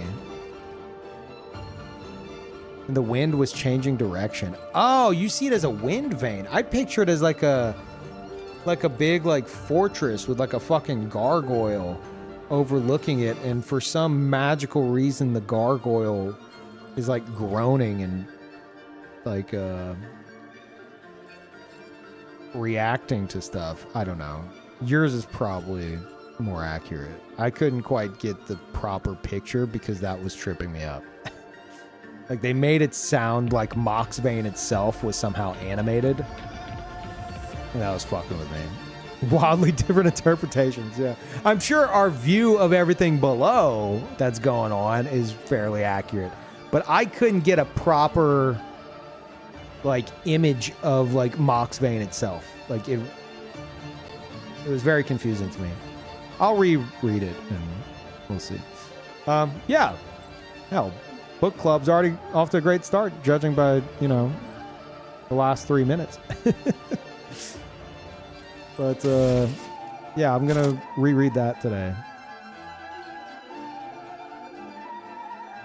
Yeah, thank you for the raid. You were playing Expedition 33, yes?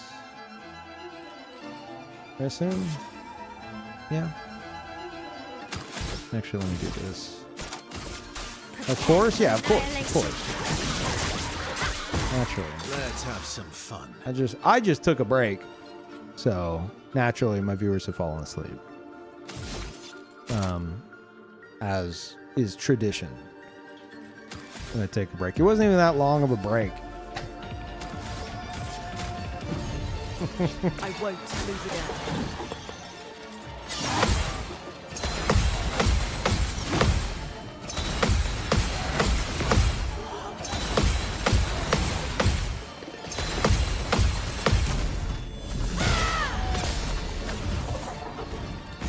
Not looking good. Oh, you were playing Path of Exile.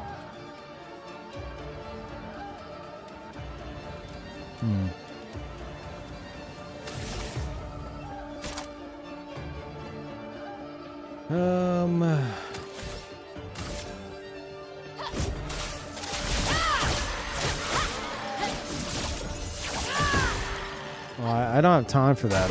I'm here perpetually. I'm ready. Oh well. Watch out, my elbow. Careful now. Why am I jumping the gun on that? Ugh.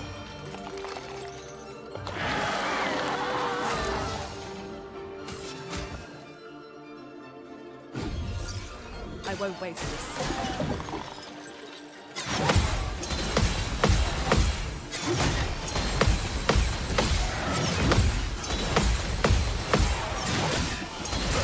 What are we doing? Okay. Ah, no, I need to. God damn it. The storm is coming.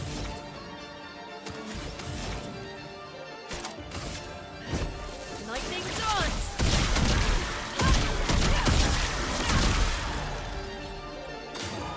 Okay. Oh well. On me. Careful, Brazo. Brace yourself.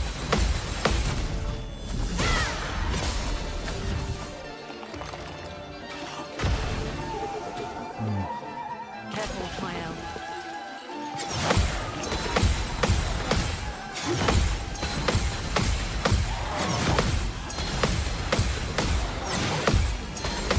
Yeah, I just realized, Cody, you're probably right. You're still here.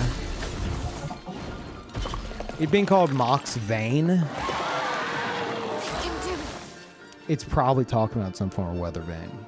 I couldn't piece together what the fuck they meant by vane. It was throwing me for a loop. I forgot weather vanes exist.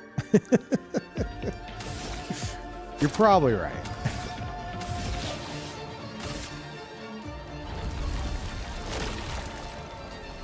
Get out of this canvas.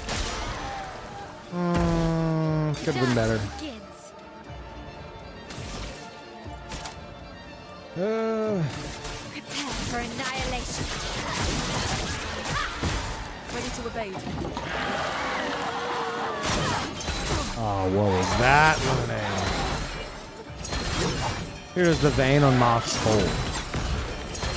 Like when the wind changes direction, it groans and smoke from the forest below wafts up to the balcony. That kind of vibe. Yeah. You don't see it as like a fortress though? Would a fortress have like a little weather vane? I mean, I guess so. I picture a structure of the weather vane. I'm picturing like a farmhouse, you know?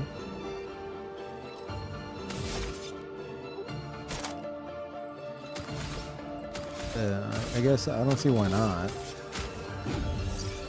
You can do better. I'll do it. Just try it. Lumi, watch out! Get ready. Okay.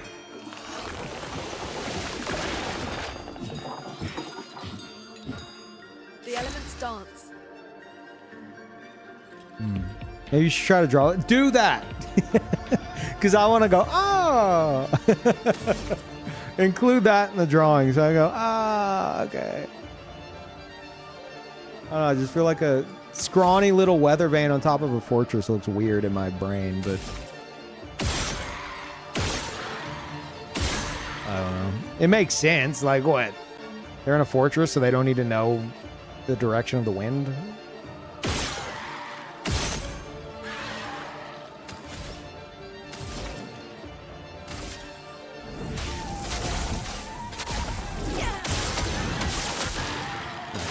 Not looking good.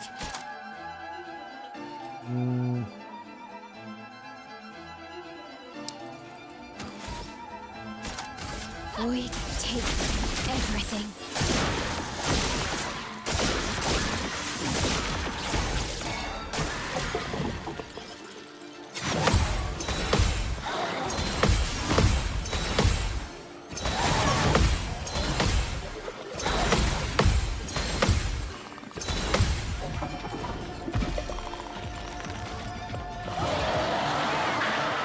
Ready to evade.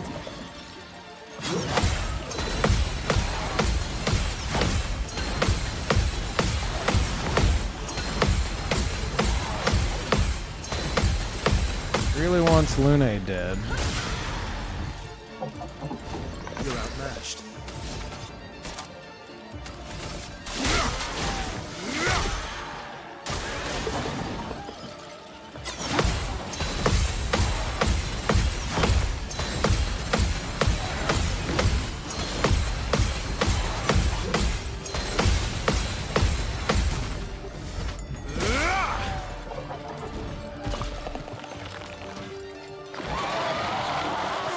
Spill some ink.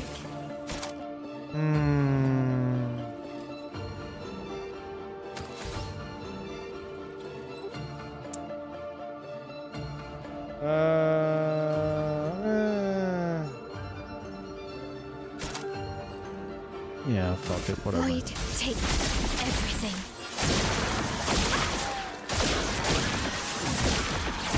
Let's push forward.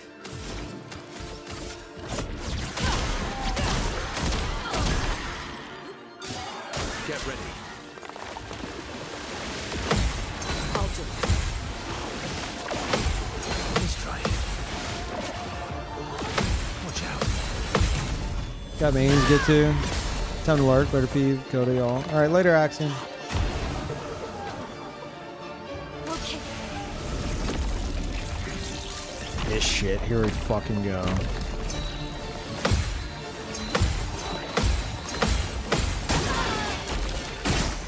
Luna, careful. What?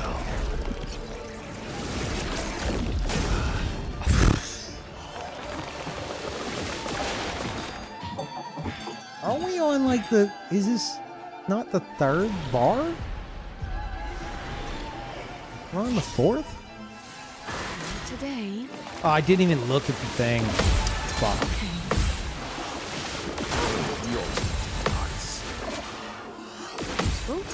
It's I don't even know the combination. It's locked on you.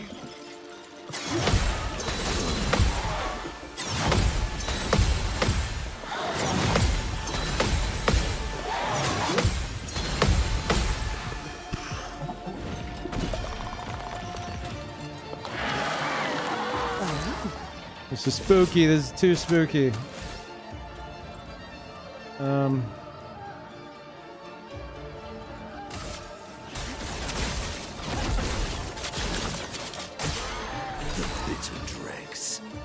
What? Excuse me? You fucking dodge now? Oh, right. Fuck, he dodges in the dark. I forgot because I never go into the dark. And I always get out of it immediately.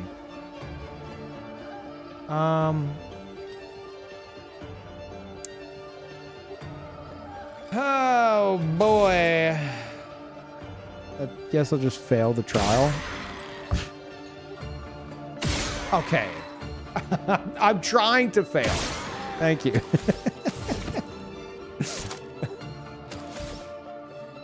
Accidentally getting it right.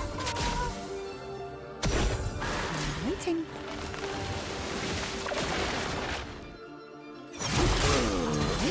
Well, there it goes.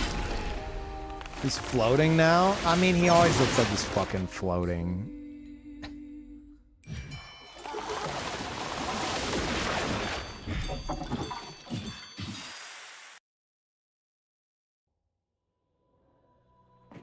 Oh, this guy sucks. I hate him.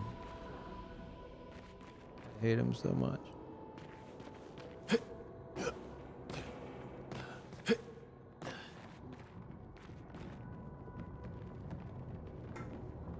Ugh.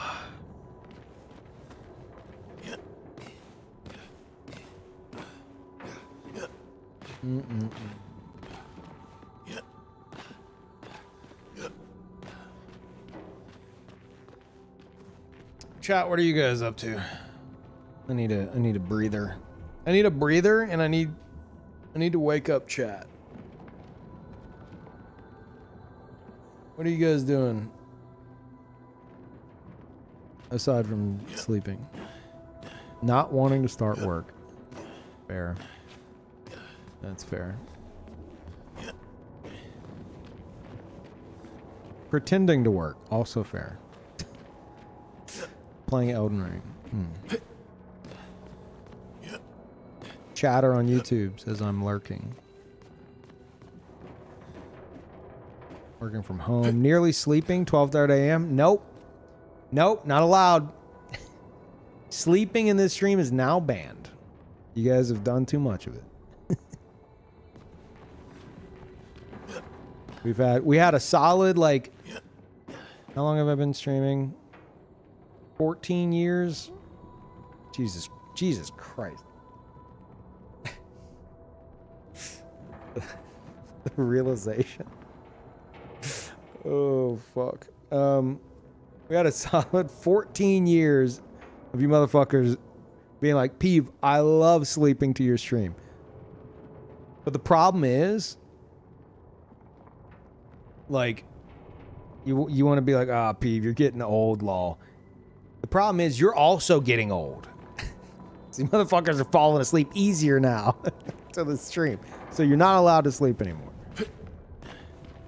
So anyone sleeping that's hearing this in their dream, wake up. It's time to wake up. You're dreaming, wake up. I can hear stuff in my sleep. Like if I fall asleep to a streamer, the stuff that they say can get into my, like, leak into my dream and affect the dream to where, like, I'll remember what they said while I was sleeping. So if there's any viewers like that, I want to be like, hey, you're dreaming, wake up. They'd be like, huh? Really?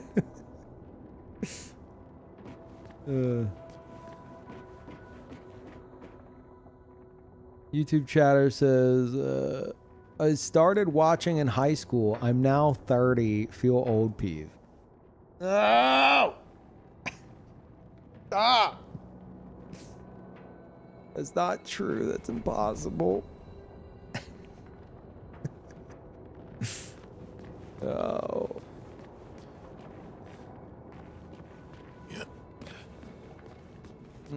Why is your endless tower so crispy? You put a mod? No. I just, like, I have, like, pretty much all the settings on max. Oh! I don't know if the viewer who is asking to see the painted me hair is still here. Probably not, or they fell asleep. But just in case. 'Cause apparently it doesn't look good on their game somehow for some reason. I don't know why.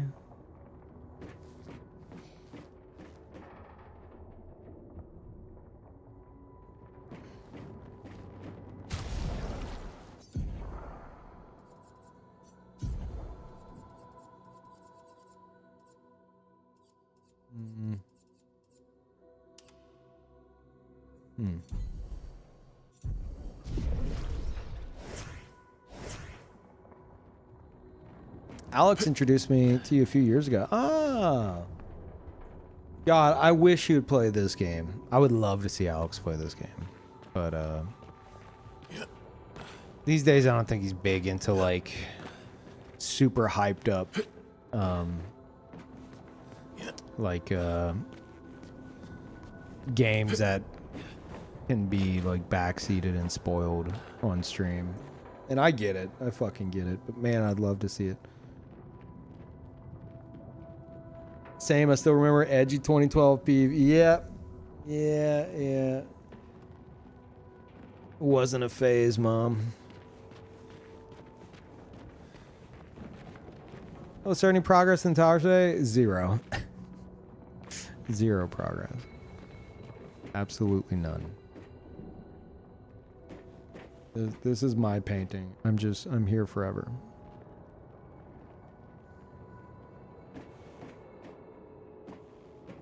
He gives me hope. It's nice to know you can still be a streamer in your 50s. Fuck you. I'll have you know I'm 39, okay? I'm young as a spring chicken. I almost said a spring kitten. I was like, I don't think that's the saying. I'm young as a spring chicken.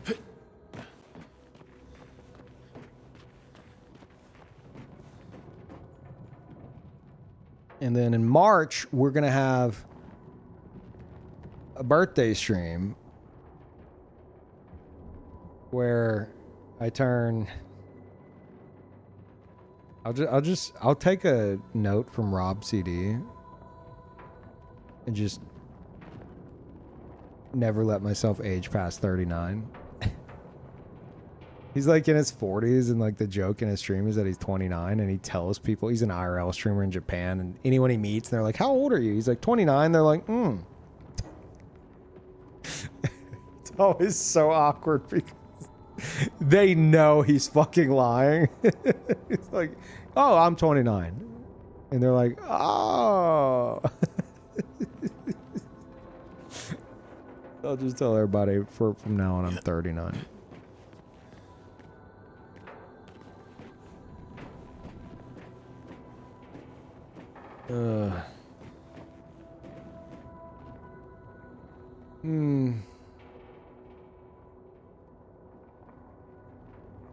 Good times? Yeah, good times. Ugh. Like that's, like I said, man, this is my midlife crisis. You guys are on the ground floor for my I can't even talk. My midlife crisis. Is that exciting? That's pretty exciting. Whenever I'm 50, 10 years from now, and you guys are all still here, in the stream, and Twitch will still be existing, we can look back on this and you guys could be like, man, I was there for Peeve's midlife crisis. Oh, me too. I remember the midlife crisis. Yeah, he got into piano, and now like here we are watching him have his piano concert live on Twitch too. Yeah, crazy, right? Yeah, that's how that's gonna go. That's gonna be great. I'm excited for that. Can you show me your graphic settings? I have mine on max, but mine's still full of fog. Sure.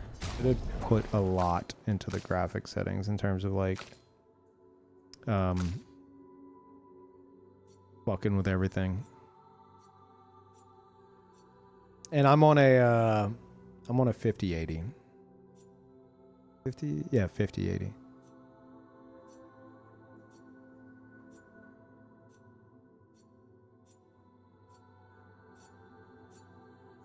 What the fuck? Did it just jump? What was that?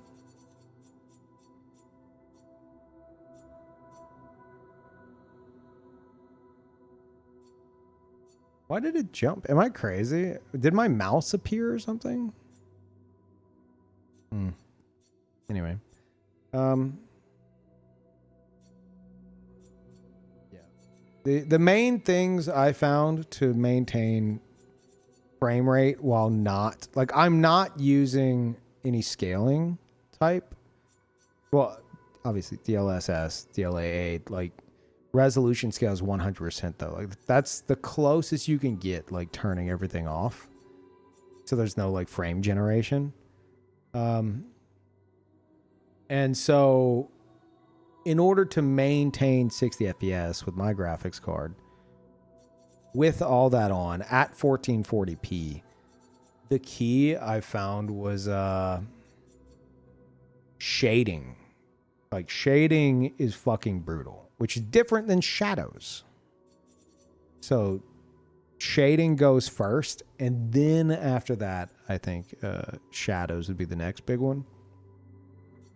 But yeah, pretty much everything's on like Epic for the most part.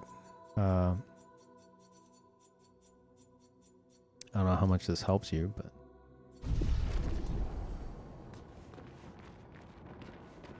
there's some tweaks, yeah.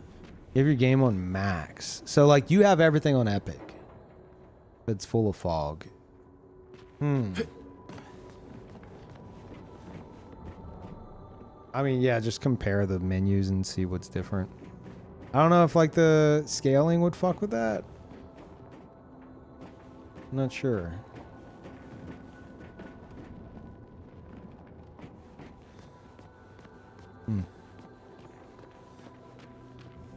Still shit posting in chat? Oh yeah. Yeah. Yep, you guys are gonna be 10 years older from now and you're gonna still be shit posting in chat. Let's be honest, Twitch isn't gonna fucking exist. It's all gonna be run through my Patreon at that point. You guys remember Twitch? Oh yeah, that was crazy, right? Yeah, Twitch was nuts.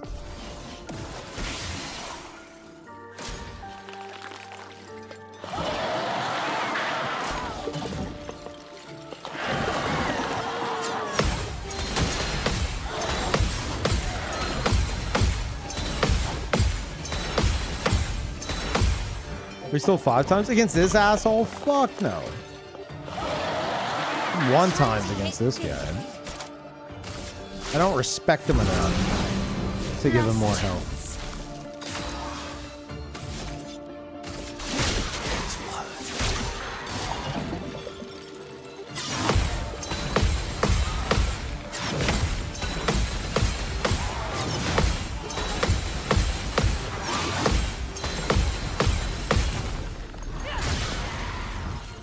Hey, Peeve, you're 40? 39.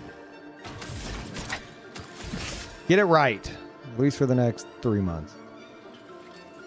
Or 2 months. Whatever. Clea 2 times, Simon 5 times. That's the plan. It might end up being Clea 2 times, Simon 2 times, but I like, on paper, Lampmaster 1 times, Clea 2 times, Simon 5 times. So we'll see. What do you get by being 1 HP on my L? It's she gets greater powerful. She has greater powerful, and I think she has something else. I can't remember. Where whenever she's like below like 10%, she gets something. I don't know. I'd have to check, but. Yes, she gets really strong at 1 HP. At Death's Door. Thank you. That's it. Yeah, at Death's Door. So she's got at Death's Door, which gives her a bonus whenever she's, like, I think below 10%. And then she has the powerful on when below 50%. And then that, I think I also have it to where it's 15% extra powerful. And then it's also like greater powerful or whatever. She needs to be at 1 HP. Yeah. Feel Feel the embrace of fire. And she starts with some shields, Not but giving up. she loses them after that, and then it's just like, don't get hit. Forehead, you know? Yeah. So like, Virtuo stance, 1 HP, inverted. Like she can do some damage for her first few turns. If roulette allows. Will hurt. Like that, not great. Not bad, but not great. Roommate, watch out. I'm ready. Oh well. Watch out. Not impressed.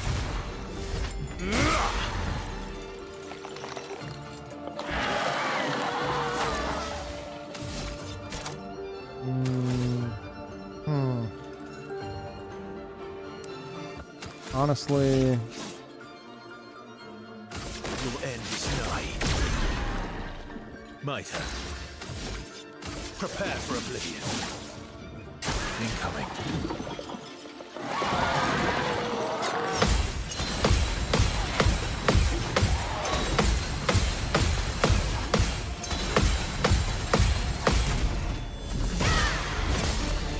there we go. That's what I'm talking about. Ready to obey. Brace yourself. Careful now. Take cover. Let's go dodge. Not great.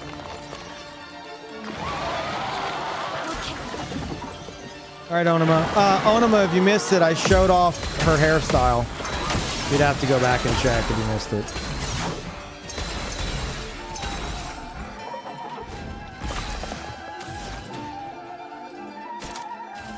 A brilliant light. Yeah, it was like 5 minutes ago. It was like right before this fight. Dance begins. But yeah, have a good night.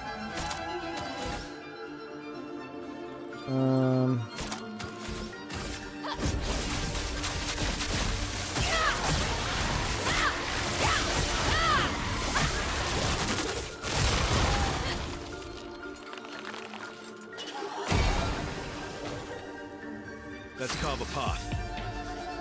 Oh, so someone said, oh no, Peeve, the Lampmaster's flying now. Motherfucker. It's always flying. What do you mean it's flying now? Perpetually flying. Let's do this.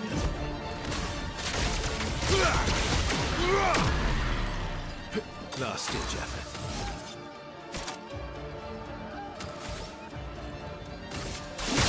This will hurt.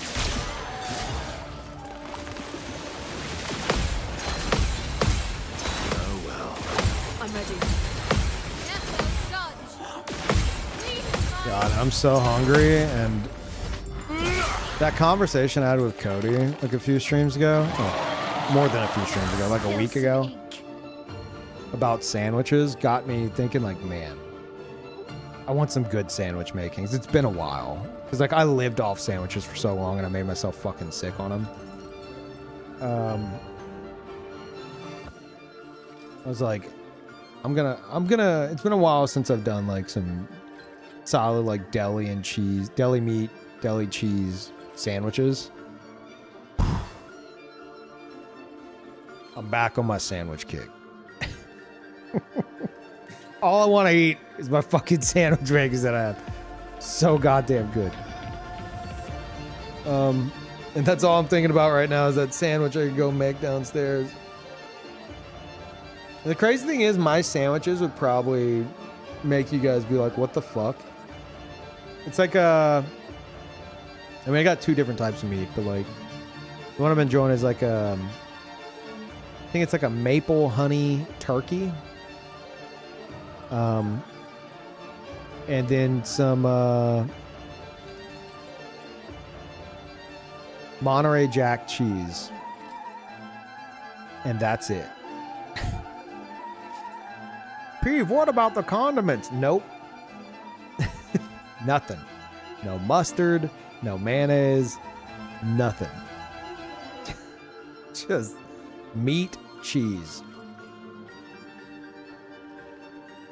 Simple but delicious. I like simple sandwiches. I do. Like I like mayonnaise. I like mustard. But in terms of like a sandwich that like I'm making at my house or whatever, I like it just being, you know, as is. Just dry. Yeah, but it's like, I guess it depends on like the, I don't know. It doesn't taste dry to me. I'm not like struggling to chew it, you know? Oh, you checked it? Okay, nice. Yeah, sorry it took so long. I kept forgetting. I'm very forgetful. I have a low budget PC right now. The game looked horrible on my PC and I still loved it. I mean, that's awesome. You know, who gives a shit, really? You got to experience the game. At least melt the cheese. The cheese melts in my mouth. What do you mean melt the cheese? Now, what I will do to kick up a sandwich, if I really want to, is toast the bread.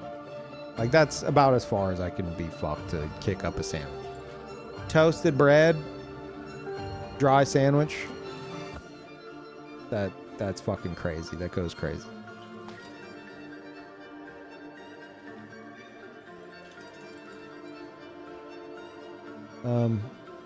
Butter, margarine, nope. Literally just meat and cheese. That's it. It's I don't know. It's fine to me. I love it. I think it's because one of the reasons I like it is because like you taste the meat and the cheese. Like there's nothing to potentially overpower it. I love mustard on sandwiches. And I'm definitely not opposed to that. But it's, you know, it obviously it adds to the fucking flavor profile of everything. When it's just straightforward meat cheese, it's pretty fucking good. Herbs and pepper? No. Why do you think I'm hiding an ingredient from you? Sourdough bread, meat, cheese, that's it. Sourdough bread, honey maple turkey. Yeah, it's not like the honey maple turkey isn't like some kind of really fucking dry meat, you know? It's got like it's not like fucking drowned in honey and maple, but there's like a glaze on it, I guess. There's like something there, you know? But I also have just plain oven roasted turkey as well. So, you know, I'll have both. Not gonna lie, I definitely go for regular old meat and cheese sometimes. Yeah, it's fucking great. It's straightforward. You're tasting all the cheese, you're tasting all the meat. There's nothing else getting in the way. But I love like Dijon mustard. I fucking love Dijon mustard.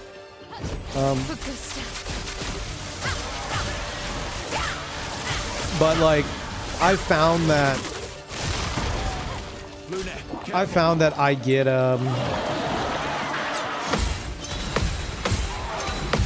hold that thought. Anytime I get like Dijon mustard and stuff, I end up preferring just the dry sandwich. I guess it depends on the bread. You know? If it's just like sliced bread, sourdough, whatever the case, white bread, whatever, and it's not toasted, I want just a simple sandwich. But if we're talking something like, I don't know, some kind of like French bread or something, yeah, I'm probably not gonna, I would eat a dry sandwich like that, but the bread's a lot like thicker, you know? I feel like in that scenario, I would probably lean more towards having like at least mustard or something.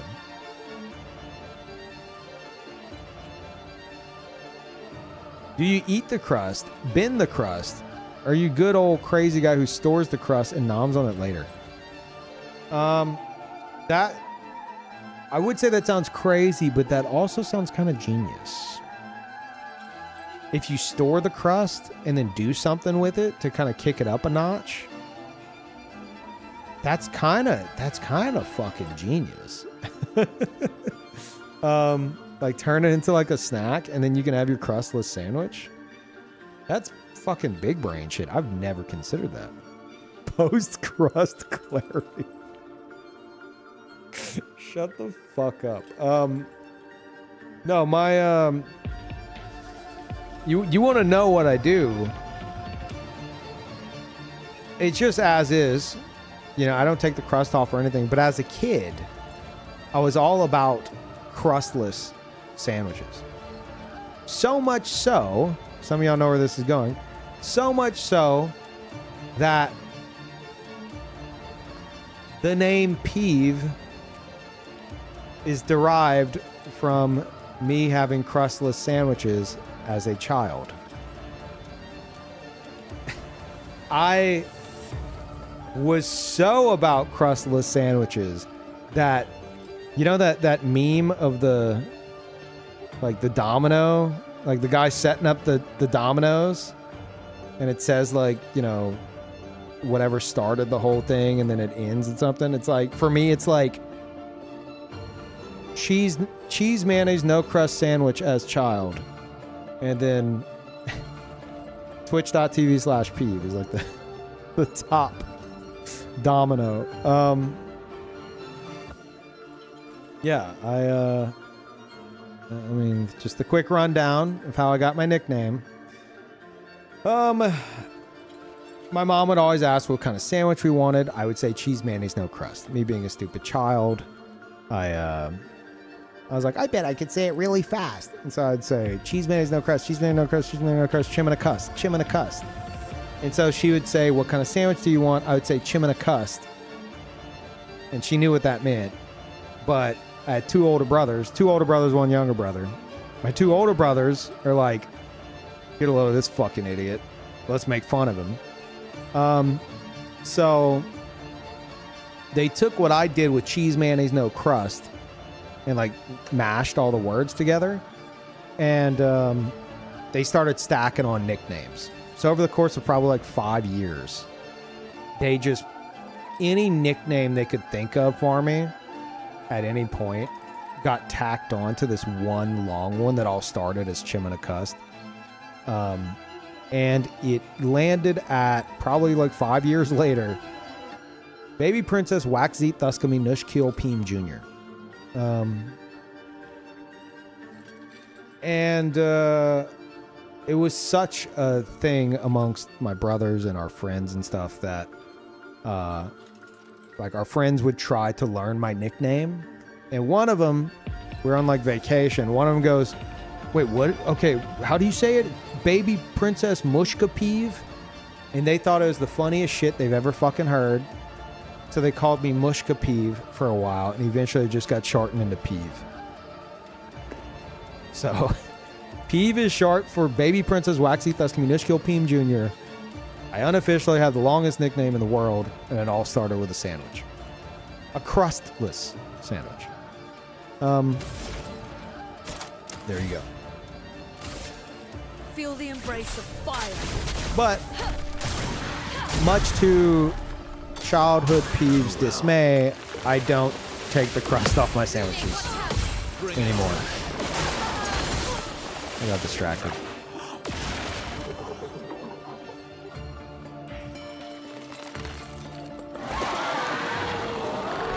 Going once more.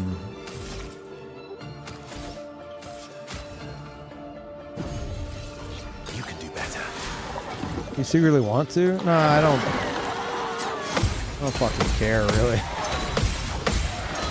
I will say, though, that, like, even today, like, I can't be bothered enough to care, but, like, the crust on, like, sliced bread isn't doing anything.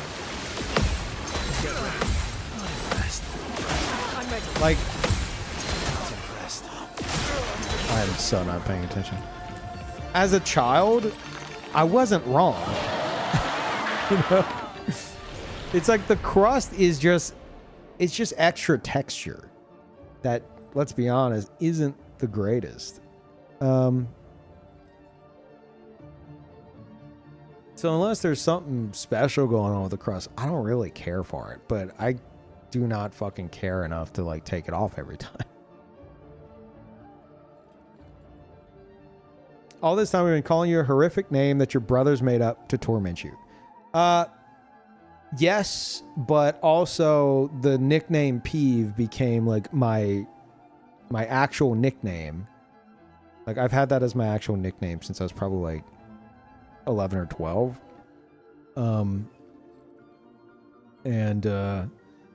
Yeah, everyone called me Peeve like growing up and like high school and college and everything. So it's just like Peeve is more my name than my actual name, which is Garrett.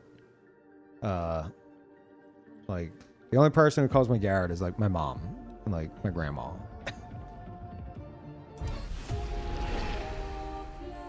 Yeah.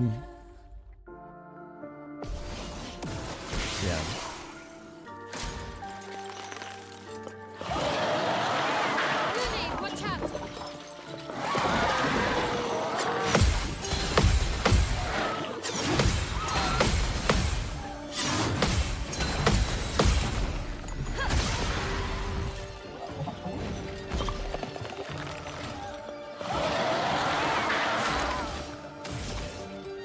But it is, I'd say it is pretty unique to have an actual nickname, you know? Like, it's weird knowing what it was like to have a proper, genuine nickname before, like, the age of the internet kicked in and everyone had a fucking screen name. Then, you know, you're meeting friends that you made online and you might be calling each other your screen name and shit. So I think a lot of people just assume that Peeve is just a handle that I made online. So, you know, you might have people who are like, well, you know, what do I call you in person? And it's like, no, you call me Peeve. That's, as far as I'm concerned, that's my fucking name, you know? As opposed to like Oblivion Knight 5764892X. Like,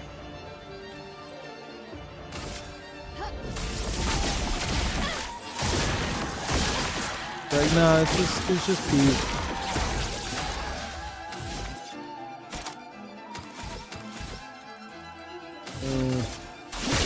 This will hurt. Ready to carry.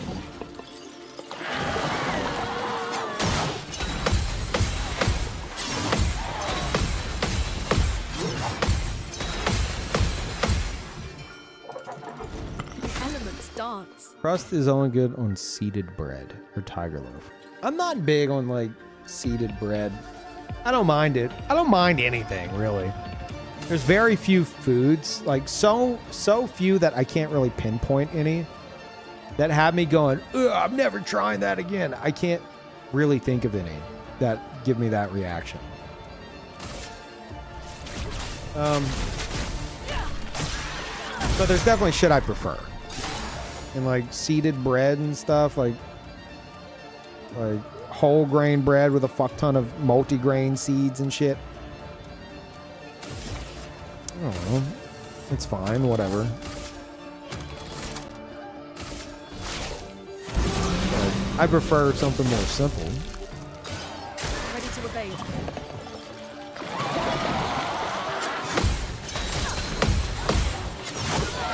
What are we doing, Lune?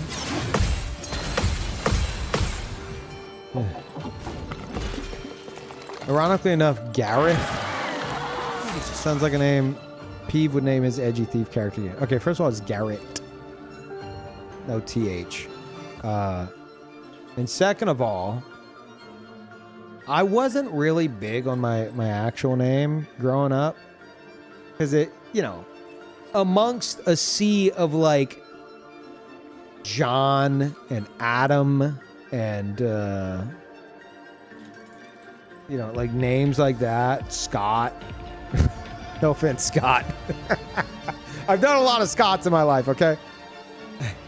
Like Garrett was always like an outlier, you know? It was weird to me. But it wasn't until I found out that, because like you guys know my history with Ultima Online and being a thief and all that. I didn't play the Thief franchise, despite being all about like the Thief role and class and all that. I didn't play the Thief franchise, and I didn't find out until probably like 2012, 2013, after I'd been streaming. Someone told me. They're like, they found out my name was Garrett. They're like, wait, like the main character in Thief? No way. And I was like, what? Wait. I was like, really? Like, yeah. Dude, that's a fucking sick name. And I was like, wait, you're telling me that the main character in the game Thief is essentially named after me? And they're like, yeah. I'm like, okay, I kind of like my name now. It's kind of cool. Yeah, that's all it took. And I'm like, oh, okay. Garrett is a very Final Fantasy sound name. Okay, well, first of all, it's 2 R's, 2 T's. Get it right. Second of all, yeah, I never saw it as that. I don't know. Like growing up, I've only ever met one other Garrett, and it was,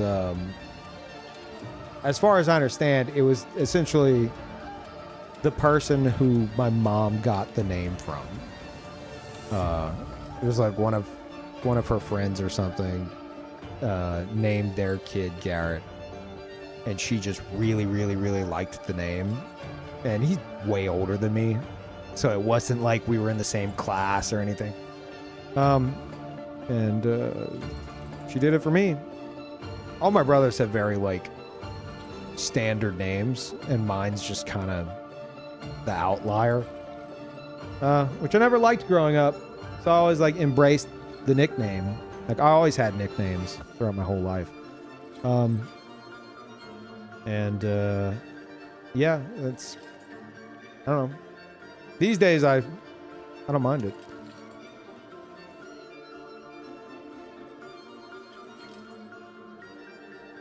Yeah.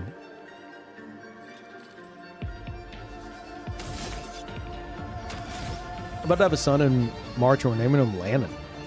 I don't think I've ever heard the name Lannon. And considering like what the story I just told, like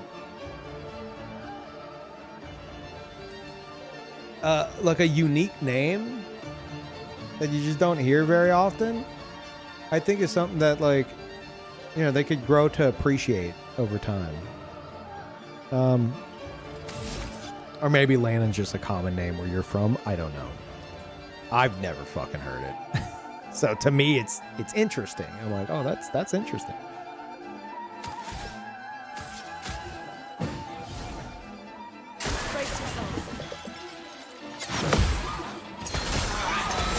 Oh, what are we doing, Verso?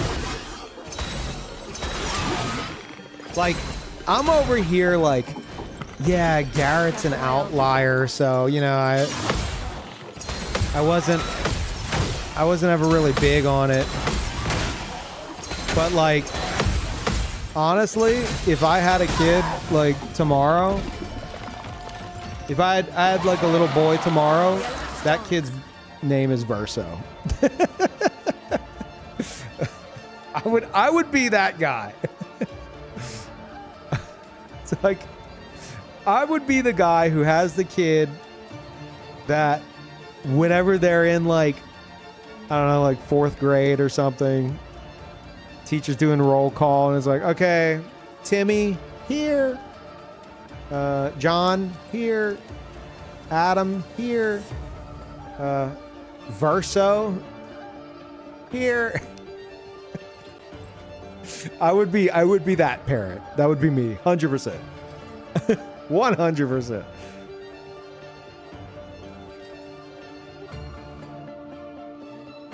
And we'd have twins. And it'd be Verso and Gustav. Verso, Gustav, are y'all here? Yeah, we're here. Oh, shit.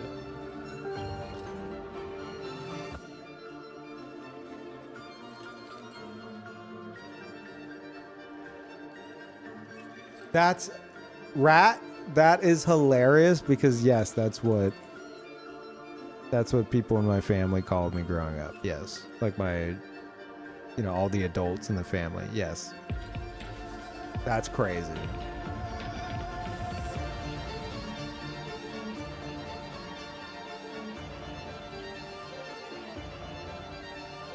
He was like the young adults that name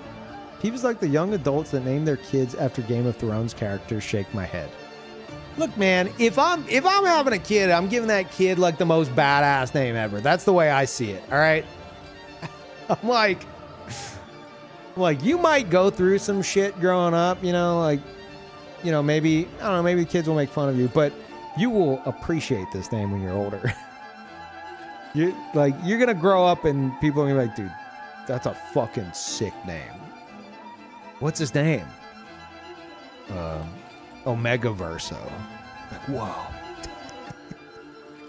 Really? Yeah. First name Omega, middle name Verso. Sephiroth? Okay, look. Verso, I could name my kid Verso without batting an eye. I would 100%. Wouldn't bat an eye. Sephiroth is a bit much, I think. I think it's a bit much.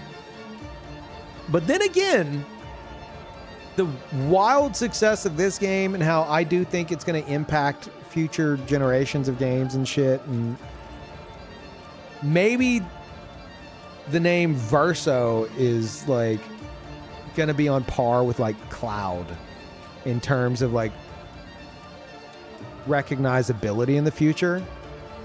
So maybe that would be something where, someone who just played Final Fantasy VII when it first came out, and they're like, dude, like Sephiroth's so fucking cool. I'm naming my kid Sephiroth. So there might be a kid out there named Sephiroth. I say a kid, they'd be like a little younger than me. Be like in their 30s.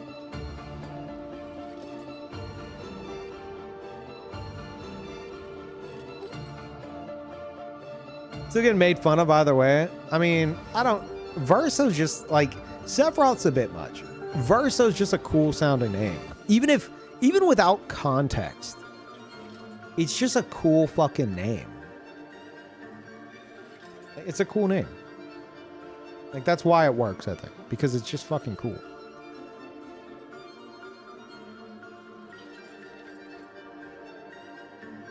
I think you have a bias. Okay, you tell me a cool name, Z-Jiggle. Give me a cool name.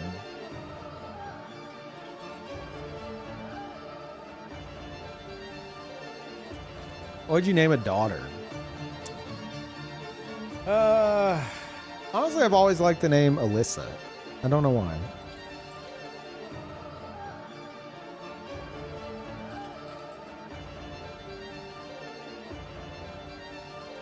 Which, no, that's not a reference to Alicia.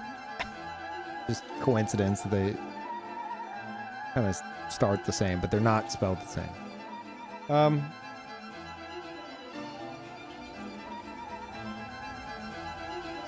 Verso and Alyssa. Okay, fine. What do you mean? Why are you spamming lulls on that? Like, it's Verso and Alicia. That Alyssa isn't even much of a stretch from that.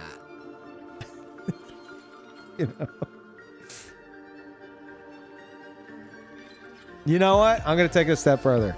Have twins. You want to know a name that you'll get made fun of for? Have twins. Name one of them Verso and the other one Recto. Name your kid Recto. see how that goes. Recto Verso.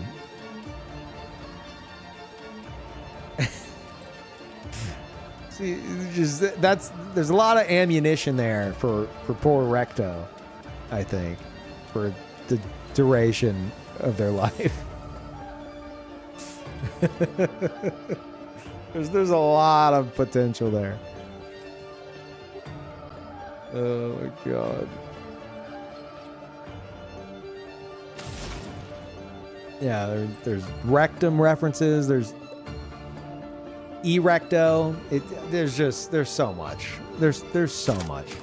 Erectum, sure, why not?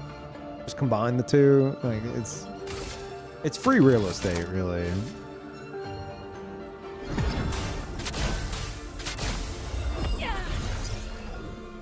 Let's finish. Erecto sounds like a spell.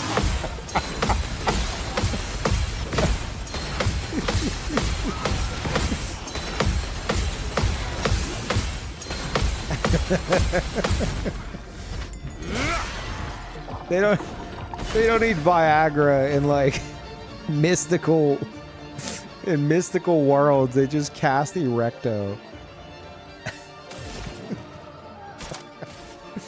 Brilliant night. Why not Simon? You don't get to die yet. Look, you know what? I'll do it. Similar to like how I feel about the name Garrett prior to knowing about the main character, Peeve, the main protagonist. I've always put the name Simon in like I think Simon, I think of like, you know, it's like a kind of like a dorkier name. Very like basic name. A lot of Simons I think of, I guess mostly in media, and maybe some I've known or leaning on the dorky side. This game though has me appreciating the name Simon a lot more. Simon's cool. Simon's cool again. I'm announcing it. The name Simon's cool again. Mm-hmm.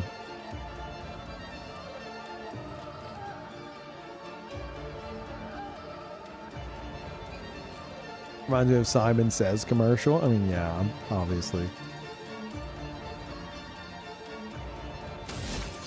Simon Says get recto. Okay.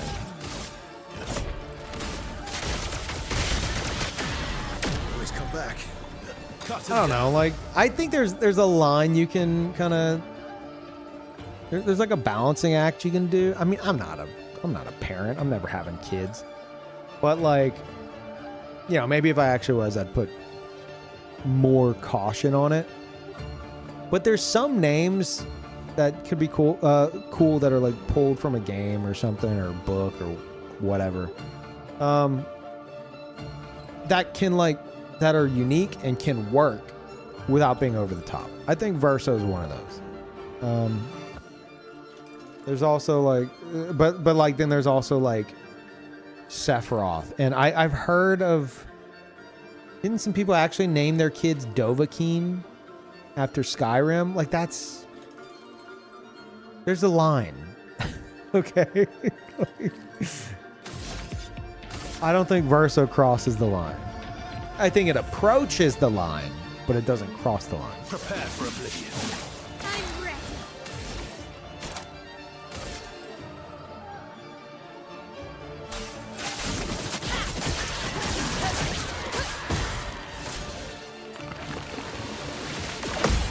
I'll do it. Danger. Parry it.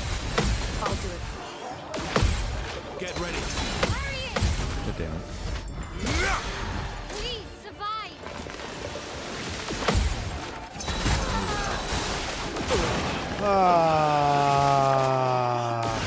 My reactions are gone. Verso feels a hair too far to me, unless the last name matches.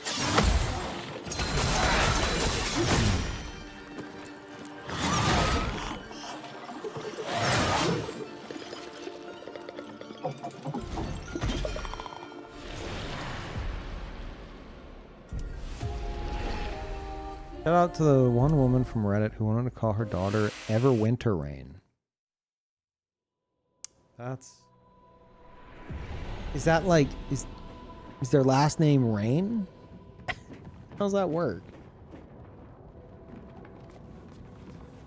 Yeah, that's a bit much for me, I think. Oh.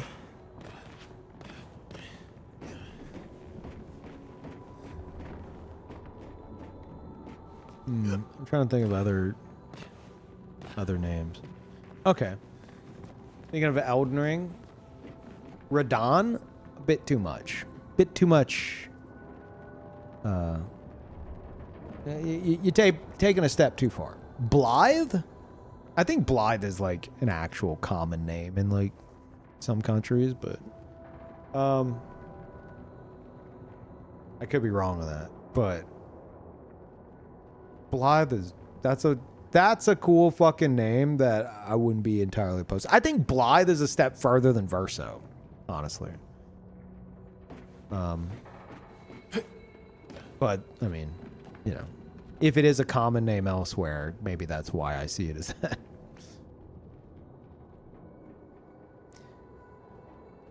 Oh, yeah. Yeah, it's spelled...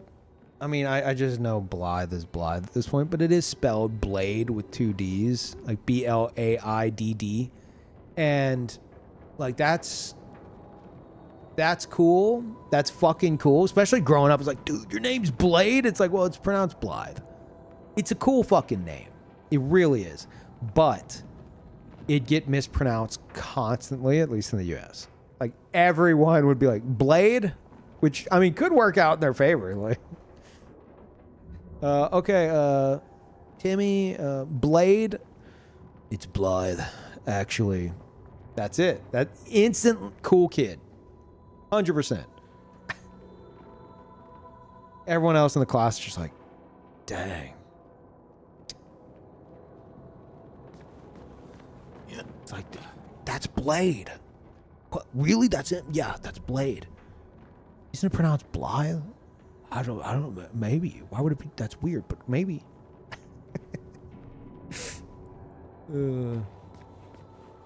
Blythe is Welsh for wolf. Yeah, I knew that. Yeah. I just don't know if it's a common name, you know?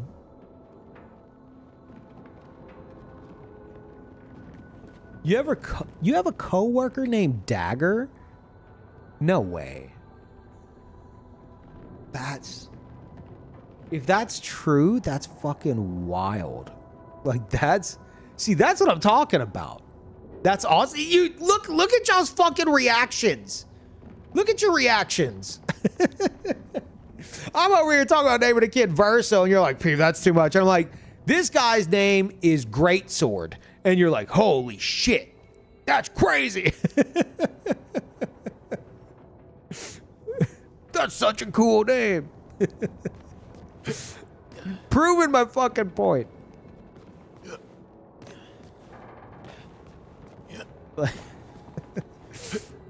Like, dude, like that's someone whose parents are like that. Like, that's brave. You name your kid Dagger.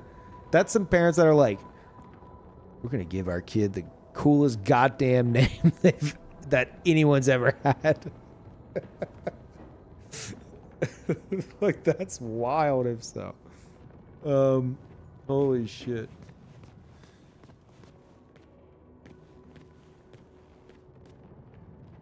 We're the target audience for names like that? True. I feel like it might get annoying for the kid though, because every time they tell someone their name, like, oh yeah, my name's Dagger, everyone's gonna be like, no, it's not. Like, no, it is. And they're gonna have to go through that conversation every time. And that goes on forever. So to them, it might get old. To everyone else, it's gonna be, wait, what? But they're probably gonna get so fucking sick of that conversation. Like, yeah, yes, my parents are very edgy. Okay, I know. Yes, my name's Dagger. Let's move on. So there is that layer of it, you know? Yeah. But it is a fucking sick name. I'm just saying.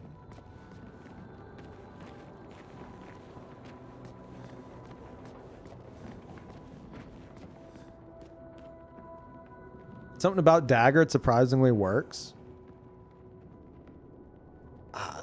I want to say it works because I like thieves.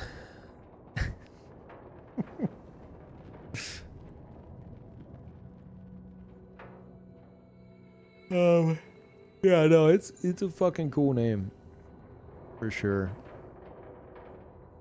I grew up with I knew a kid that, you might be able to guess. His dad was a firefighter. What was the kid's name?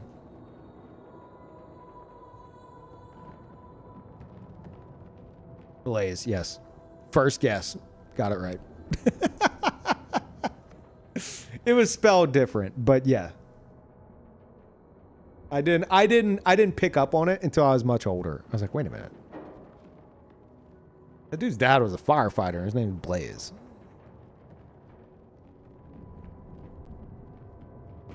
Yeah, Rimnus. That's how it's spelled, yeah. B-L-A-I-S-E.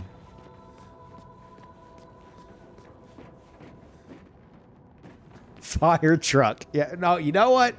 Fire truck was his sister. Yeah.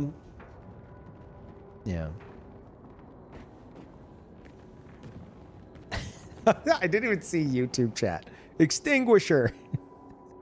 I was thinking Axel. No. I can see Axel maybe, but no, it was Blaze.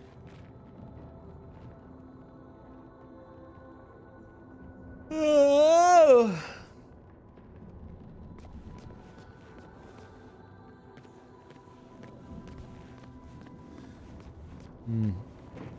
But like you can have like a cool name for your kid without going too far.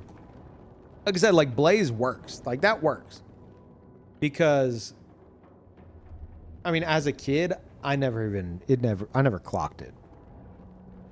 It wasn't until I was older that I was like, wait a minute. and it's, it's a cool sounding name. Like, holy shit, that's a cool name.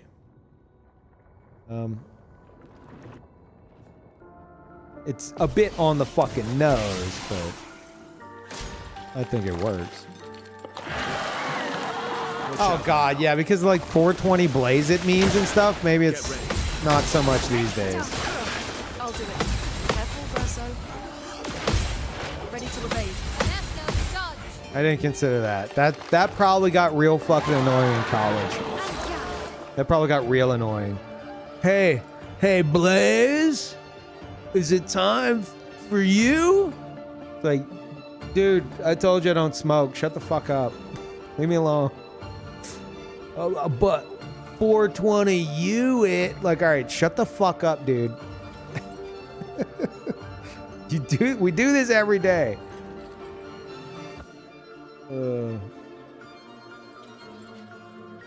Bernie.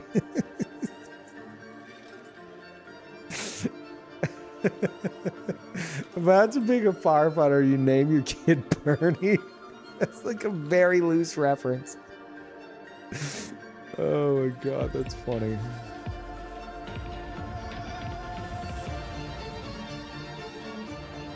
You miss Simon, or he's taking a break? I was never truly fighting Simon. I was, Simon's my vacation spot from this asshole. The Simon fight, as far as I'm concerned, hasn't even begun. So, don't worry. This is the current piece of shit I want dead. But I can't focus on him. He just fucking pours me. I just hate him.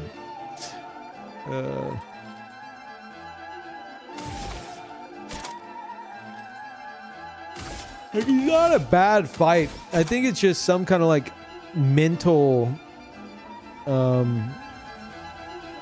hang up with the refilling health bar. Refills like 5 fucking times. Just it makes it feel more tedious, you know? Like, even if overall, compared to other bosses, he's got similar health and stuff, it's just you're getting the health bar down, it's popping back up, you're getting it down, it's popping back up. I would just prefer one big health bar, like, 1 health bar and then a phase 2 and then another one. Not fucking 6 health bars. That's that fucks with my brain, you know.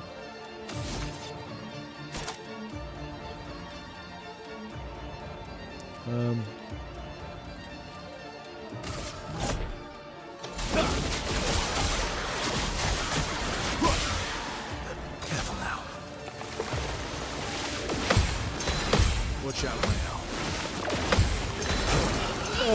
I'm doing a big yawn. Leave me alone. Okay, everybody die. Not looking good.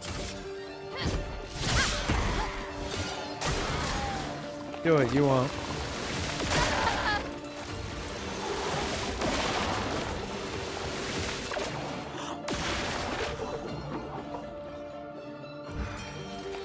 Plant Master was made to annoy the one-shot build people.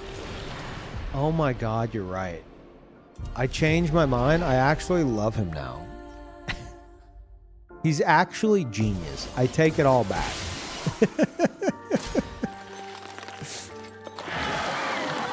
Careful, Maya.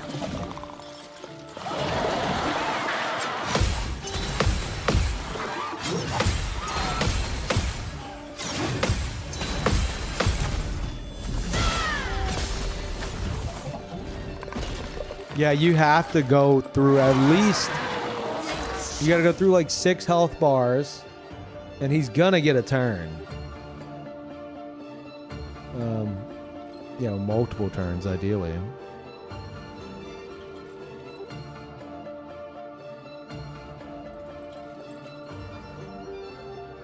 Can't say much because I'm hard stuck on Simon, resisting every urge to not just one-shot him. See, I'm the opposite. I'm the fucking polar opposite. I'm so goddamn sick of this piece of shit. But Clea, I'm going to do ×2. Simon, I'm going to do at least ×2 HP. Maybe ×5. Because I love the Simon fight. I'm sure I'm going to love the Clea fight. I'm sick of this asshole. He gets ×1 HP. And he's still annoying me.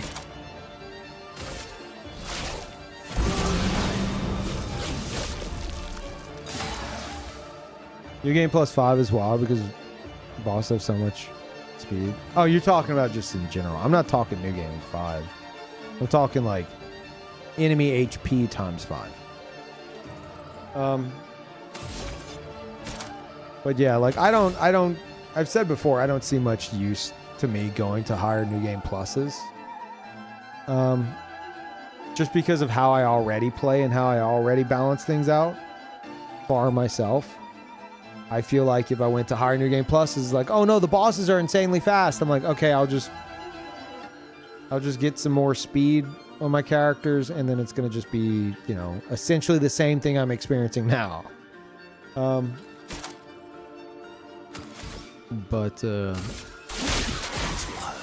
I think that's also one of the good things about the game, you know? You can tailor it however you want at any time. What are we doing, man? Jesus.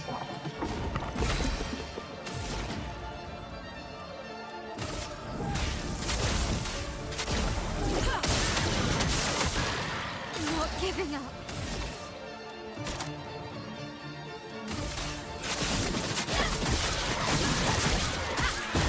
Careful, Mael. I'm ready. Verso start.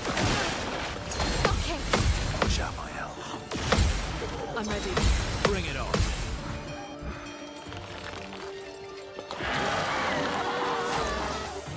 You like the normal progression of the game? New Game Plus doesn't interest me too much. The normal progression of the game? You mean without, like, changing anything? I mean, if you don't do any side shit, maybe. If you do any side stuff on, like, your first playthrough, like, you will sneeze on, like, the final boss and it will fall over dead.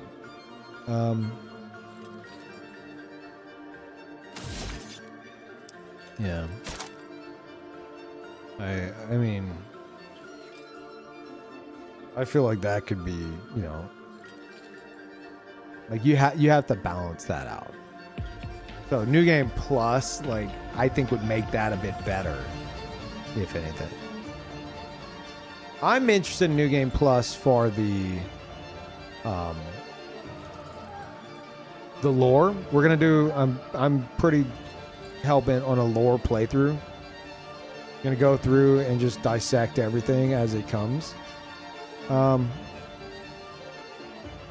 And I'm interested to see what we can do with Gustav. Because he'll be able to wear all of, well, most of Verso's outfits, and if I understand correctly, and he should have access to weapons that he otherwise wouldn't have access to, which could be very interesting. So those are the things that have me kind of interested in, you know, New Game Plus. But as for the challenge, I feel like, Not impressed. like I already caused enough trouble for myself, you know. I don't like New Game Plus isn't gonna change anything, because I'll just end up like counterbalancing it to something similar to what I have now.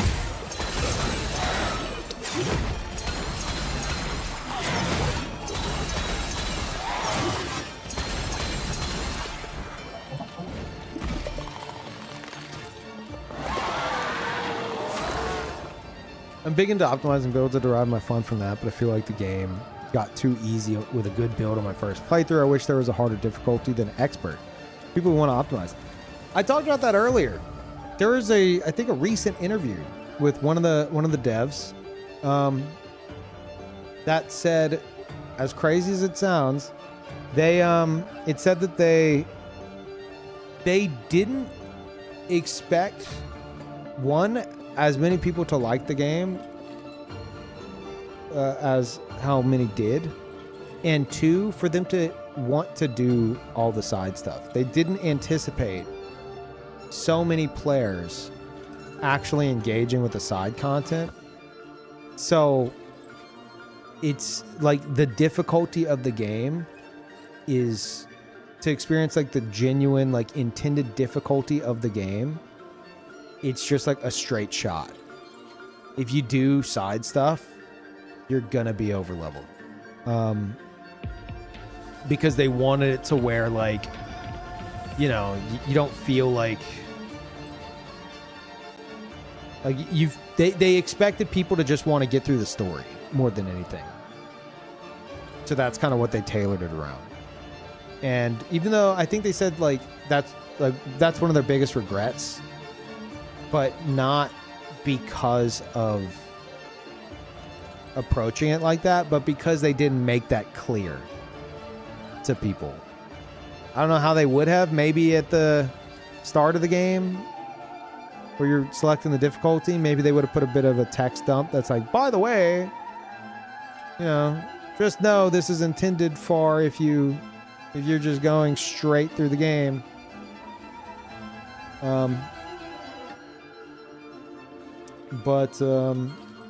Yeah, I mean, it just goes to show that, like, you know, you need to take matters into your own hands to tailor the challenge you're looking to have in this game, which on launch was apparently hard to do because they didn't have the HP modifications and stuff. But you can always like remove Pictos and limit some stuff or take off painted power. You know, there's ways. I haven't done this in a while.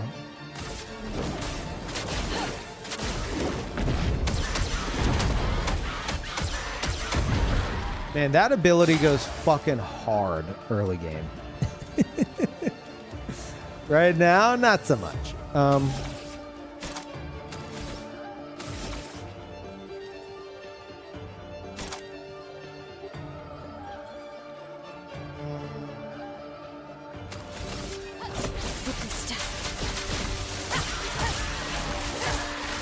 I don't remember why I have it. I'm ready.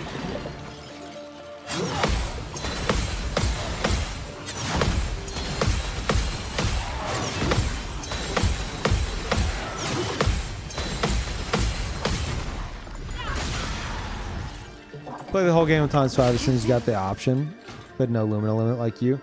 Yeah, I was considering it. Like I got to, I did Sprong in Act 2. Saw Cheater, said, "What the fuck is this?"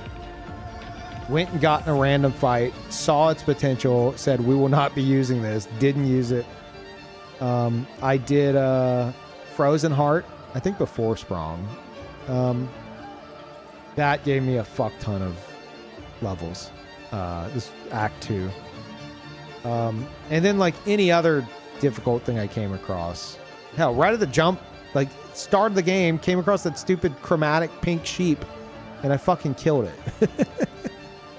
It was an hour-long fight.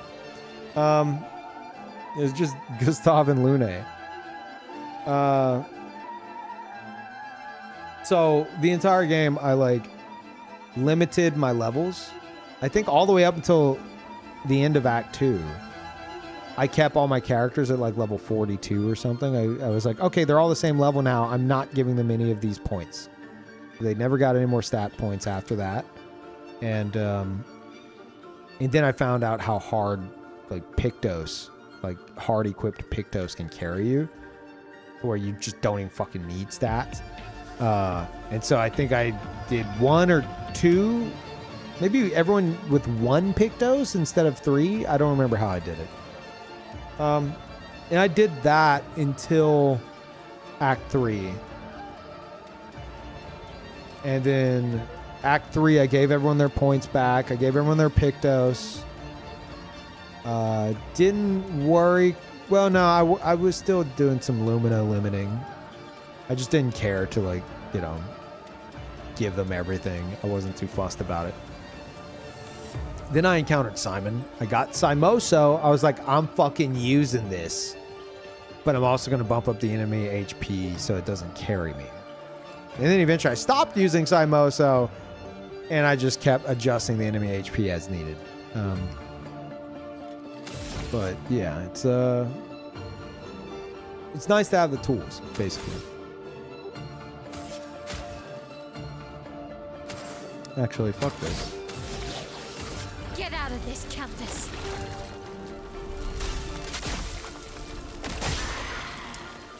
Roulette. Not giving up. Roulette moment. Horn once more. Push out my help. Coming. Unimpressed. Parries! Bring it on.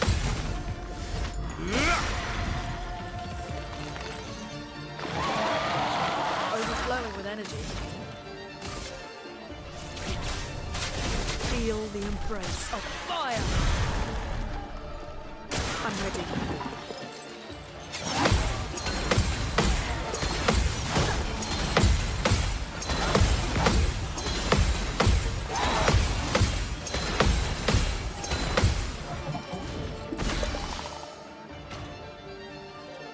Devs learn, you give people the tools to break the game, they will break the game. Yeah. The question how that's gonna go next time.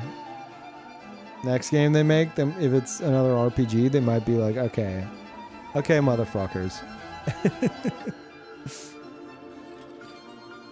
I hope they do some unique stuff with that.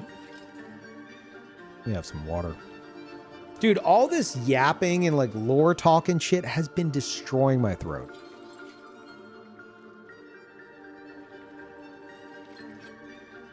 Ugh. Normally, like we were saying earlier, I've been streaming for 14 fucking years. And I'll stream for like between like 15 to 20 hours sometimes. My throat's fine afterwards. Whatever, I'm just fucking used to it. Now, my eyes, on the other hand, eye strain, that's another fucking story. But man, this past like week of streams where it's just constant yapping about lore theories, it has fucked up my throat, man. Like, it is sore. And I don't think I'm getting sick. I think it's just too much talking, not enough fucking water. I have water next to me, but like, you know, I'm like, okay, so here's my thoughts, right? Verso, piano, verso. Yeah, you with me? And that goes on for like 3 hours straight.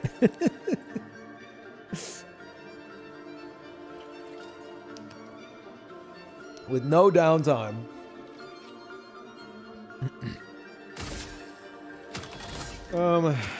Fuck.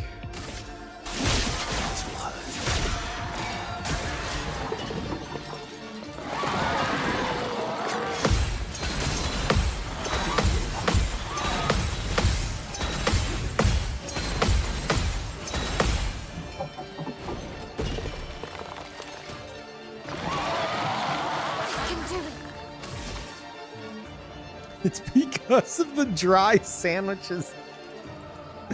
Shut the fuck up. The throat issues are predating my return to dry sandwiches. We're good stuff.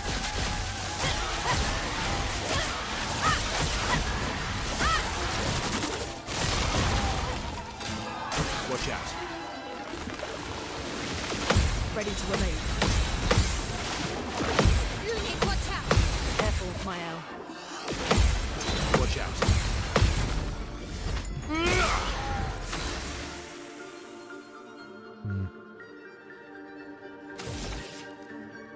Peeve, I don't think that's what they mean by dry January.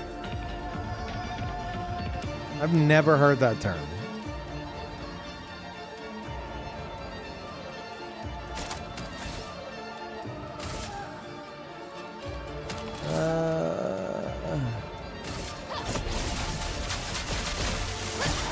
No, it's that I'm scared to ask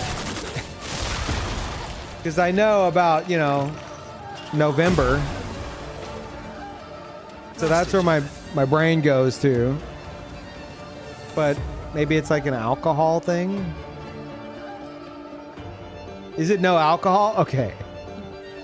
For once, something I didn't understand from my chat wasn't a completely degenerate thing.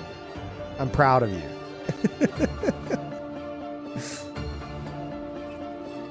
Flashback to me playing Animal Crossing and someone saying that something in the shop looked like a CBT machine. It was like a CBT machine. And the entire chat's like, Peeve, no, Peeve, what? And I'm like, I don't know what that is. Then I found out what it was, and I was like, Jesus Christ. So, I expected the worst. Thank you, Werewolf. Welcome back.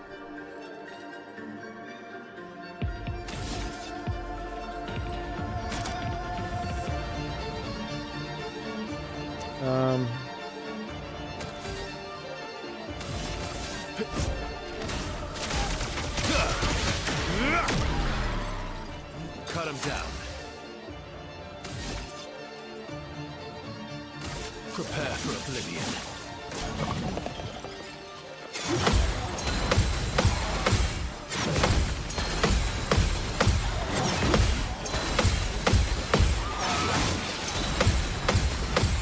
Fuck.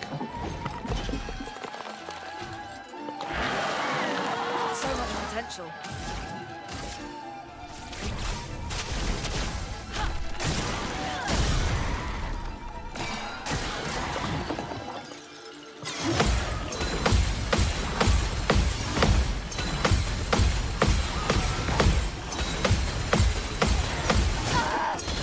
Really? Oh God, I wasn't ready. No. Oh man, I was looking at chat. Oh no.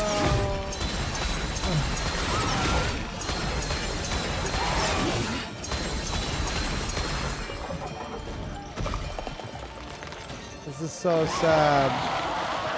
No margin for error.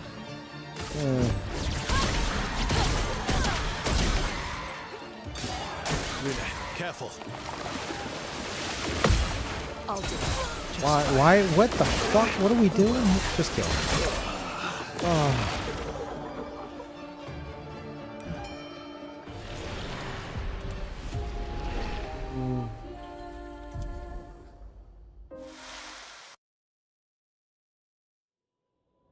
Oh my god. You know, I've been considering changing my owl's weapon. Because, like, I regularly will end her in Virtuo Stance anyway, so I don't think we're getting much value out of that. Hmm.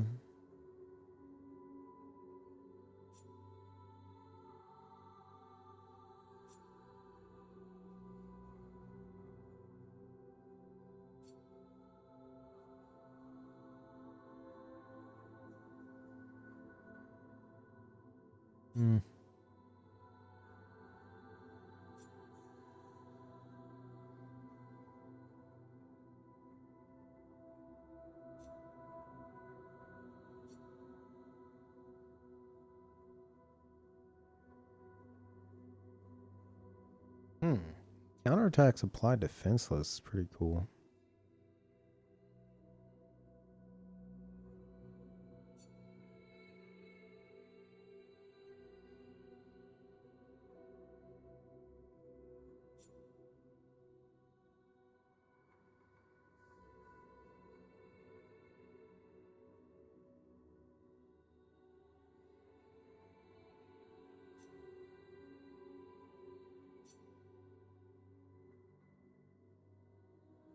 Wow. Jesus Christ.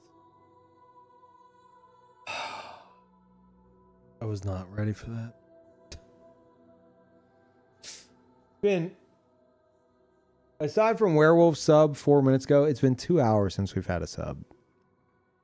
You can't just do that when it's all quiet. That's a fucking jump scare.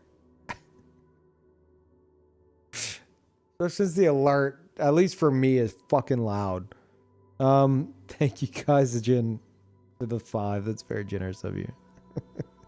It's about time I support a bit more. Well, I appreciate that. You don't have to do that, but thank you so much. Enjoy the emotes, everybody. I when I do the lore through that I want to do of this, we need to get some Expedition 33 emotes. I haven't gotten new emotes in a very long time. Something I fell behind on. But yeah, thank you. Thank you so much.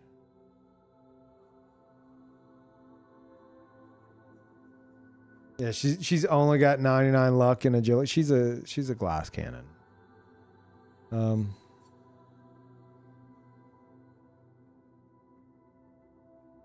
This seems kind of crazy. I feel like it's too crazy. Like this, I already have like stuff for gradients. This might just be too much. And again, I could like remove some of that stuff. I don't know. Like if I want to just go pure like gamage psychopath, I could with this, but I'm not really looking for that. I'm trying to like strike a balance, you know.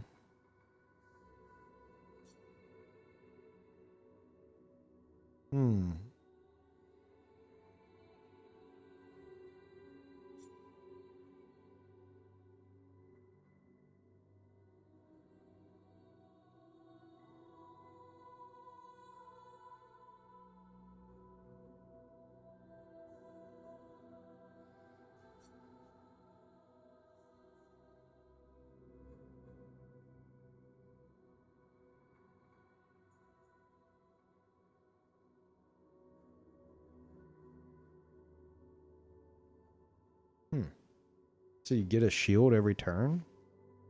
Well, if you're stanceless, I guess. Interesting.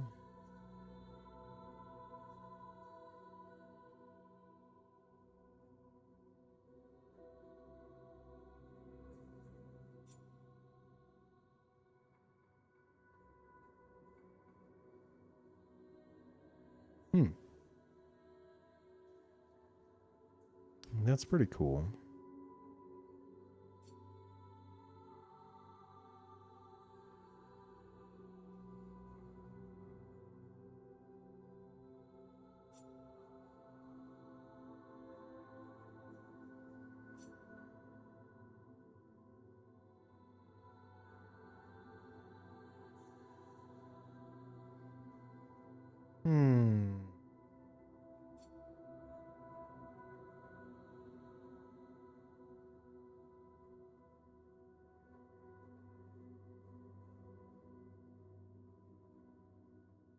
What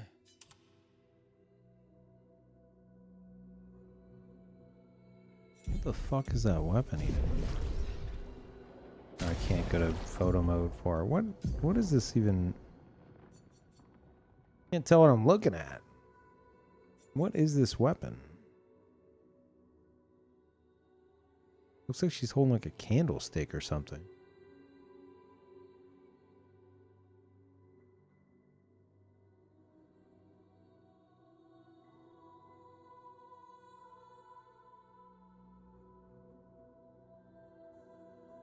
Shut up, Allie. Mace from the jar, dudes? Oh.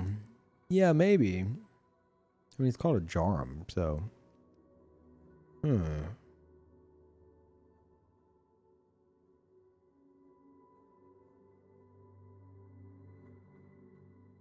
5 burn on counterattack.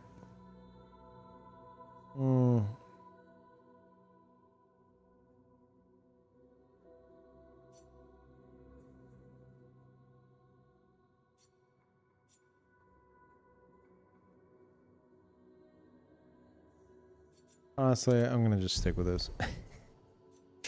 And time wasted. Perfect.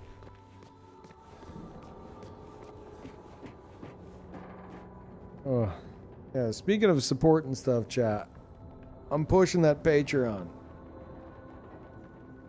Go at the very least subscribe to it, and you'll get like some free shit you can check out as well. But I have a fucking colossal Expedition 33 review that I posted on there for like the paid tiers, and one about everything, like all the new stuff Pebble's doing, because I like Pebble and smartwatches and shit. So I was like, fuck it, I'm gonna write about this.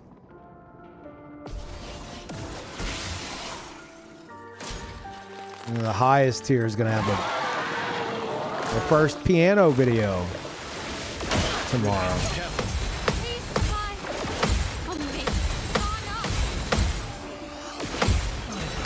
You can watch me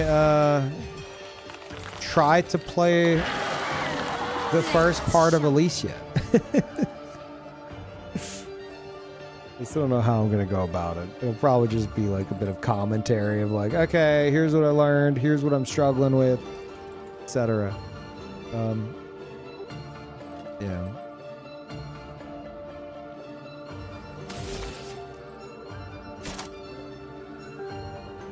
But yeah, I got some fun stuff planned for that. I think the next article I want to write is I already have one for Absalom that I need to release. I just need to tidy it up a bit.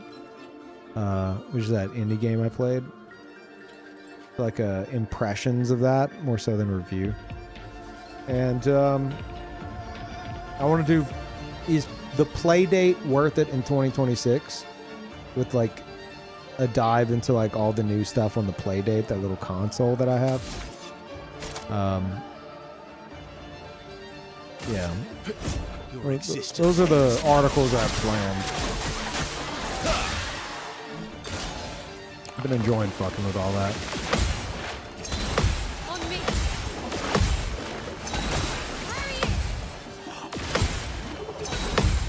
Parries. The elements dance. Speaking of, let me check something. Surely Patreon support finally got back to me, right? Right? Surely? Nope. Feels like they fucking ghosted me, dude. It's so goddamn annoying. It shouldn't matter. It's just, it annoys me. Okay.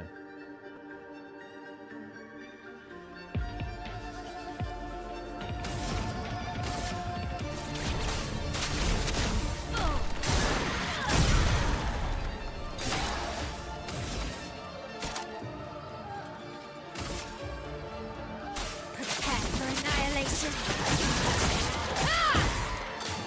Watch out, my hell. Why am I... Let's dance.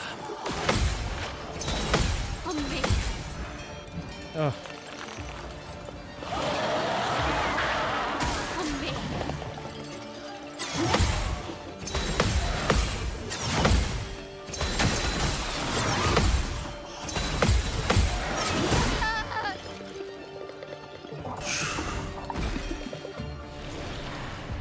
Talk about a disaster expedition, am I right?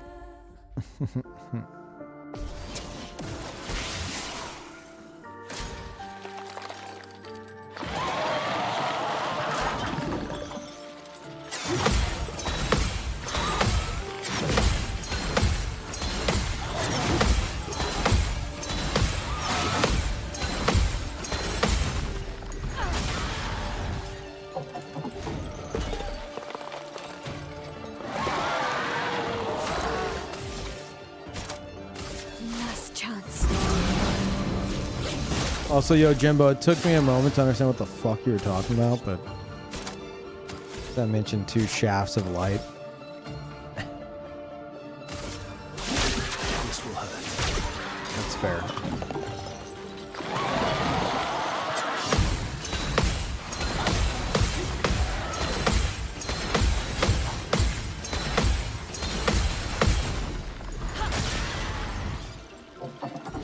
Now's our chance.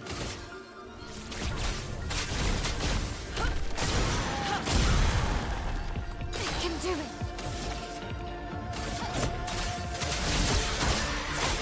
This will hurt.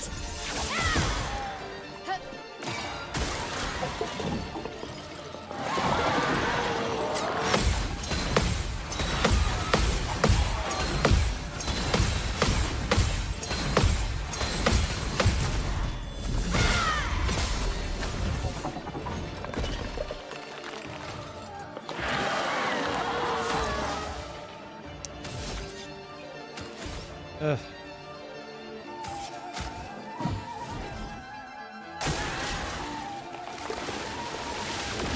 Watch out. Watch out, my Al. Ready to carry. Do that. Be careful. Watch out, my Al.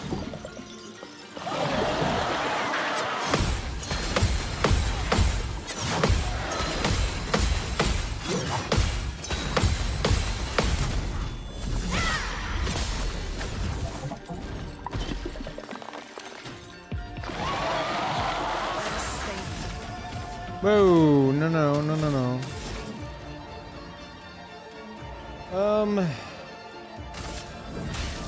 Elements converge.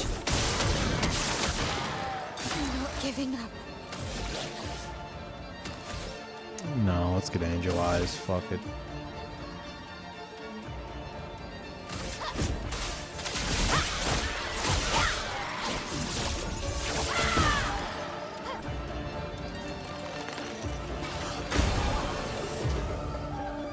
You're outmatched.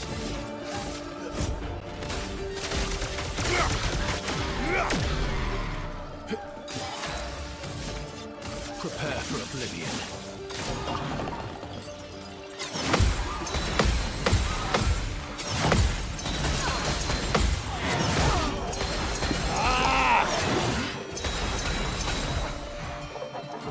Let's spill some ink.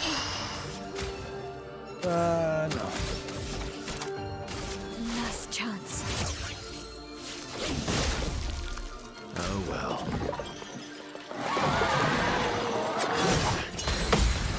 Piece of shit, man. Oh.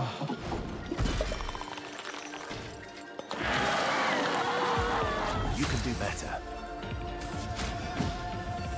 Don't die next time.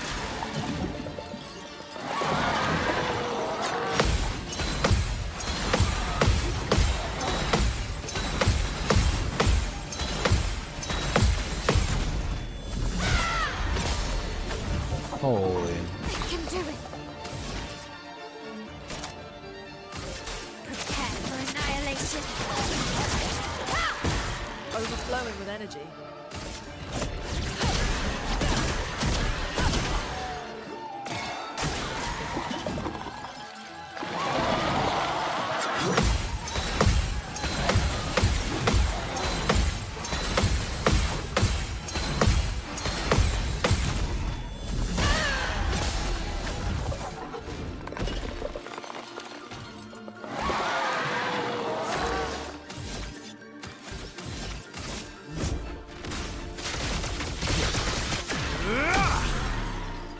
Ready to strike.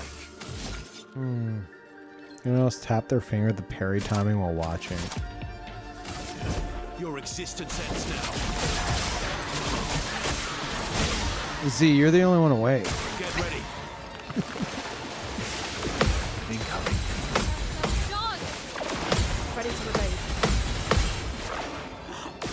I'll do it. Parry it!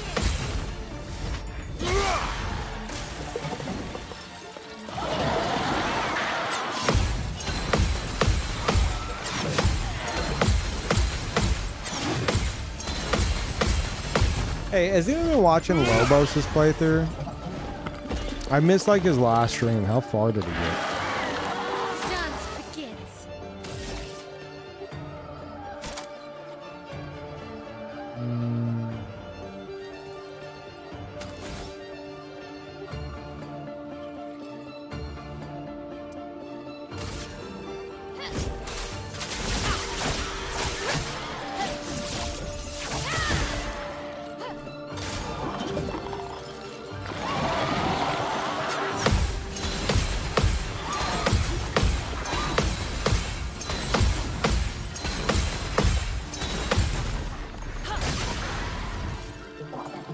Oh, he did Visage and Siren. Really? Now's our chance. Shit, well, I missed a lot. So he's about to go beat the game then. I'm excited for he's about to he's going to face the Paintress. He's going to do it. He's going to beat the game. It's right there. Just beat the game, forehead. That's always one of the best parts of playthroughs if it's unspoiled. People are like, okay, it's time. All right, we're gonna go fight the Paintress. And then it's like, wait. Okay, all right, we're in the monolith. All right, yeah. Okay.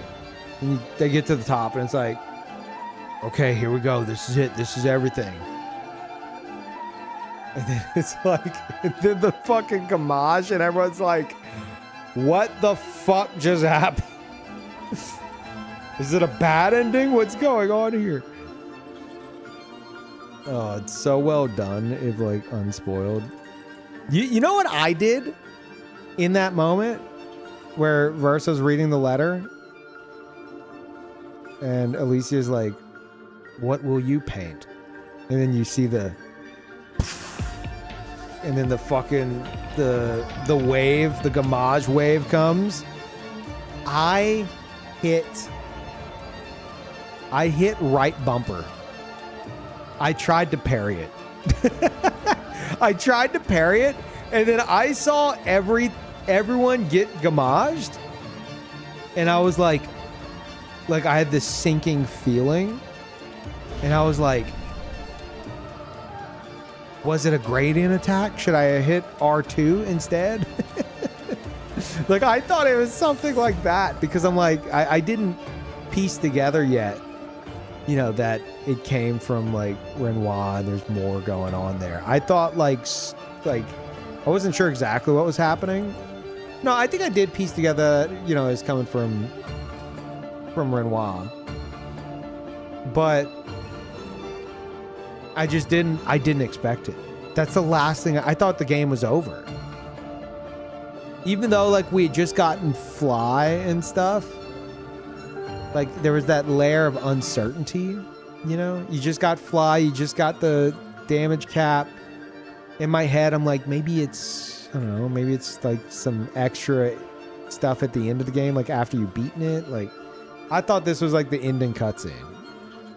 And I was just like, oh my god, I somehow got like the Omega bad ending.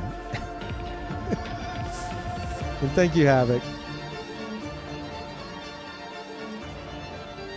You thought you missed something of the bad ending with that? Yeah, me too. I thought it was an interactive cutscene and you were supposed to like deflect it or some shit. I don't know. And I thought I did the wrong button input.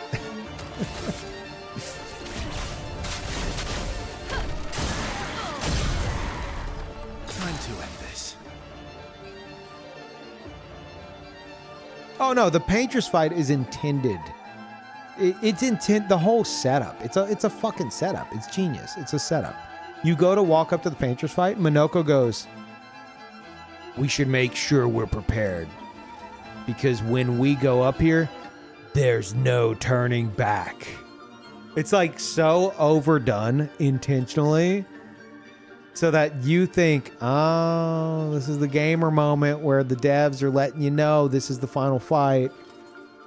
And then like you go through it all, and there's this very well done sense of like something's amiss, you know? Because like they're all celebrating, and then like both Mael and Verso are just, something's wrong. And Minoko's very quiet, and they even address that. So something's up, you know? So it leaves you with this sense of like, I don't know. And then whenever Mael goes to plant the flag, they're like, it's symbolic. She goes to do it. The sound effect of her hitting the cliffside is Renoir's cane. So it's just this like, and you know that sound. So you're just like, something's wrong. You know, it's so well done. And then they show you, after all that, and you're just like, what the fuck's happening? Wait, no, this can't be right. Like, not my L2. What the fuck is happening? And then it says epilogue. You're like, what? Like, this is how it ends? What the fuck? And you think you're just going through, like, you know, like a little bit of tying up loose ends. And then it, whoosh, whoosh, it like shows epilogue Alicia, and it erases it, and then you get that fucking cutscene. It says Act 2 Mael, or Act 3 Mael. It's like, holy fuck, dude. Cinema. Pure fucking cinema. Amazing. Absolutely amazing.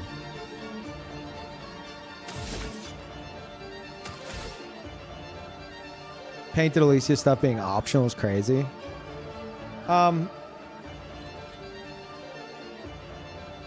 Yeah, I mean, I think I would argue a lot of optional stuff in Act 3 is like it makes it good. That's what I love about it. That's what I fucking love about these devs. It's like the devs were like, hey, should we put some fucking boring ass fetch quest?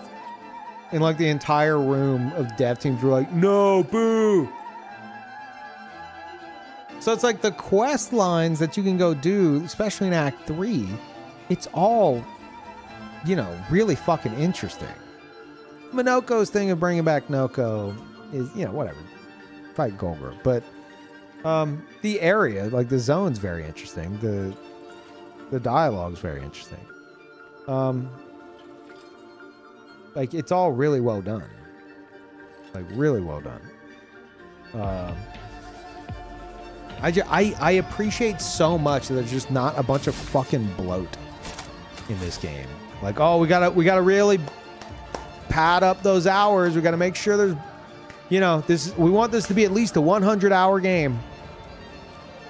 Send the players doing, you know, literally anything. Oh my god, it just feels like such like a, not a fuck you to like that style of game design, because I don't think these devs are wanting it to look like that. I like to think of it like that. Because it's just like, it shows you don't have to fucking do that. You don't have to put a fuck ton of bloat into your goddamn game. Just the most boring fucking chores for players to do to keep their attention. You don't have to do that. Put side stuff that's engaging and interesting to do, and if they want to do it, they'll do it. So much so that the devs, like we talked about a few times this stream, they said in an interview that they didn't think people would want to do the side stuff as much as they did. And as a result, that's why you fucking dumpster any enemy in like Act 3, unless you know, tailor the challenge manually, because they just expected most people to just want to, you know, go straight to the end. Turns out they were wrong. They made a bunch of engaging side stuff. Whoops. You fucked up, devs. Oopsies. For now. Ex Ubisoft devs, they know what not to do. True.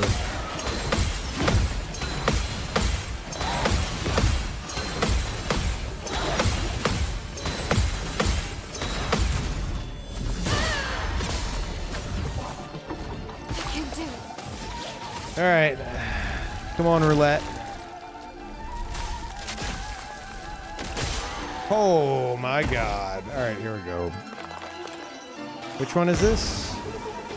Oh shit, this is the 4th health bar. Oh fuck. Anything about arc raiders? I just don't have much interest in arc raiders. I'm so burnt out on shooters. Even if it's like, you know, an amazing one. This is going way too well.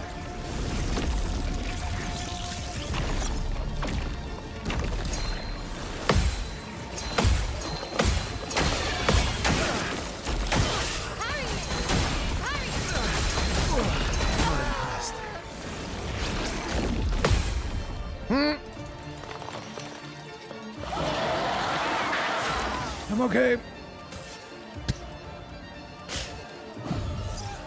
Let's go again.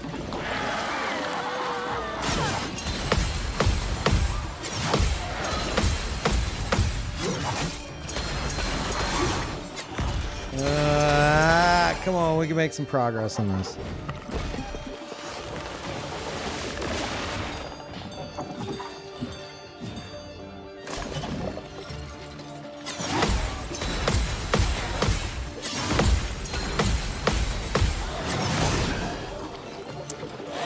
Okay. Let's finish this.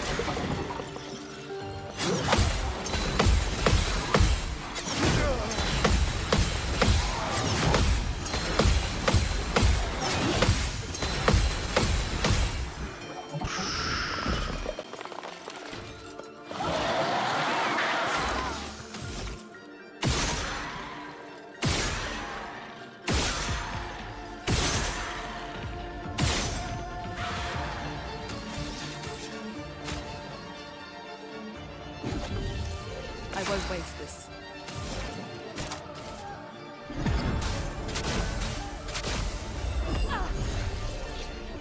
You don't get to die yet.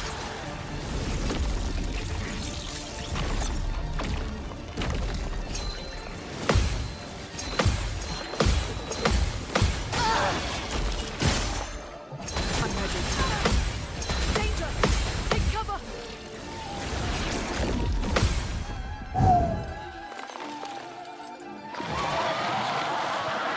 Careful, Verso. Ready to evade.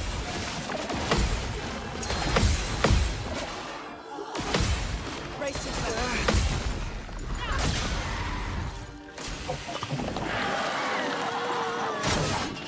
God, that comes out so fast now. Fuck. Okay, we're definitely gonna take Angel Eyes. Let's carve a path.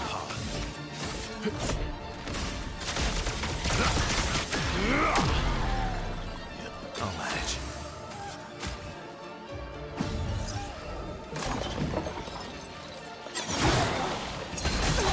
manage. No, stop. What are you doing? Oh, fuck.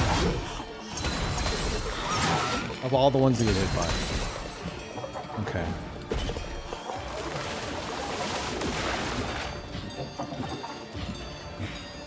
Bring it on.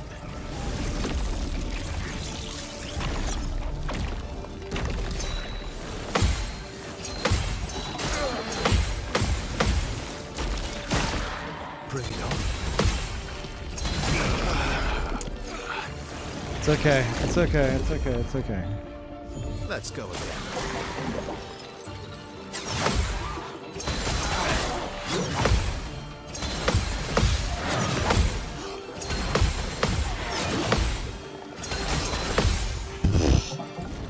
It's okay. I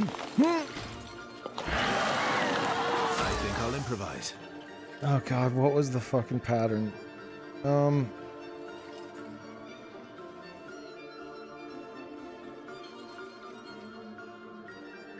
Fuck, I don't remember.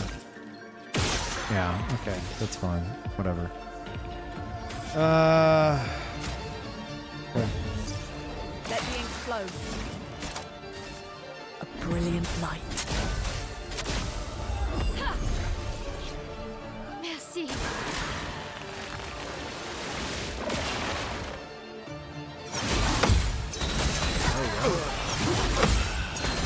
I'll do it. Fuck!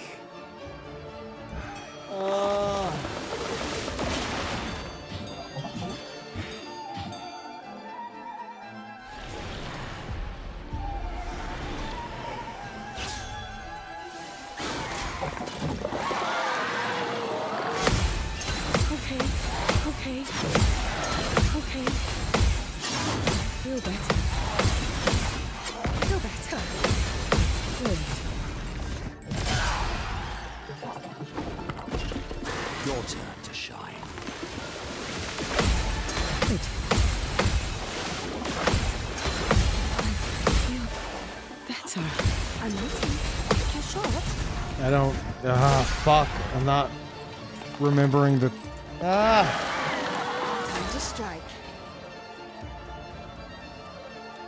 It was. Fuck.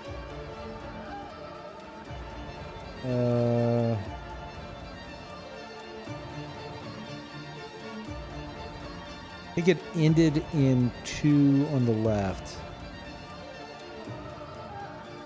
It was either 1, 2, 1, 2, 3, 4. I'm gonna go with that. Fuck. God damn it. Okay. Was lucky. So much power.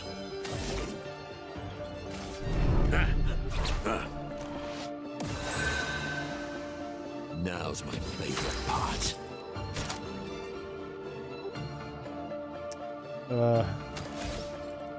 Oh, hold on. Do I have a 5? 5, 5, 5. Fuck. Yeah.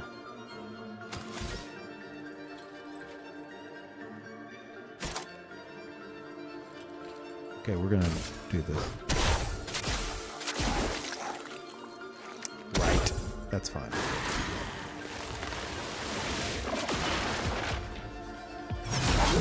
It's your turn. Dance. Okay. Today. Keep forgetting about the lamps.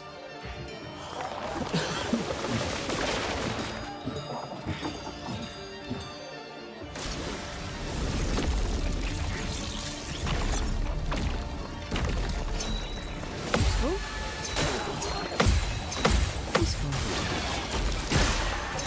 Today, I might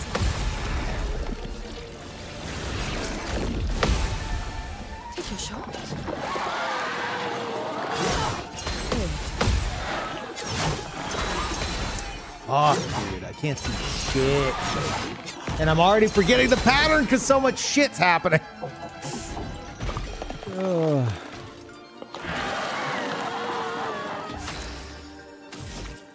You would.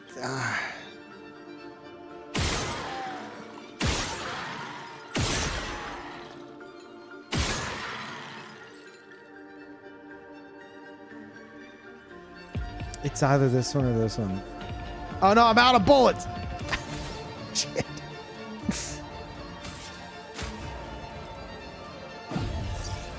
Like a phoenix. Oh fuck. Try it. It's over. Oh my god, dude. This guy's a piece of shit. And that's the longest we've lasted. Holy. Yeah, there's so much shit happening that like I'm pretty good at like remembering patterns though. I'm very good at remembering patterns and shit. And like I'm also tired as fuck right now, but like man. I'm like, okay, I'm trying to remember it, and then next thing I know I gotta like parry like 40 things. And then again. And then again. And I'm like, okay. What was it again? What happened? Oh. Oh. I mean, we're getting it though. We're getting it. Mm-mm-mm-mm.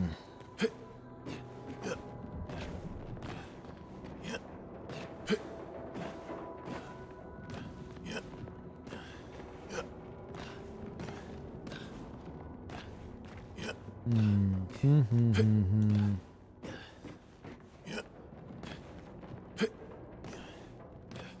Oh, sorry, I'm looking at a YouTube message from earlier talking about the paintress debate. What tipped me off was the dialogue during the fight. I was like, I don't think that's the final boss. Yeah, there's especially afterwards, like Luna's like, there's so many, like our exhibition's not over. There's so many things left to answer. But it also felt kind of like they could pull like a cliffhanger thing. You know? Like it could have ended there, and they could have just have, you know, you're like, oh, there's so many questions, you know, what do we, like, what's this, what's that, what's going on with all this stuff. But they were just like, nah, this is like the whole fucking package, aside from the writer's bit. I got spoiled during my playthrough, so I knew there was gonna be an Act 3. Dude, that is like the number one most fucking blurted out spoiler that people don't even consider a spoiler. Thankfully, like, I didn't get hit with it, but like so many viewers of first playthrough streams will be like, oh dude, no, wait till you get to Act 3. It really opens up in Act 3. You know, it's like, dude, just stop. Like, what are you doing? Like, oh, you can't fly yet. No, don't worry about it. You'll get flight later. And then, like, they're walking up to the paintress and they're like, did I miss it? Like, I kind of felt the same way, but it was of my own thoughts, you know? I'm like, I'm fucking certain you're gonna get flight in this game. And he talks about Sori. Where the fuck is Sori? And it turns out I was in Verso's pocket the whole fucking time. I even screamed during the cutscene. I was like, this motherfucker had it the whole time. But like, even then, there's that spot in your brain that's like, no, this is all final. Maybe, you know, maybe Sori is just like a plot device at the end. Like, you don't fucking know. So even just the mention of Act 3 is a spoiler. Just the fucking mention of Act 3. Like, I was on the copium in my first playthrough. I'm like, nah, there's an Act 3. There has to be. Like, I'm in the monolith. I'm like, nah, there's gotta be an Act 3. There's gotta be an Act 3. It's like 2 acts. That'd be weird. That'd be weird. No, there's an Act 3.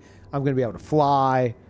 Like, but then, like, you know, you face down Renoir, and then the scene with the paintress, and then the second phase, the phase 2, where it's so final, you know, and you're just like, fuck.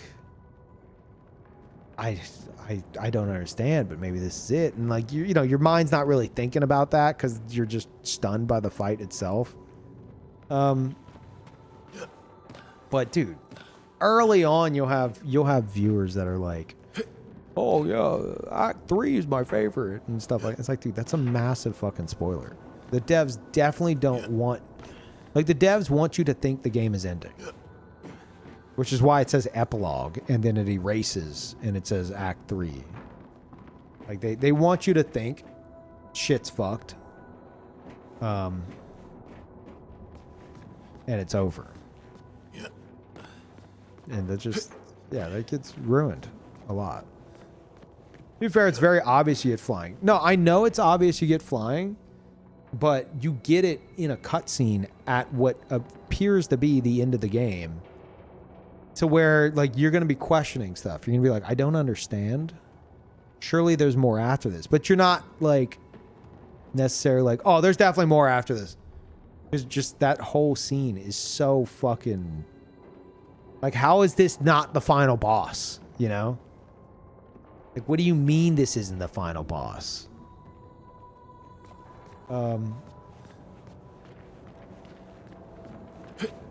And even if it's something like,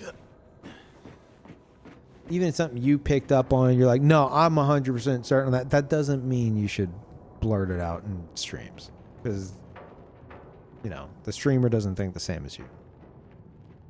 I think most people think you stop the painters, but a bigger antagonist shows up, Verso being sus, etc. I disagree. I think most people think the game's ending because the devs trick you. Like Minoko saying, we talked about that a moment ago, Minoko being like, we need to make sure we're prepared because once we walk up here, there's no turning back. Who the fuck says that line without it being the end of the game, you know? And then, yeah, like I said, it says epilogue, Alicia. And then it like reverses the text after that segment and it says Act 3. It's very much so, even though you can piece stuff together, there's doubt in your mind. And there's no doubt in your mind as a streamer if you have a viewer that's like, Act 3 is great. Wait till Act 3, you'll love it. Because then, you know, that whole experience of questioning things whenever you're like going up to the painters and being like, is this the end? How did I not get flight? This doesn't make sense. Like that inner monologue is just, I mean, if you have an inner monologue, but like that whole thought process is just not there. If someone in chat's just like, oh no, there's an Act 3. Yeah, no, there's definitely an Act 3. Like a special moment that's like ripped away from you. You know, even if you're certain, there's still gonna be like some like, what the fuck? How is this not the end?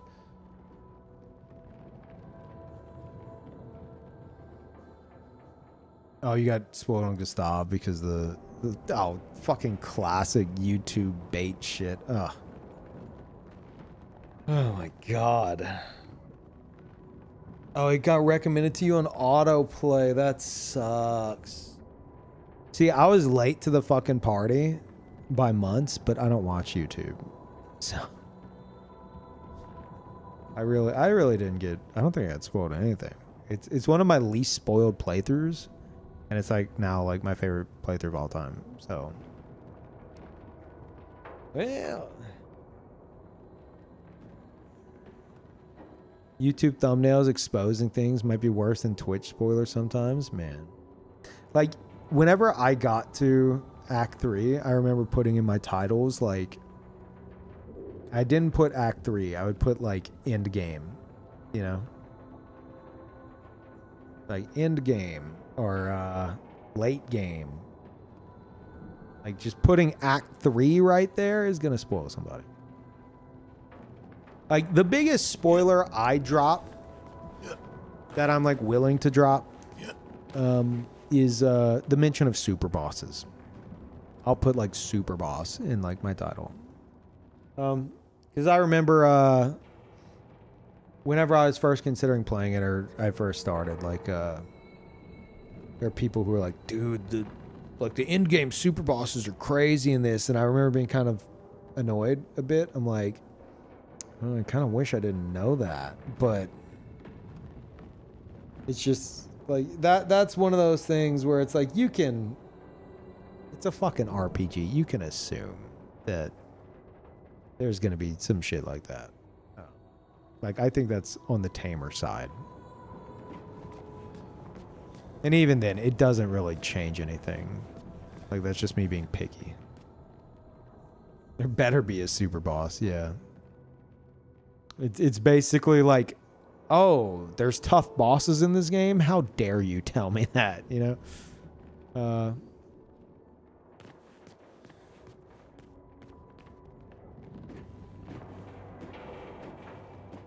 Oh, you just beat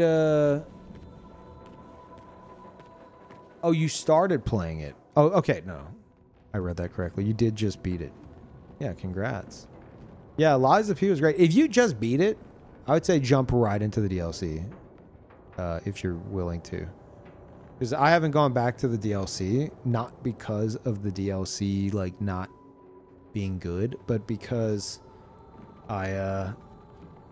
it came out like a year and a half later. You know, I wasn't actively playing Lies of P. Like I did my first playthrough, I did a bit of New Game Plus. And then I just didn't play it for like a year and a half. And then they're like, here's the DLC. And for some reason in my head, I thought the DLC was going to be a sequel. Or not the DLC was going to be a sequel, but I thought they were working on the sequel as opposed to just DLC. So I was like, oh, it's DLC. Because like I was trying to stay out of the loop on it. And I tried to get back into it, and it just, I don't know. It didn't really stick. But I think that's more so because it had been a year and a half. And I wasn't really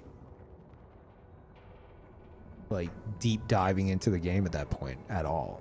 But if you just beat it, like that's perfect. That's fucking perfect. You know, you're ready to go. It's all fresh. It was not fresh for me.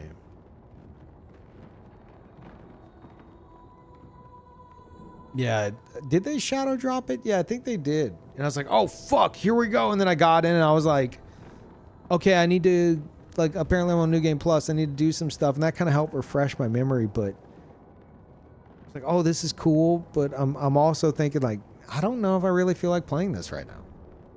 You know. I might go back to it one day because yeah, it's not really a fault of the DLC in any way. More so just my own attention span for a game I hadn't played in a year and a half. Like, I'm worried about, like, Katana Zero DLC. That's been, what, like 8 years or some shit? And they say it's, like, still coming? If I do that, I feel like I got to do a fresh playthrough. You know, even though Katana Zero is not, like, the longest game in the world, but... I think a lot of people wouldn't necessarily do a fresh playthrough. They would... be like, oh, I remember liking Katana Zero almost a decade ago. Let me see what the DLC is about. And it might not, you know, they might not be immediately into it. That could be troublesome, I think, for them. Phantom Blade? Oh, Phantom Blade Zero? I think I'm interested in that. I have to see more on it. I know it's one of those ones that's on my radar. I'd have to look at gameplay to be like, oh, right, this one. Yeah, I'm definitely into it.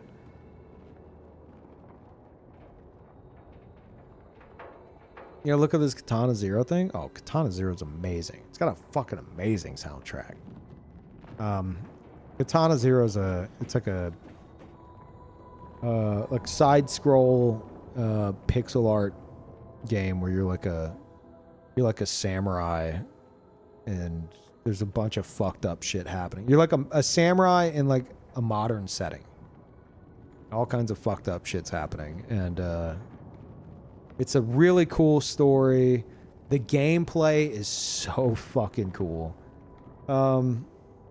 It's just so fun to get into. And the soundtrack is just crazy. Yeah, Katana Zero is great. Hell, maybe wait until they finally release the DLC to get into that. I don't know. It's not that long of a game. I think I remember beating it in like one sitting. Yeah, it feels like, and that's what I'm saying. Like, it's more along the lines of the marketing, right? It's like, oh, here's DLC for Katana Zero. That game you beat almost a decade ago. And it's like, oh, I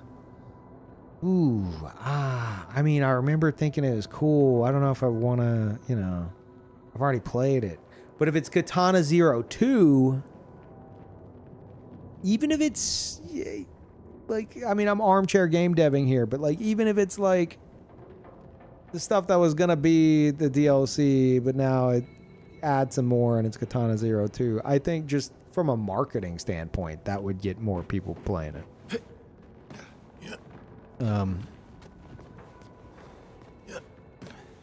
I'm just talking in terms of like, you know, how I think many would like mentally process like DLC for a nearly decade-old game that I haven't played since, that even though I enjoyed it, versus that game part 2. One of those, you're pogging the fuck out. The other one, you're like, maybe I'll check that out. That sounds like it could be cool.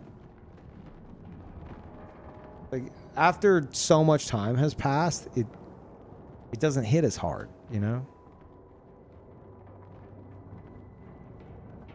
A playthrough of it? I mean, I have the VODs. You could probably find it on Beat's channel if you do exclamation point VODs. One of those is Beat Zero's YouTube channel. I think there should be VODs on there. You go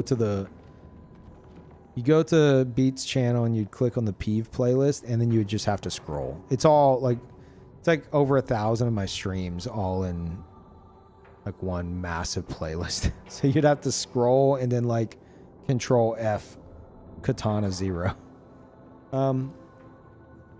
It's there somewhere. Sorry, it's messy.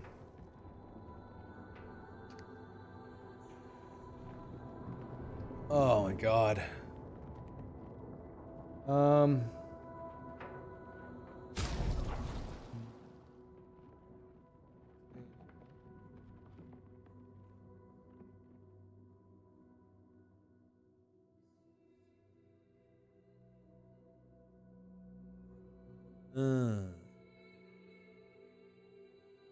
Check my email real quick, chat. We're gonna have that super cool message from Patreon support. Oh look, there it is. There it is. It's real. It's real. It's not.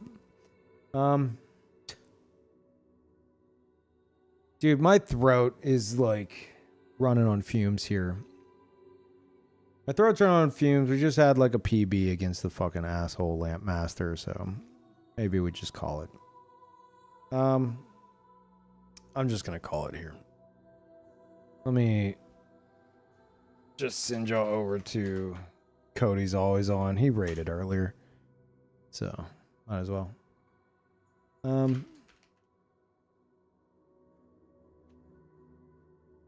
As I've been saying, go check out the Patreon. There's gonna be free stuff. Join in on the book club. First book club post later tonight, if not tomorrow. They're gonna blend together for me. I'm on like a fucking vampire schedule. I'm gonna cover the first, like, I don't know if I'm gonna summarize the first chapter or I'm just gonna give my thoughts on it. Reading Gardens of the Moon. And I might do a little sketchy poo to attach that, and if some of y'all posted some stuff in the Discord as well, I'd attach that too. And then the piano video for the Verso tier. That will probably be up tomorrow. But yeah, Expedition 33 review on there. Pebble Tech article. Should be an interesting read. Check it out. And I'll see you guys next time. Yeah, I'm going rest my throat. This is it's feeling rough. Okay, bye everybody.